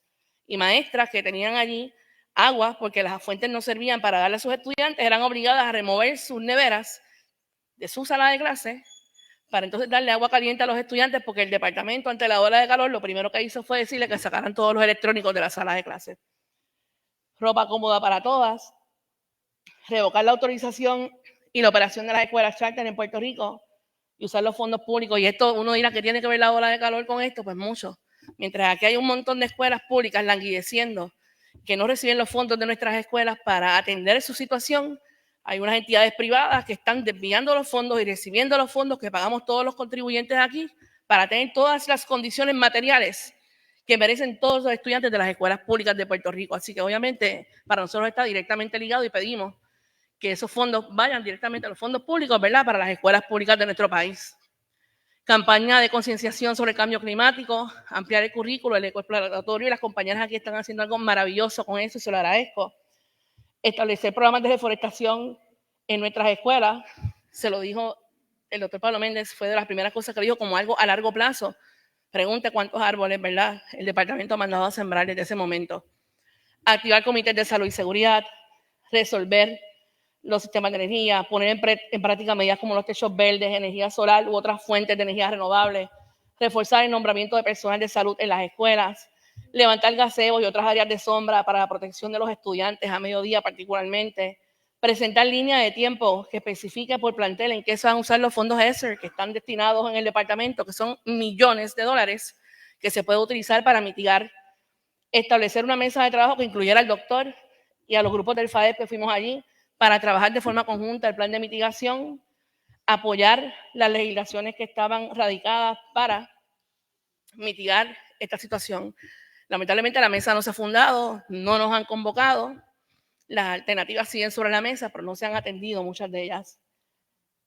¿Qué han dicho los funcionarios públicos que tienen que ver con el departamento? Yamil Ayala, director de la Autoridad de Edificios Públicos, dice que se necesitan 22 millones para reemplazar todos los sistemas de aire acondicionado que están bajo la Autoridad de Edificios Públicos, que son casi 400. Pues miren, fácil, hay 40 millones asignados a la charter del año pasado, quíteselo, y ahí los tiene. 15 de septiembre, el magisterio, cansado del abuso, se fue a protestar. Hay una resolución que es bien importante, la radicó la senadora María de Lourdes Santiago y el senador Ramón Ruiz Nieves, para decirle al departamento que tenía un año para rendir un informe sobre el estado térmico de todas las escuelas del país. Irónicamente, aquí hablaban de policymakers. I think Josh was the one that was talking about policymakers here. So policymakers in Puerto Rico, all the delegation of the pro-state party voted against a resolution to investigate the conditions of our schools. So con esas personas es la que contamos, lamentablemente, la legislatura de Puerto Rico, que una resolución tan importante en estos momentos sea rechazada. Se aprobó por la mayoría popular, el PIB, MBC y otros, pero es vergonzoso ver a los legisladores de este país votarle en contra de esa resolución. ¿Qué dice la resolución? Para que usted sepa que le votaron en contra, y con esto termino un minuto. Ordena al departamento que produzca en un año el estudio que documente la temperatura promedio de los salones, que justiprecie los beneficios de incorporar aislamiento térmico, cubiertas verdes, azoteas bioclimáticas, que haga un avalúo de las necesidades que confronta la infraestructura eléctrica de las escuelas, que identifique cómo extender la operación de los acondicionadores de aire y ventiladores de techo bajo infraestructura actual y a través de aplicación de técnicas bioclimáticas, que estudie cómo rediseñar o rehabilitar los espacios para garantizar la ventilación cruzada, que ponga las leyes y reglamentaciones que reglamentan el diseño y construcción de escuelas, cuando hablamos de la construcción, que analice las alternativas para refrescar los patios y los exteriores, que presente propuestas específicas para alcanzar las métricas térmicas de espacios interiores recomendados para espacios de enseñanza. La secretaria de Educación dijo que iba a hacer el estudio. En febrero salió a relucir que no ha contratado todavía a la compañía, así que el estudio ni siquiera ha empezado desde septiembre que salió. Con esto concluyo. Así que con esto concluyo. El Departamento, de Educación tiene la obligación de atender las propuestas. No es algo, o sea, no es opcional, es su obligación para con el estudiantado y para con la docencia. La legislatura de Puerto Rico ha sido vergonzosa vez tras vez. Es hora ya de que hagan su trabajo y que aprueben y apoyen estas legislaciones. Reconocer la privatización del sistema de energía eléctrica en nuestro país como uno de los agravantes a lo que estamos viviendo, que afecta e incide sobre nuestras escuelas y la capacidad energética cuando hablamos de cómo lo vamos a mitigar. Mientras se logra el plan que dice que en el 2050 se puede lograr el 100% de energía renovable en las escuelas y en todo el país, tenemos que actuar y el momento de actuar es ahora.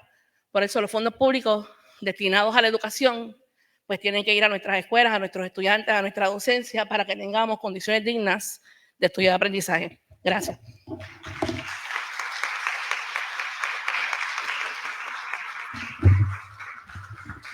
Muchas gracias, Mercedes, por esta excelente presentación desde manifestaciones hasta intentos de proyectos de ley no aprobados. Es un tema que, como ven, levanta pasiones. Más allá de research o investigación, levanta pasiones porque son las personas que se impactan directamente en el día a día y la inacción pues a veces desespera, lo cual es completamente entendible lo que se ha presentado. Tenemos tiempo para preguntas rapidito, sí, voy por allí. El micrófono, Manuel lo va a hacer llegar, por favor. Les comento que vamos a tener el almuerzo, lo cogemos el sándwich y nos movemos a las sesiones de trabajo. Nada, eso es un short announcement. Por favor. Sí. Muy buenas tardes, felicito a las panelistas. Excelente presentación.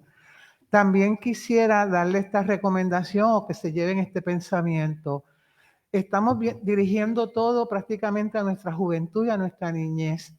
También tenemos una población de personas de edad avanzada donde debieran de también llevarlos e instruirlos sobre la ola de calor.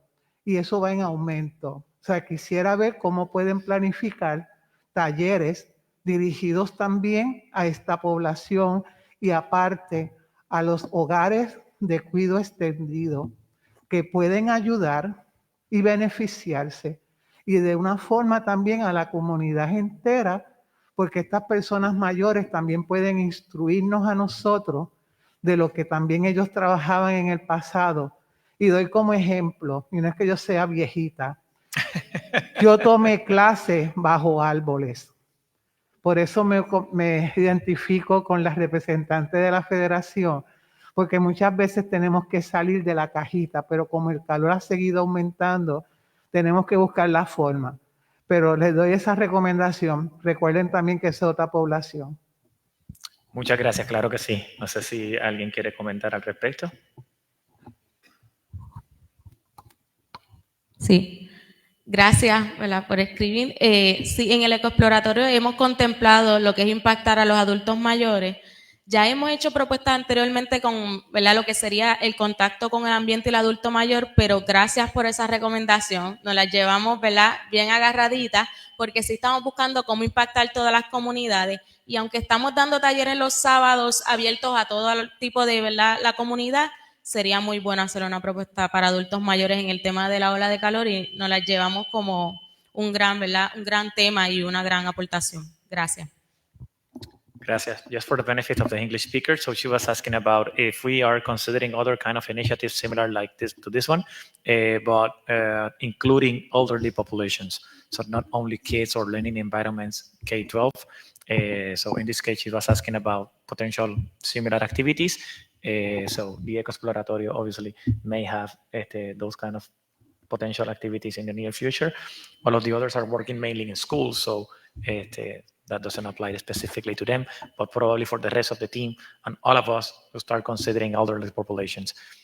¿Tenemos más preguntas, comentarios? Sí, adelante. De Gurabo, ¿correcto? Sí. Manuel. ¿En inglés o en español? O si no, pues la traduzco y hacemos... En español, no hay problema. Dale, dale.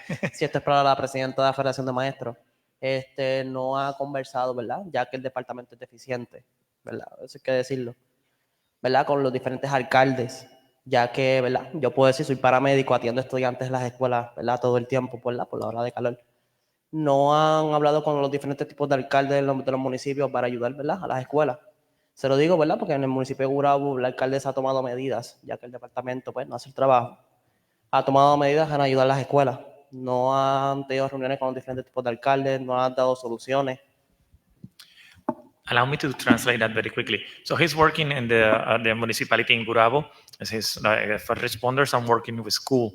And he was actively working during the heat wave in 2023, but at the level of the municipal level, actually. So he's asking to the president of the federation if they have seen similar efforts in other municipalities and how they're working with the municipios instead of just working with the main department responsible of dealing with the school in Puerto Rico, which is the Department of Education. Mira, gracias por la pregunta. Nosotros nos reunimos con el presidente de la Asociación de Alcaldes, ¿verdad? El de Villalba, se me escapa el nombre ahora mismo de él, y él habló a su vez con toda la delegación para ver cómo podían mitigar y apoyar, pero el Departamento de Educación misma le ha cerrado la puerta en gran medida a ese apoyo que pudiesen brindar.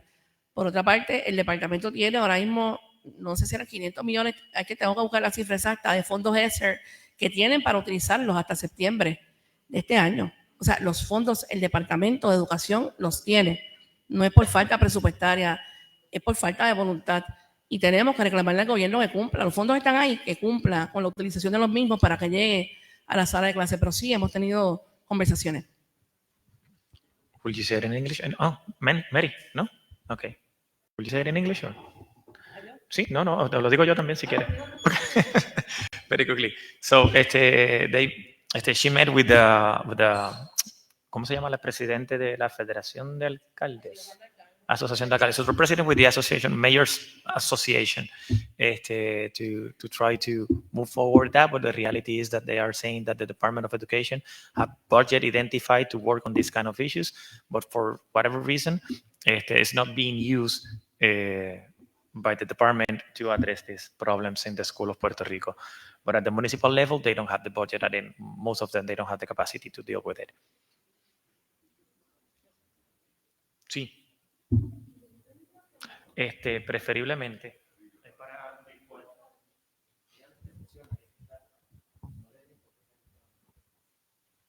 Saludos. Primero, mi admiración y agradecimiento a todo el trabajo de las profesoras y participantes por los esfuerzos. Dos preguntas. Primero, si podían describir la representación geográfica de la encuesta que hizo la Federación a maestras y maestros. Y segundo, si hay fuentes de información que ubican el fenómeno de las olas de calor, pero en efectos en poblaciones de educación especial. Sabemos que el Departamento de Educación adopta la estrategia, la dinámica de los salones contenidos, por ejemplo, o de escuelas que se dedican a estas poblaciones que sabemos que tienen una alta sensibilidad, muchas de ellas, a la percepción termal. Quería saber si hay fuentes de información sobre eso, o la experiencia que ustedes tengan con estudiantes con diversidad funcional en sus salones. Gracias. Yes, he's asking about if the survey that the Federation, the Teacher Federation did in Puerto Rico, if we have information spatially distributed, and also if they're considering information from the special needs and special education, kids with autism, síndrome de Down, and multiple other conditions. Bueno, te puedo producir la data y dártela a través del profesor, porque fueron maestros de todo Puerto Rico, no es una zona específica particular o de una escuela particular. Se la dimos a toda la matrícula de la federación, a todos nuestros representados, y de ahí lo llenaron, pero tenemos la información representativa. O sea, hay gente de toda la isla, de todos los pueblos que participaron en la misma. Puedo tabular la cantidad por pueblo si desean para que lo tengan, y sepan cuántos participaron por nivel geográfico. Aparte de los comentarios, que yo creo que eso es muy importante, más allá de las mismas estadísticas, todo lo que la gente dijo, que eran miles de comentarios que dejaron con experiencias particulares. Hay maestros que llenaron la encuesta, que trabajan en salones a tiempo completo con estudiantes y niños de diversidad funcional. Sin embargo, el comité de timón de pleito de clase de Rosalía Vélez, que dirige la compañera Carmen Warren, yo sé que levantó mucha información durante ese periodo particular de cómo estaba siendo afectada esta población. Yo pudiera conseguir la data del comité de timón porque ellos tienen muchísima más información de la que yo pudiese proveer, más allá de los maestros federados que llenaron la encuesta. Pero sí recuerdo y me sorprendió mucho leer de los comentarios de las compañeras docentes o compañeros docentes de niños y niñas con diversidad funcional, particularmente niños con autismo.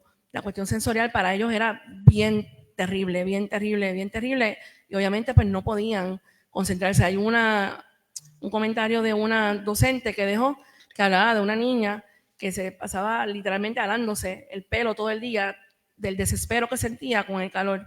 Así que, pero puedo compartirles, ¿verdad?, el censo que hicimos para que lo puedan leer y te lo puedo tabular y se lo puedo hacer llegar, si le interesa.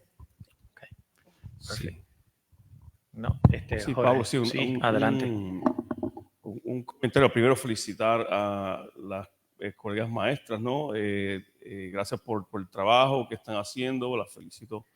Y profesoras y gracias por compartir esa experiencia y conocimiento con todos aquí. Tenemos mucho interés en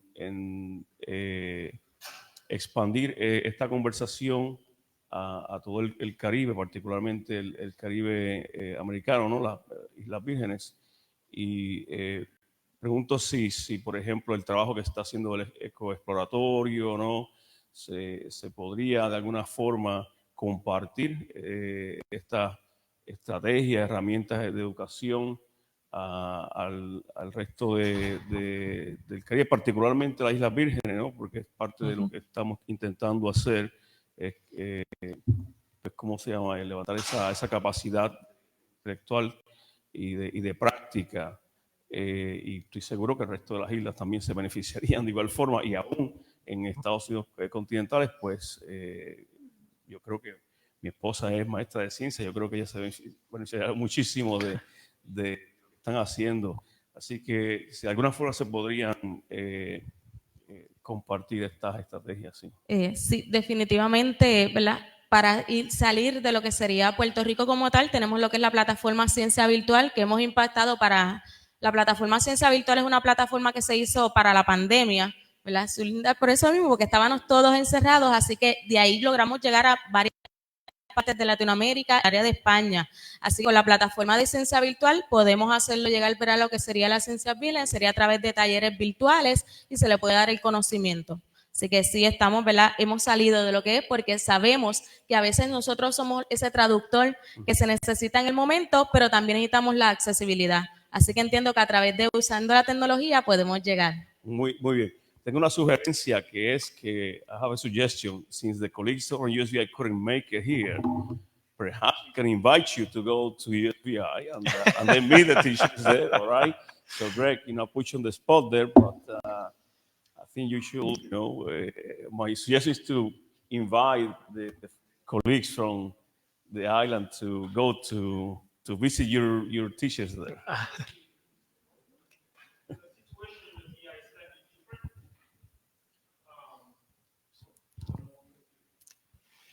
Greg, you know what? Probably we can move to your session in about 5 minutes. You can speak a little bit, and then we can close here the amphitheater, and we just move to lunch and to. So if you want, come here. So I would like to say thank you for all of the speakers, the teachers, the information, all of the initiatives that you're leading. Amazing. Obviously, again, we're not only doing research, but you're also taking actions in your own schools.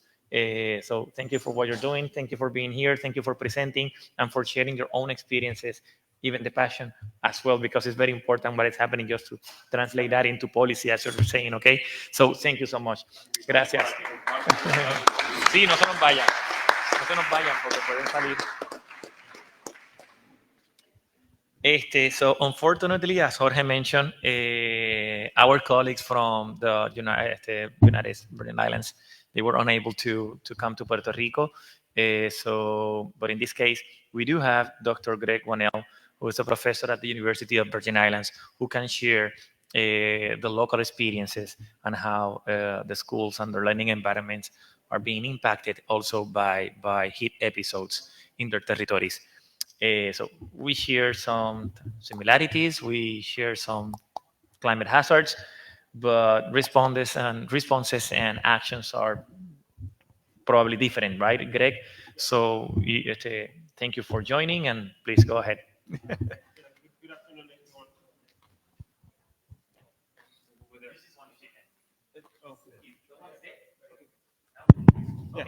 Good afternoon, everyone. I will be brief. I will be speaking basically based on what I observed and what I learned from the teachers. Unfortunately, they couldn't come, but they shared a fair amount of insight based on their experience to me. So a few things. The heat that we experienced last year was a shock for many and led to the closure of schools in the territory. There was protests by students outside of school that also were copied by teachers to protest the condition in school and the heat in schools. What actually happened after sort of reading the news is that what I found is that the heat was basically almost the tip of the iceberg. The heat issue was compounded by complaints about the general infrastructure of schools in the territory. And the experience that a few teachers shared with me were basically talking about how it was difficult to learn, how difficult to keep the children in place. As soon as it got hot, the children starting to behave in a different way. They were more prone to fight among each other.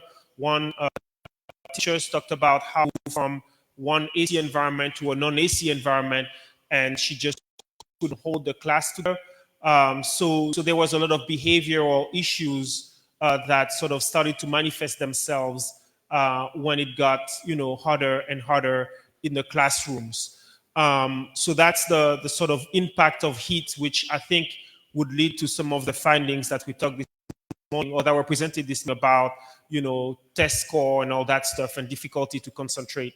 What surprised me, though, was the fact that, again, the teachers pretty much always then continued to talk about their experience with heat, about the bad condition in school, the low pay, the lack of respect for the teaching profession, their general. So it seems that the heat discussion is sort of embedded in a larger discussion about the bad condition in schools. The students who were protesting against the heat on St. Croix, expanding the discussion to, the toilets not working, lack of papers, the lack of this, the lack of that. And so it's a general sort of lack of maintenance, etc., of school. What's funny is yesterday there was some rain here. Talking to some friends in the Virgin Islands, it seems that the Virgin Islands experienced extreme rain yesterday that led to flooding, and one of the schools had to close. A few weeks ago, there was a weird storm that started in Puerto Rico and moved to the Virgin Islands. I don't know if you remember that. That storm also caused a lot of schools to close. And the reason why the school closed is because the schools are leaking. The toilet stopped working. The water stops working. And so, this discussion about heat, again, leads to a large discussion about infrastructure. One discussion I had with a school person about heat and why, and the need to prepare for the 2024 season led to a discussion about the electrical system is very bad, and they are afraid of making additional investment to hold the AC infrastructure. And the other issue that came, which I think one of the teachers talked about, is the cost of electricity. Running AC is going to be an expensive proposition for them. I don't think that there are too many teachers who are doing the type of work that was presented right before me. The general sort of attitude is that the teachers in the Virgin Islands are overextended. They don't have a whole lot of room to play, if you will, or to innovate, but that doesn't mean that they're not willing, but they are quite busy and quite overextended already. And so in conclusion, I would say that the HEAT discussion is one among many other type of discussion around the state of the school, the state of learning, and the infrastructure.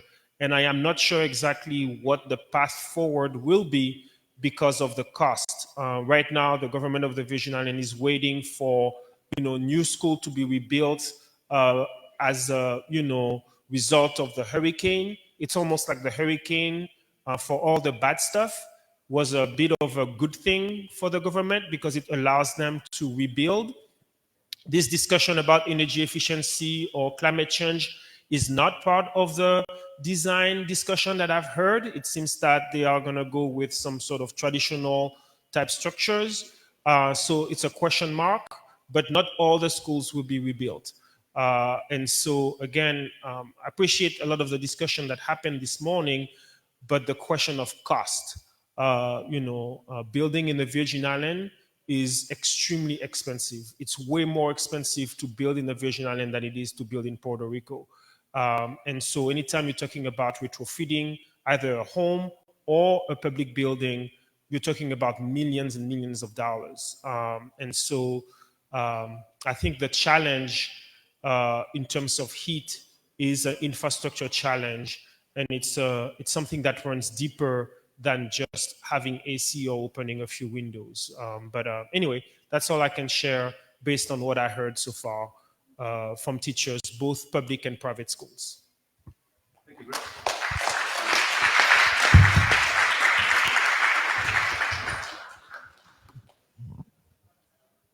Thank you very much, Greg. Yeah. So we will, have more conversation with Greg on the breakout sessions. First of all, I want to thank all the speakers for their great presentation. A round of applause to all of them. All right. And to all the attendants, great. So now Pablo tells me that we are going to do two things. One is to grab, a light lunch sandwich out there. And similar to yesterday, we are going to go break out into two groups. We can grab our lunch if you want to the room and wait for a few minutes until we all gather. And in the idea on these breakouts is to have a grounded conversation on identifying issues, but also recommendations, short-term and long-term. The call is to have a potential set of actions that the islands can use, but also beyond. What kind of research is needed? What are the bigger questions? So we're going to go one more step than yesterday, and we will identify issues and recommendations, but also what we need to learn more, all right? What works best, as Professor Jim put it together. So that will help us, the academic community, to then use some of that information to continue the research to support solutions in the mid and long-term range. There will be two conversations, one on the actual learning environments and impacts on the learning of the students, and one on what infrastructure may be required to get to a point that the students have a fair and just environment for the teachers to teach and the students to learn. And let's not be shy on those recommendations. If this means to go to Congress for a policy, let's put that in there. I think that's been part of what has driven this conversation, because it's clear that when that line goes above the 70 degrees, is clearly a lot of injustice there. Why our students in the tropics are learning in a more difficult environment as those in the further north. And maybe there is some historical context here. And if we expand that into the larger tropics, the conversation becomes global too. But we're going to stay home and try to address the issue to our immediate communities as a first step on it. Pablo, you want to add more to the context? No. I'm just waiting for you to finish, just to say the instructions on how we're going to move into the working sessions this afternoon. Great. So how do we know where we're Okay, perfect. Exactly. So we're finished here in the amphitheater. So please pick up your trash, put it outside in the trash can. That's the first announcement. The second one is that when you did the registration, you probably received one number, right? 1, 2, 3, 4. So 1 and 3 are going together in one same session, in session 1, okay? 2 and 4 are going to be working together in session 2. Laura, do we know already the numbers, the room numbers that we're going, 316 and 338? Okay, perfect. So we're all going together at the same building. Before going there, again, grab your trash, put it in the trash can, grab a sandwich, water if you need one, cookies, a lot of sugar, because we would like to have an in-depth discussion this afternoon. So as Jorge mentioned, please don't be shy, making suggestions and recommendations. This is probably the first time that we're gathering so many diverse people to work on heat for Puerto Rico and probably Virgin Islands as well, that this is a unique moment, right? So let's not minimize that, meaning that we have multiple academias here, multiple state agencies, federal agencies, teachers, NGOs.